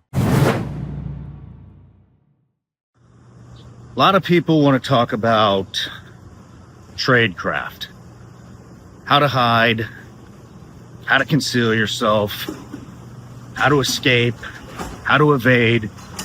But here's the thing. The true professional, that's not the guy that's always on the run. It's the guy who never shows up on the map to begin with. Which brings me to my next point. Your phone is talking. It's talking through apps you may or may not use. A lot of them you probably never use. Talking to servers that you've never even heard of, that are telling them where you've been, where you are, what you buy, and all kinds of other information that you don't want out. And that's where Glacier comes in, with secure DNS. You hit a button, close the app, you never have to open it ever again. That's concealment. We spent a long time building this app, almost a year. It's the perfect app to conceal yourself. You can get it on the Apple App Store, or you can go to the glacierapp.com. Remember, privacy isn't paranoia. It's protection. The Glacier app. Looking for another way to support the Shawn Ryan Show? Head to ShawnRyanShow.com and check out the latest drops from Vigilance Elite. We just released new gear, including this beautiful moisture-wicking VE performance hat and SRS campfire mugs, and you guessed it, Vigilance Elite gummy bears. Oh, shit! Every purchase directly supports the show and helps us continue bringing you independent conversations without compromise. Visit ShawnRyanShow.com and grab yours today. We're getting ready to get into what you're doing now, but first I got a hot question for you. Okay. You ready? Yep. Out of 15 deployments, take about off the table, and the other ones that you talked about, what's the one mission you've never been asked about that you still think about today? Okay, that's a great question. There was an operation called Operation NEDMAC in Afghanistan. And essentially what it was, we were following, this was circa 2010, and we were following this group of Taliban, about 30 of them, into this compound, all with weapons, and we were going to bomb it. But at the time, the rules of engagement wouldn't allow us to do that because they saw women and children in that compound. Just a handful of them, let's say 4 to 6. However, there's 30 dudes with our PKs and RPGs and all of that. So they sent us in after them, and we went in with our side-by-sides, which were in the back of 47 helicopters, and drove in forever, then foot patrolled in, and essentially put an L ambush on this compound. And then, because we knew if we went toe-to-toe with them, some of our guys were definitely going to get killed or wounded. So we set up this ambush on them up in the mountains in eastern Afghanistan, and we knew what the Taliban often did. When they'd hear helicopters in those valleys, they would just run, because they knew if they all went in different directions, they were essentially, we could only go after so many of them. So you had, let's say, a 1 in 30 chance that we would pick you to go after. But knowing that, we knew, like, all right, well, they're going to run, but they're inside the buildings. So we set up this L ambush, and as like a ruse or a fake out, we brought in a helicopter, an empty helicopter, close to the valley to make a lot of noise. And then they started to get out and run out. And then we waited for all of them to get out in the open and ambushed all of them. Holy shit. Yeah, it was the turkey shoot. And then it was almost like, and so, and there's only maybe 22 of us that shot all these guys. And so then we had to now work our way through, get to them. So we started bounding through, almost like a land warfare, like bounding through. We had airstrikes coming in, kind of danger close. And then we got in, and as that was happening, one of our guys got shot in the side plate, clearing one of the buildings, but he was fine, thank goodness. But my role was taking my element to clear out these trenches and with hand grenades. And so we're throwing hand grenades into these trenches. And I remember at one point, I got a little cocky, and there's this like bunker from this trench that went in there. Mind you, there's already been like 30 EKIA. I've shot all of my pistol rounds because I only have 1 magazine left in my rifle. And I'm down to 1 frag grenade. So I'm like pretty much used all of my munitions. But I saw this, I'm like, I don't want to crawl into that bunker, but I do want to throw a grenade in it. And so I'm getting too cocky, and I'm kind of standing over it. and I have my cover guy that's holding for me. And I'm like, all right, I'm going to throw this grenade and let's roll out, get out of the way. And he's like, okay. And I pull the M67 frag grenade and I got cocky because I try to get in the perfect angle and not just throw it in, but like, I'm going to get it perfect. And I drop it in perfectly and I turn to run and I slip and I start sliding down into the hole of the bunker with the hand grenade. So I'm like, I can feel it like rolling on my, I could feel it rolling on my shin. The hand grenade with the pin pulled. Holy and I was like, holy shit, and started crawling my way out. And then finally got out of the bunker, which was like a hole that I crawled out of, and just got out just in time for it to be like, boom. Whoa. Almost completely blew myself up. Shit, dude. And so that one, Operation Nedmac. Damn. That was a good one. Here's a follow-up. What was your favorite weapon, and what did your kit consist of during your time at SEAL Team 6? That's a great question. My favorite weapon, we got the H&K 416s, and that was all the hot ticket for a long time, at least in that era. But I had this Colt M4 that had a floated barrel and a trigger job on it. And it was just completely dialed in. And it was about 1.5 pounds lighter than the H&K. And I always was like, why are we going away from this rifle? It's awesome. But whatever, we did. And so I would say, I know it's kind of a generic answer, but my old floated barrel M4, Colt M4. Right on. Yeah. Well, I got you something. Awesome. You want to see it? Of course. All right. Yeah.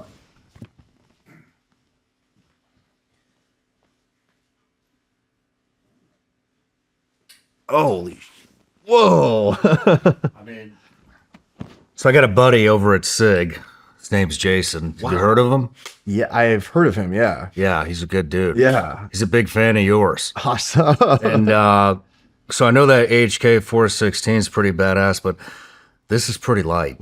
What? And so this is a 5.56 MCX Spear, short barrel. It comes with the optic, comes with the magnifier. It's got a foldable buttstock, which I need to break in. Okay. But and then I got some buddies over at Silencer Shop too, and so Silencer Shop threw in a suppressor, and awesome company. They donate to Second Amendment causes, and and SIG's fucking awesome company too. Oh man. And Jason's an awesome dude. Yeah. Thank you, Jason. Thank you, Sig. So here. Dude, this is amazing. What you think? Thank you, Shawn. I know it's been a while. Wow. Heard it's been a while since you've shot. It has been a while. You wanted to get back into it, so Yeah. This thing is beautiful. Wow. Thank it's you. lighter, right? Yeah, it's way lighter. I wish I had this. It's amazing. Well, now you do. Yeah. Oh. Yeah. This is amazing. Wow. Thank you. You're welcome. Thank you. You're welcome. Yeah. I have a small gift for you too. I Nothing love crazy. gifts. I love gifts. It's just nothing crazy. Just a little one more wave t-shirt and hat. Maybe not as cool as this tricked out. No, this is awesome. Cool. Yeah, it's just nothing crazy. Just a ball cap and t-shirt. Thank you. Absolutely, man. And that one, I actually. Oh man, I love the designed that graphic. one. Yeah, so it's. That's awesome, dude. Yeah. Yeah. Thank you. Absolutely. Thank you. I mean, that's nothing like I'll this. wear this proudly. Appreciate it. I'll shoot this proudly. Man. Wow. Thank you. Amazing. You're welcome. That is one beautiful weapon. SIG's awesome, dude. Yeah. They Let's pick this up again. I'll just tell you, like, I got a friend that works over in this in the sheriff's department at a neighboring county, Yeah. Hickman County. Sure. Familiar with it? Yeah, definitely. And they don't have a lot of funding for the sheriff's department. And a good friend of mine works over there, and he used to work here, and then he moved over there. And he was telling me about the rifles they've got. And Oh, It's just mixed match. Sounds like 20, 25-year-old rifles. And he was telling me about it, and he was like, yeah, I'm going to try to. He just took over the SWAT team or is in charge of all the weapons over there, whatever. And he was telling me this. I just started getting fucking angry. Like, I was like, how could we be? You know, there's a lot of meth over there, and those guys are dealing with a lot. And it's like the last thing you guys need to be worried about is the reliability of your fucking primary weapon system when you're doing drug raids and shit. So I went home and I was thinking about it. I was like, you know what, man, I'm gonna fucking buy all these guys. I was like, how many rifles are there? Yeah. And he's like, there's about 30 guys. Yeah. And I was like, fuck it, I'm just gonna buy them all. That's a brand new kit up. That way they don't have to worry about that shit. Yeah. And so I called Jason and I was like, hey, do you guys have any like old stock laying around that I can just pick up for at cost or anything? And he was like, let me give me a couple days, I'll get back with you. And he said, yeah, we have I'm gonna butcher this, but it was an old stock. And he goes, we're gonna get them. He goes, we'll give you I think it's the MB 400 Pro or something, short barrel rifle with the optic, flashlight, all that stuff. Nice. We'll give it to you at cost. And I was like, perfect. Yeah. Awesome. And then a couple weeks went by and I was like, hey, if you're going to give it to me at cost, can I get some suppressors at cost too for these guys?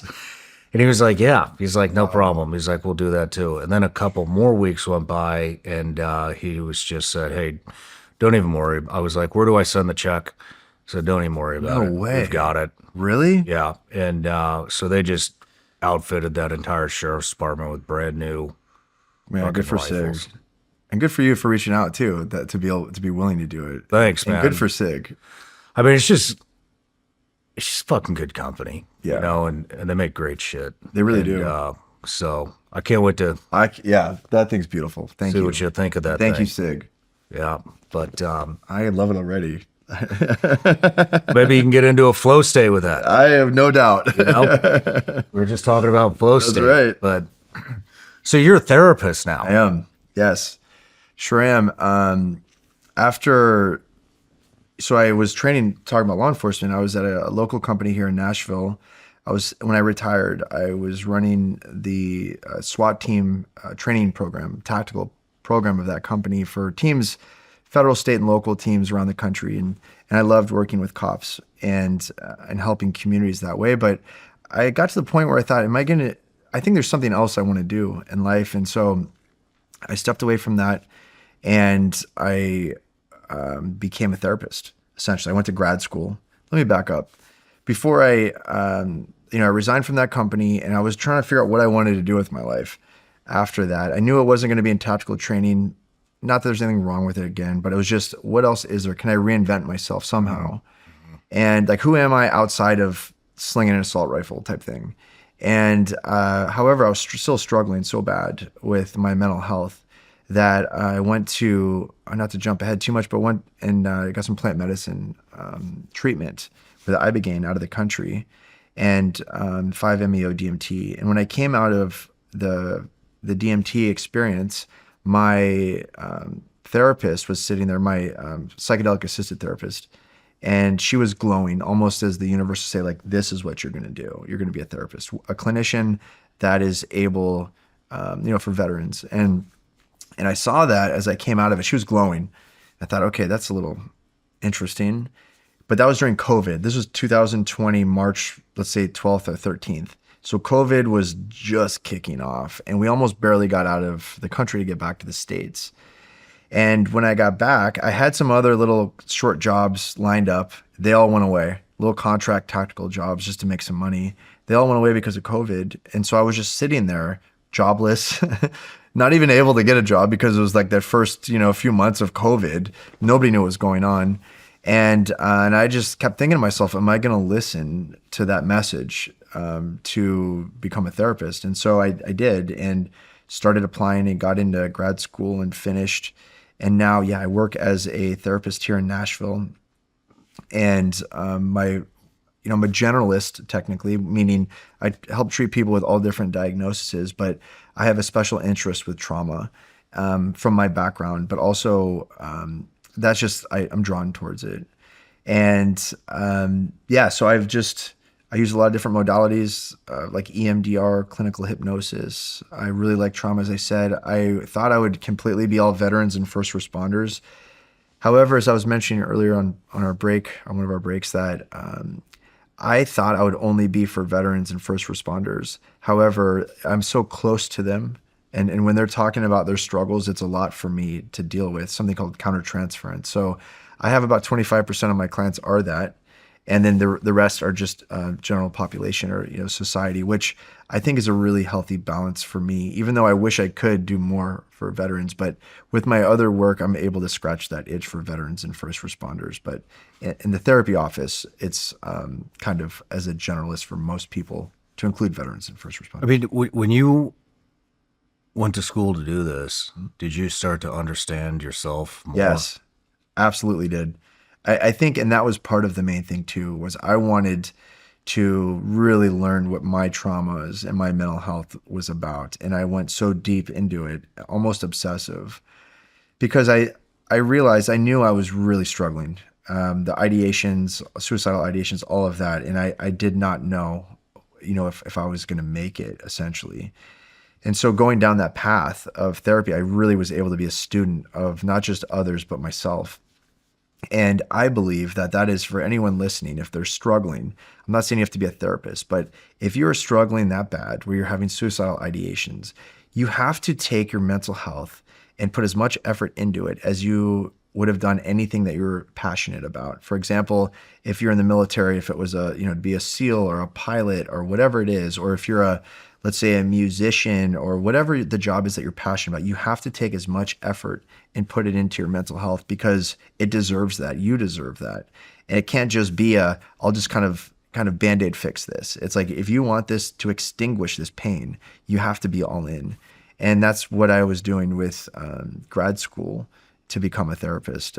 So it was to help others, but a lot of it was to help me. Just like One More Wave was to help others, but a lot of it was to help me too, because being able to help others has always helped me. Yeah. Interesting. I think I can't remember if I mentioned it on the break or in here, but just, I did 3.5 years of therapy. Yeah. Twice a week. I should probably start again, but for different reasons. Mm-hmm. But that's kind of, I just noticed by hearing myself talk to somebody, mm-hmm. I would work my own problems out without that much input. Mm. Yeah. And I learned a lot from it. Good. That's how I gear my entire interview. Wow. Is I just listen. Yeah. And it's interesting to see, some of the men and women that come in here that you can see them work their own problems out in their head as they're sitting here. I can imagine. Going through their stories. Yeah. I'll bet you see that all the time. All the time. And for me as a therapist, sometimes... Go ahead. So what they sometimes will say as therapists, it's like sometimes the best technique is just to be present and to be a human, right? There's all of these really cool whiz-bang techniques and things that you can do, which is great.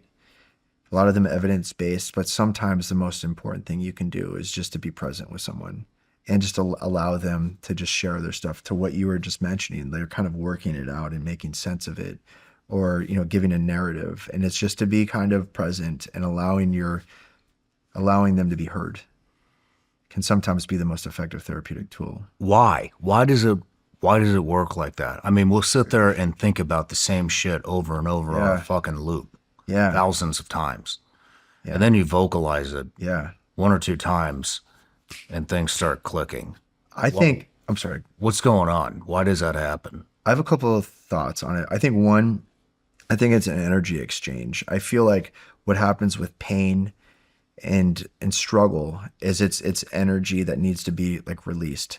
And that's why, and if it doesn't get released by, let's say, talking, it could be talking, it could be through EMDR, another technique, it could be through exercise, whatever it is, like things need to get moved. And if they don't, as I was kind of mentioning before, it'll just get pushed down, especially men, we'll just push it down, compartmentalize it. And it may come out where, let's say you had too much to drink and now you've lashed out at your partner. And then the shame spiral follows that. Like, I can't believe I did that the next day. And then it just leads to more issues. But the thing is, if we keep pushing it down, another thing could be that it just, as I was saying earlier, it hardens and calcifies. And then you just become a hard, bitter person and tough to be around. So now you're not any good to yourself, to your partner, to your kids, and all of that. So I think by talking, it just allows some of that to release, kind of bleeds it down a little bit by a little bit. That's kind of how I see it. It is interesting though, right? Like, there's a form of therapy called narrative therapy, which essentially is just that. It's a form where you allow that person to tell that story. And as a therapist, you kind of jump in and just be like, hey, can you tell me more about that part? Or you kind of keep people within the lanes. If they start to, go off on a tangent, it's like, wait, let's talk a little bit more about this. Like, can we get back to that? You're almost like just helping them share their story, but keeping it on topic, which can be very effective, which is like, man, you have to go to grad school for that. Yeah, sometimes I'm like, I know, right? Exactly. Did I have to? But the reality is that's like one of many techniques. And what's interesting as a therapist, what you're doing, what I do, the style I practice, it's kind of called eclectic, which just means I take from a lot of different therapies and tailor it to the client. So I'm not just like one approach. It's more of like, okay, Shawn he likes to do that narrative thing. Like, that's beneficial for him. So I'm going to avoid some other things and I might introduce something else. But what's interesting as a therapist, what I love about it is you're kind of like, it's very cognitive. Like, you're thinking like, okay, like Shawn really likes this. Let me kind of pull this in. Oh, he doesn't like that. Okay, cool. Let me throw this in there. And so it's trying to help people with it's just you and the person. And that's what's unique about it. It's like, there's not anybody in there with a video camera to like double check and give you feedback. It's more of like feeling the energy of the other person. And it can be very therapeutic, but some people too, sometimes are just not ready for therapy also. And that's what I would encourage them to lean into community. Actually, I encourage everybody to lean into community, and that's like at One More Wave, for example, our chapters are so effective because there's a community of people, especially for veterans, because when we're in our platoons, squads, teams, whatever you want to call it, and then you get out and you're no longer in that. You're no longer in a community with shared experiences and language. So it's just, if someone isn't getting therapy, getting into, your community, whatever that might be for them, it could be volunteering at a church. It could be, volunteering for your kids, sports team, whatever it is, getting involved with people. Because a big side effect of depression or trauma is isolation. That's one of the things that I used to do it a lot too. Sometimes I still do it and I have to keep an eye out for it. You're one guy. How do you pick and choose who you're going to work with? Yeah, right now, the people will find me, like, let's say on online or whatever it might be, and then I'll do a screening call with them because I want to make sure I'm a good fit for them too.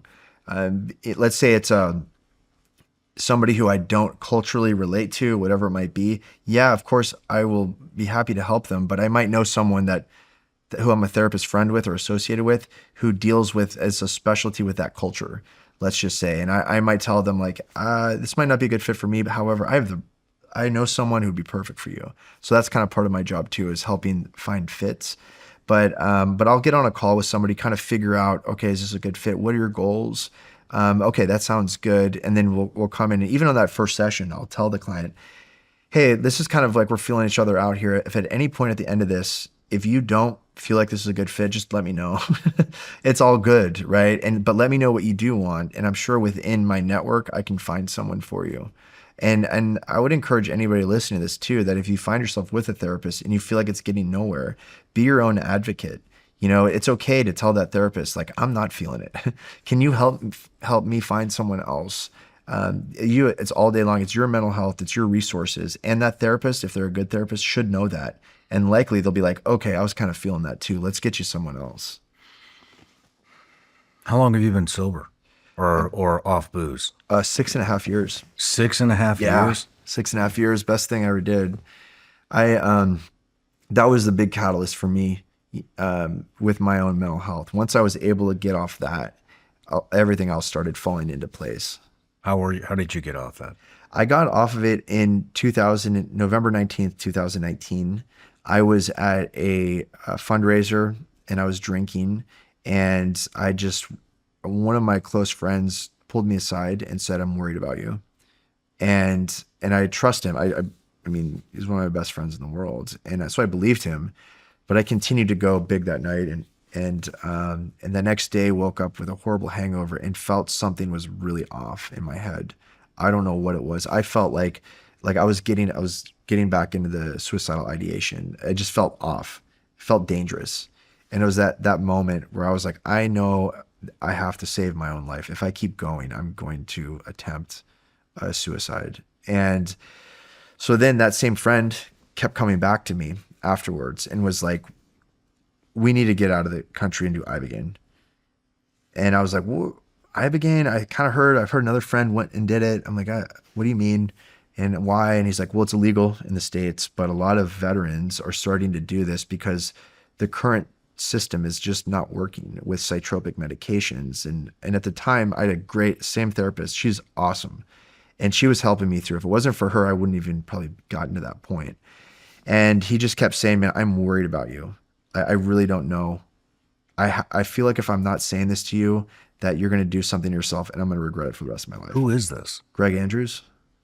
I don't know. He's a SEAL. Yeah. Yeah. Awesome friend. And we had a ton of deployments together.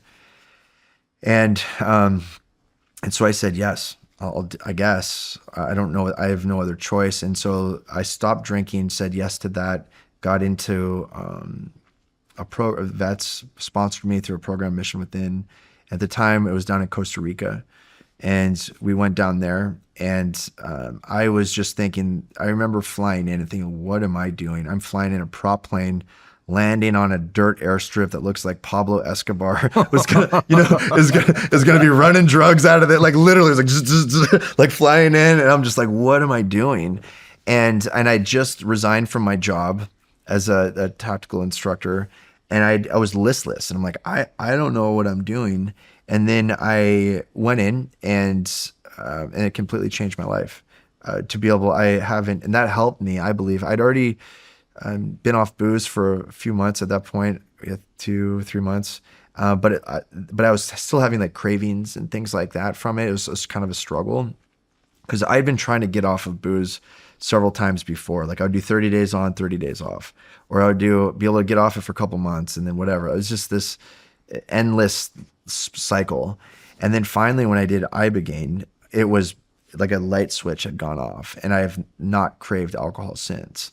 And I attribute it to Ibogaine. I mean, I'm still in therapy with the same therapist. She helps me with a lot of this stuff. I have been to some meetings from time to time, but I feel like it was the Ibogaine that really got me off of the alcohol. And another reason why the Ibogaine is so effective for opioid use disorder and things like that is from the addiction properties. But it was that really helped me kick the alcohol.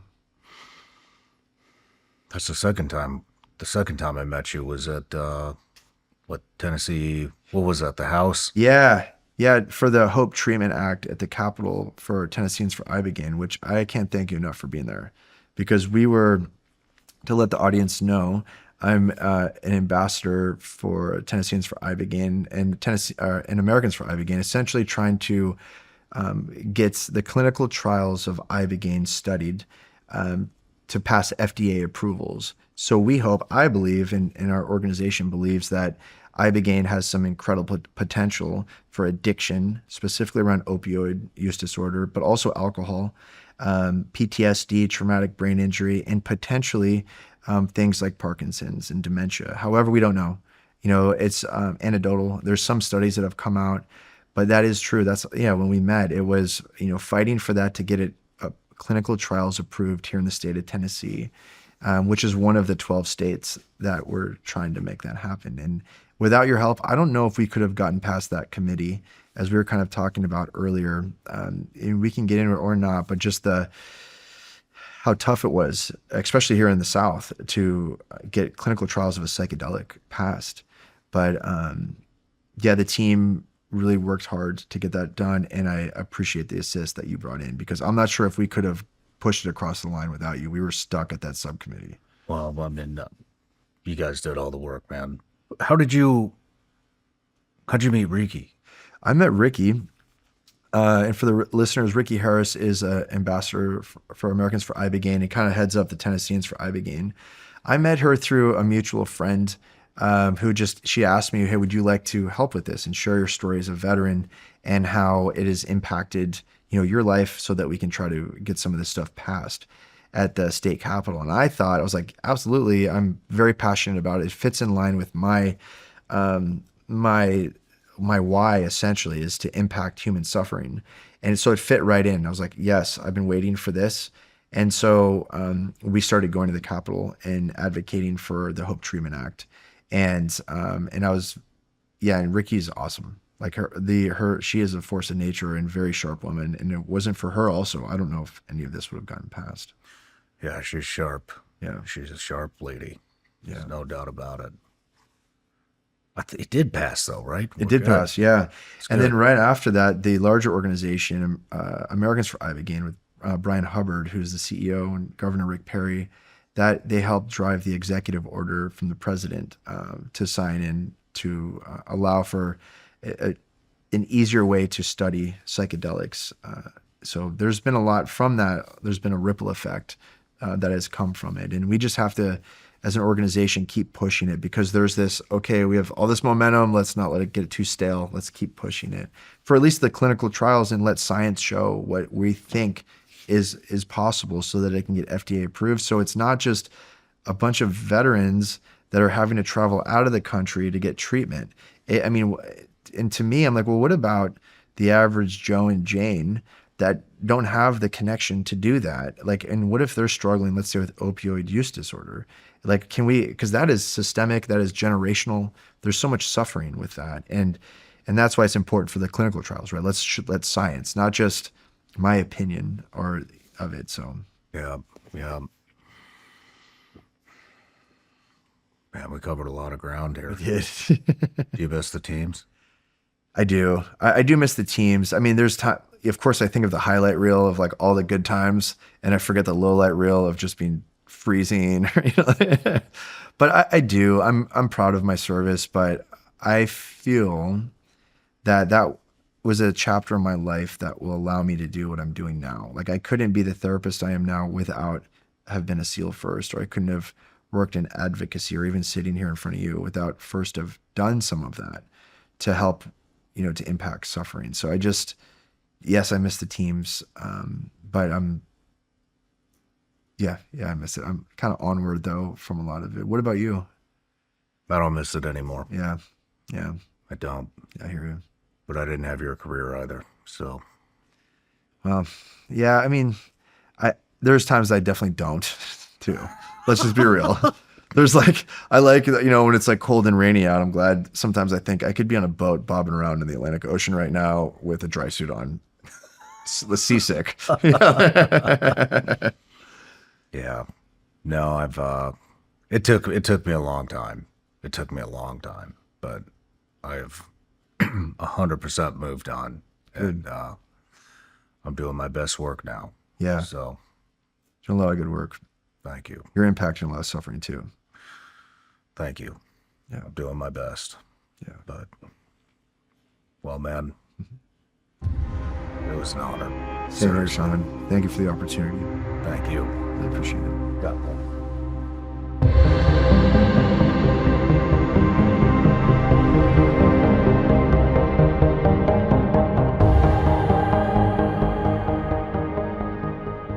No matter where you're watching the Shawn Ryan Show from, if you get anything out of this at all, anything, please like, comment, and subscribe. And most importantly, share this everywhere you possibly can. And if you're feeling extra generous, head to Apple Podcasts and Spotify and leave us a review.